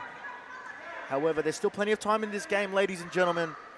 We've still got 18 minutes to go, Sam. Only 5 minutes has been played so far, and Hume is doing very well, defending very well, preventing Carlton from any further goals But how long are they going to be able to hold that for as the ball is in possession of Carlton Mariela Begang? Vasilevska did really well there to get past Allerton, past a couple of Carlton players.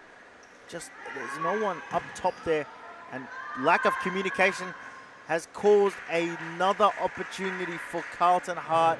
And Lara Gallagher, once again, very good finisher, gets herself, I believe it is her third or her fourth goal of this game so far. And what a start to the second half this is for Carlton. Reese will be very happy with his girls. Nazra finds number 21. Dispossessed by Gallagher again. Gallagher strikes. Great save there by Kolick.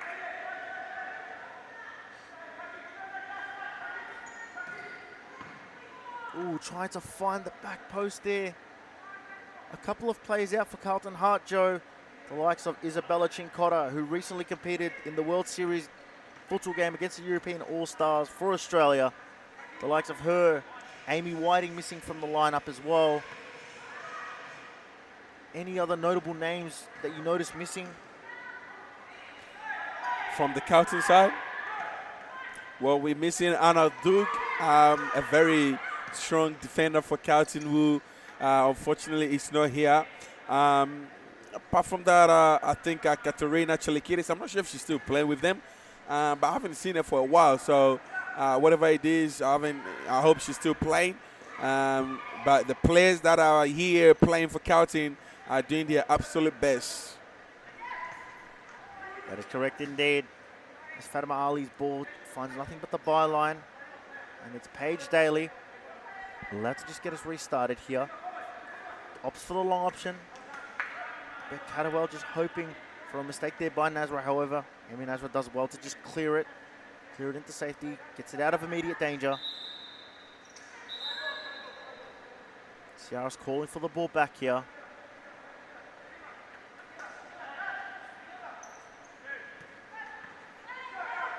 Galena strikes. Ooh! Just finds that left post. Hitting the wrong side, going out. And it's a Hume ball here. Nazra trying to find the young number 21. Elton finds Jaina Bennett. Jaina Bennett, very tricky. Oh, does well there, exceptionally well to turn Svitkopoulos. Oh no, here we go. Catterwell, great save by Kolick. Amazing bit of play there by Carlton, but obviously met with extraordinary keeping by Kolick to keep that ball out.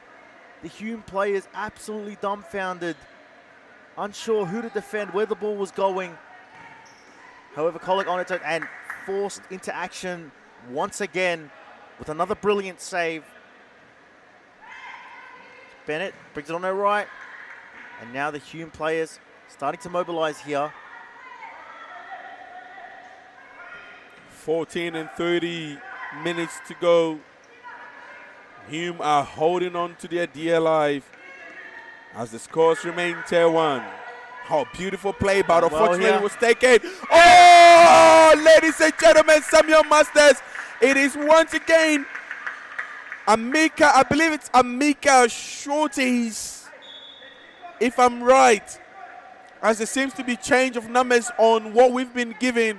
We apologize to our, I found it. We apologize to those that are watching us if we get any names wrong. Unfortunately, we don't have the 21 on our team sheet that has been submitted to us, Sam. So we apologize, but yeah. Allerton strike blocked there by Nazra.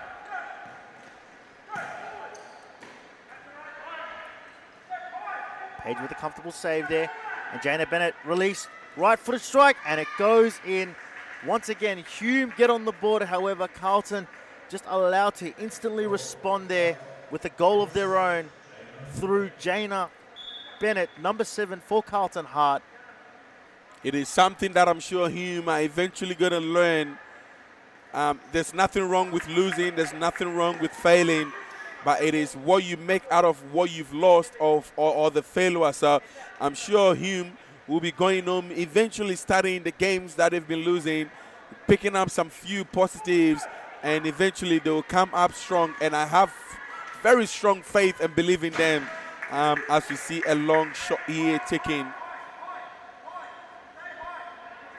Paige Daly to start as the ball. Finds straight away Jenna Bennett. She gonna pass the ball. Beck tries to play it back, but a strong defense by Maurice Fekopoulos. Cadwell on the corner here.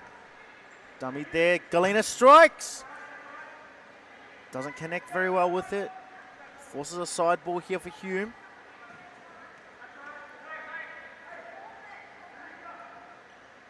Schultheis's pass just doesn't find anyone as Clarissa Allerton subs off from Mariella Begang.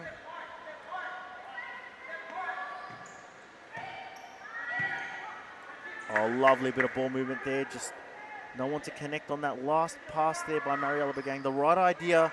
However, no player reading what was going on. And Fatima Ali on the ball here. Tries to go around Beck Cadwell. Trying to use the byline. Beck does well to cover. Svetopoulos' strike. It's very unusual from Svetopoulos, especially from that distance.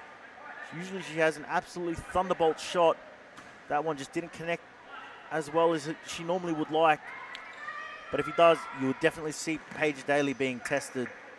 I'm sure she'll be a bit disappointed in herself. Beck Cadwell. Oh, that was a great throw there by Paige Daly to find Cadwell in space on her own.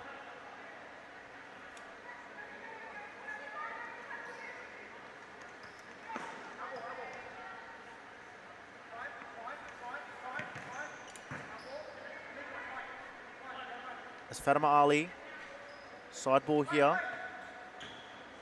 1-2 with Svetopoulos. Takes it down the line, does well to get past Cadwell.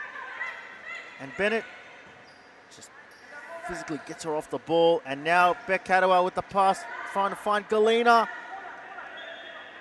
Carlton have to settle for a corner here. Gallagher coming on for Jana Bennett. Gallagher with 3 goals already, looking to add to her tally. I mean, there, Beck Cadwell with a strike. Athulsis does well to bring the ball up, but no support in the middle whatsoever. And Carlton now 2-on-1.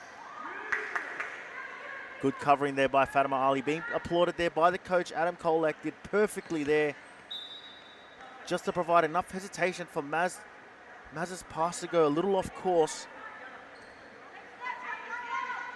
As Gallagher steps up to the side ball. Maz on that left foot, blocked there by Fatima Ali.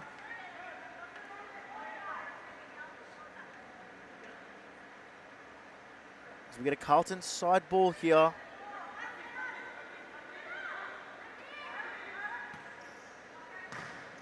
Galena with a strike. That one not causing any problems for Kolak. As Vasilevska receives the ball from Temel to Fatima Ali. Temel again. Can't do anything with it. As a result, is a Carlton side ball in their defensive half. To Danielle Galena, who opts for the long throw option and finds Cadwell on her own. Cadwell, almost a great finish there. Carlton squandering a few chances in the second half. Probably thinking they should have at least a couple of more goals. However, Hume standing firm and strong in their defense, not letting up. And Mariella Begang is pushed there from behind.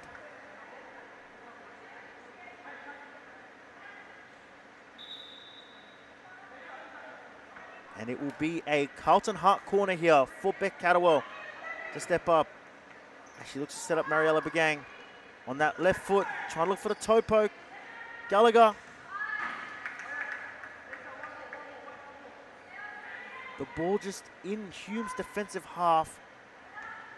Hume struggling to get it out here as Maurice Fekopoulos gets the ball, holds it up very well for Fatima Ali, and here we go. Just that ball to link up. They've struggled with the entire game here.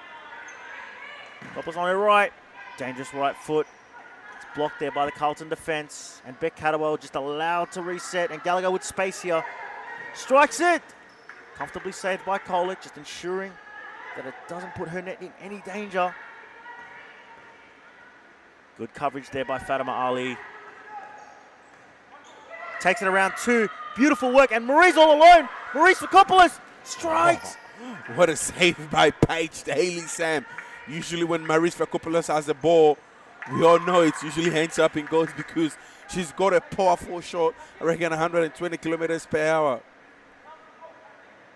Both keepers being called into action, one right after the other. Kolick just producing a great save there to stop Carlton from scoring their 12th goal and bringing their lead into double digits.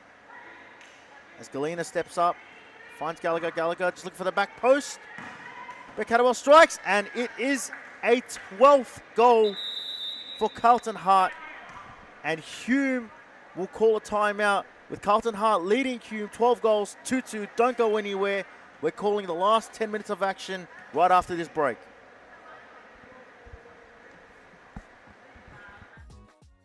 Chance gone astray from Maria Habib. What a touch of brilliance. Georgie, just a machine heart. Davies on the left. Davies goes past Raymond. Davies shoots. Have you ever seen anything like this? Giselle! That would make Marta proud. Here she is. Davies is in. A savage strike from the Empress. This is World Series Futsal.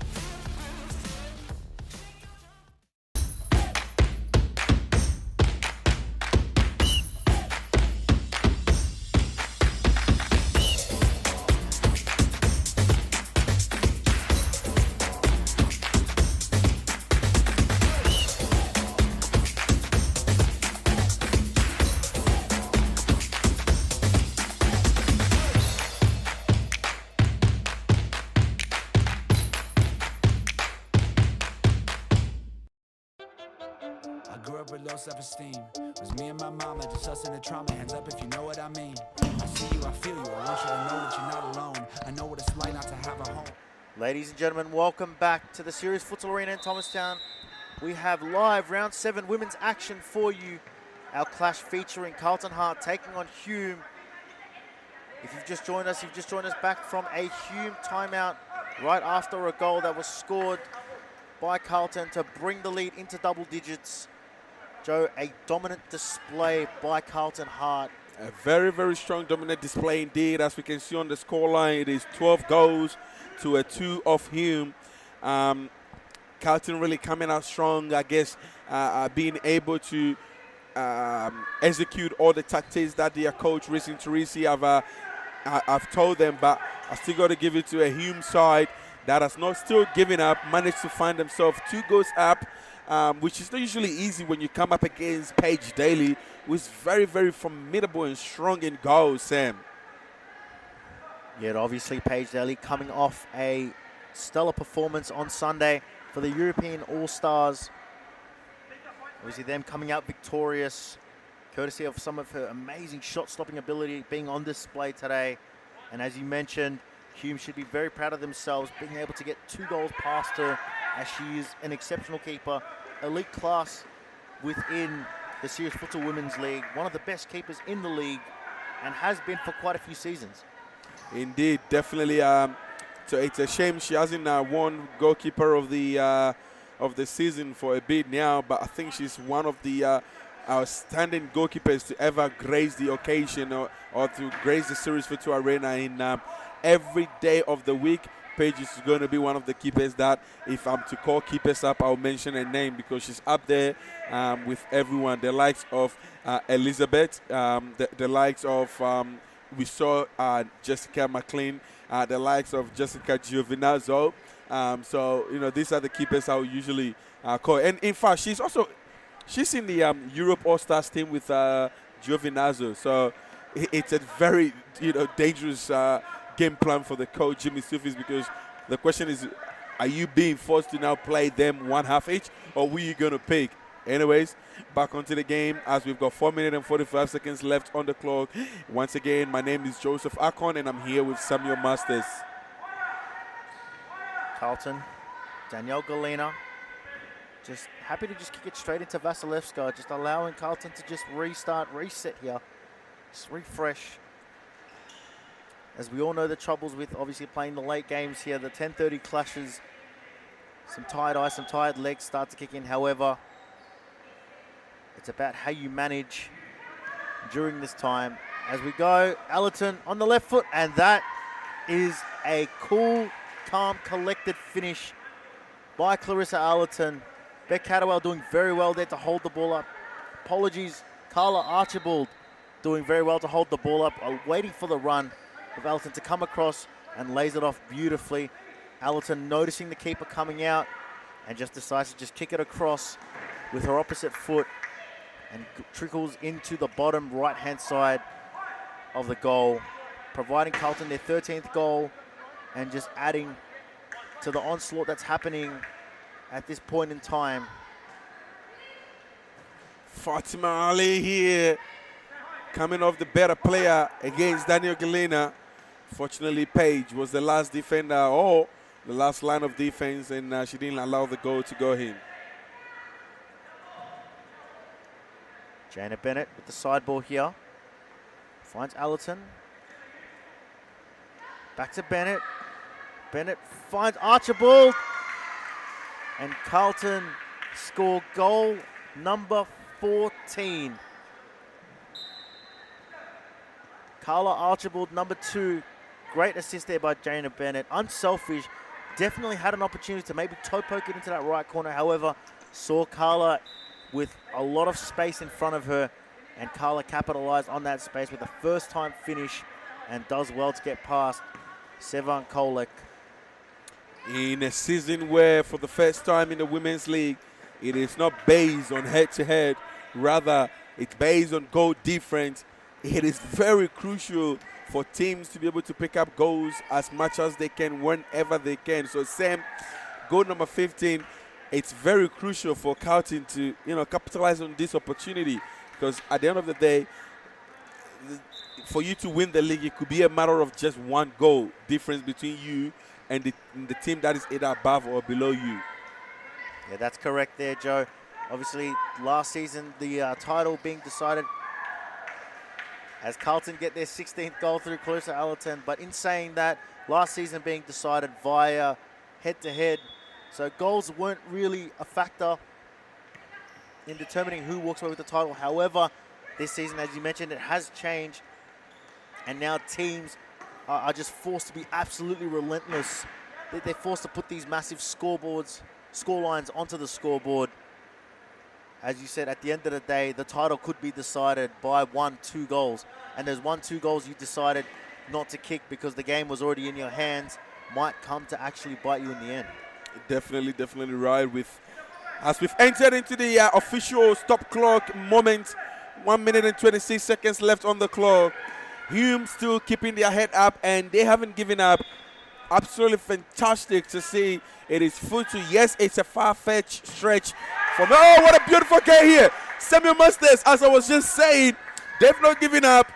These are the happy moments. Whether you are losing or not, it is exciting for your girls to come up and score a goal against a team like Carlton, Sam.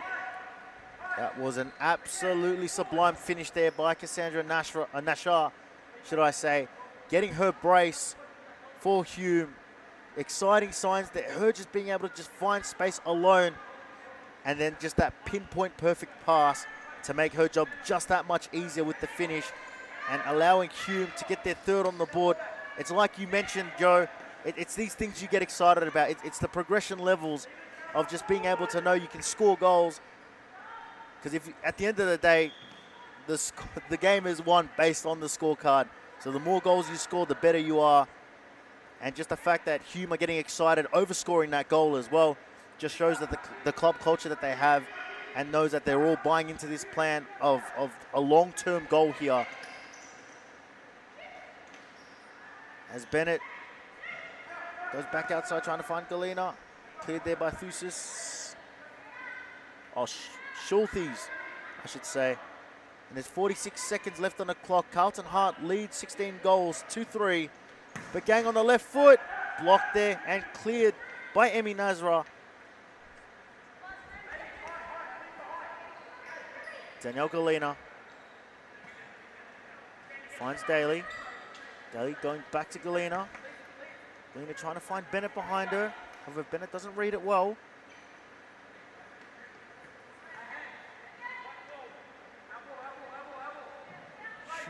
Is there an opportunity for another goal here? I think that would be a very positive thing, and I think that's everyone is going to love that. You know, it's not always easy to pick up yourself losing that many goals. Some would have already given up, but I really, you know, appreciate the tenacity and the energy that Hume is still playing with. As we go, ladies and gentlemen, 23 seconds left on the clock. We've entered stop clock period. Beck Catterwell on the ball here. Does well to hold it up, trying to find Galena. And here we go. Schulthe's on the break. But covered there by the experienced Mariella Begang. Nishar, it's a foul throw given. There's 11 seconds, could potentially have one more goal here. Jana Bennett calling for the ball. Paige Daly looking to strike it and finds Bennett. Beck Catterwell to put maybe goal number 17, doesn't do so. Ladies and gentlemen, that concludes your final game of the night. Carlton Hart defeating Hume, 16 goals, 2-3. We will be right back here with a player interview. Don't go anywhere.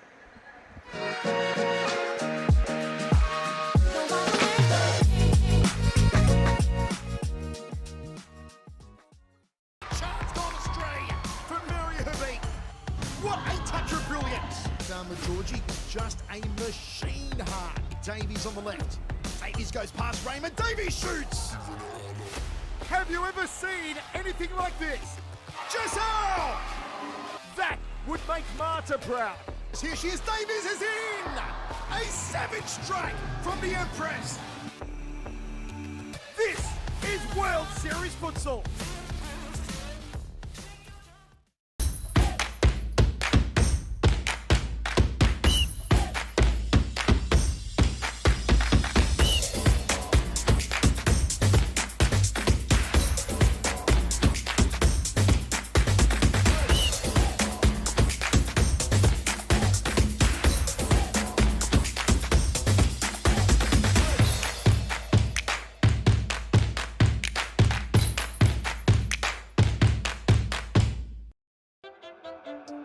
Low self-esteem was me and my mama, just us in the trauma. Hands up if you know what I mean. I see you, I feel you. I want you to know that you're not alone. I know what it's like not to have a home.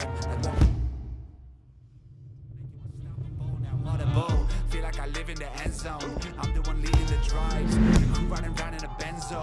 Red I'm in charge of my own fate. Left the excuses behind. Now I'm the illest violinist alive. I took the pain and I thrive, but look at me now.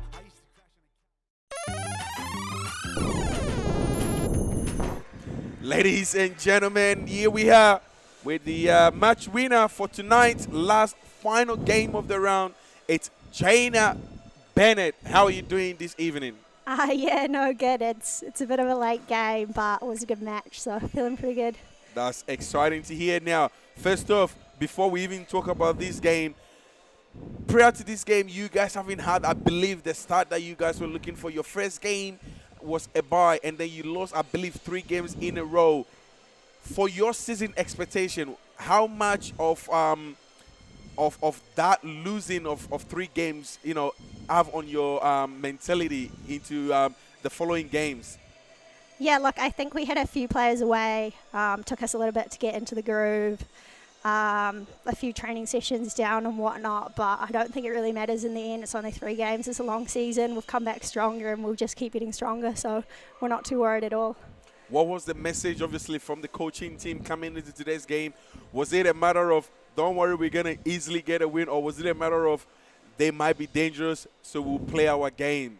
Yeah, look, I don't think any game in this league is going to be easy at all. So that was the message coming out tonight, was just go hard, play our game, string some passes together, and that's exactly what we did. Took us a bit to get into it, but I know we've got the quality and all the girls can perform, so I think we're just going to get stronger from here. And just to yourself personally, do you think you're having the season that you want? Look, I've been away. I've been in New Zealand, so I'm coming back, just getting back into it. But look, I think we've got the team that can take it out. So I think, yeah, I'm looking forward to it. Awesome. Just finally, just before you go, obviously, I'm sure there'll be a lot of positives to take from this game. Your next game next week is against one of the top teams that are flying high. It's Melbourne Arcu, and I believe they currently sit on top of, Evolution has taken over, but Melbourne Arcu are sitting second in place, winning fantastic games. What is going to be the preparation coming up against a team with such great talent and organization? Yeah, it's going to be tough. I think, yeah, we're definitely going to have to get some prep in. But look, we've always had a good game against Aku. We had a few good wins last year, so I think we can really pull together, play how we can, and we should pull through, hopefully. Well, you heard it here from Jana Bennett. If you want to see Cowteen beating Melbourne Arcu, don't go anywhere. You need to be here at the Series Futsal Arena or watching live. It's next week, Wednesday, exactly 9:15 as we start. Jenna, it's late. I'm not going to keep you here. You go out there, get home safe. Ladies and gentlemen, thank you all for joining us, and we'll see you all next week. Amazing. Thank you so much.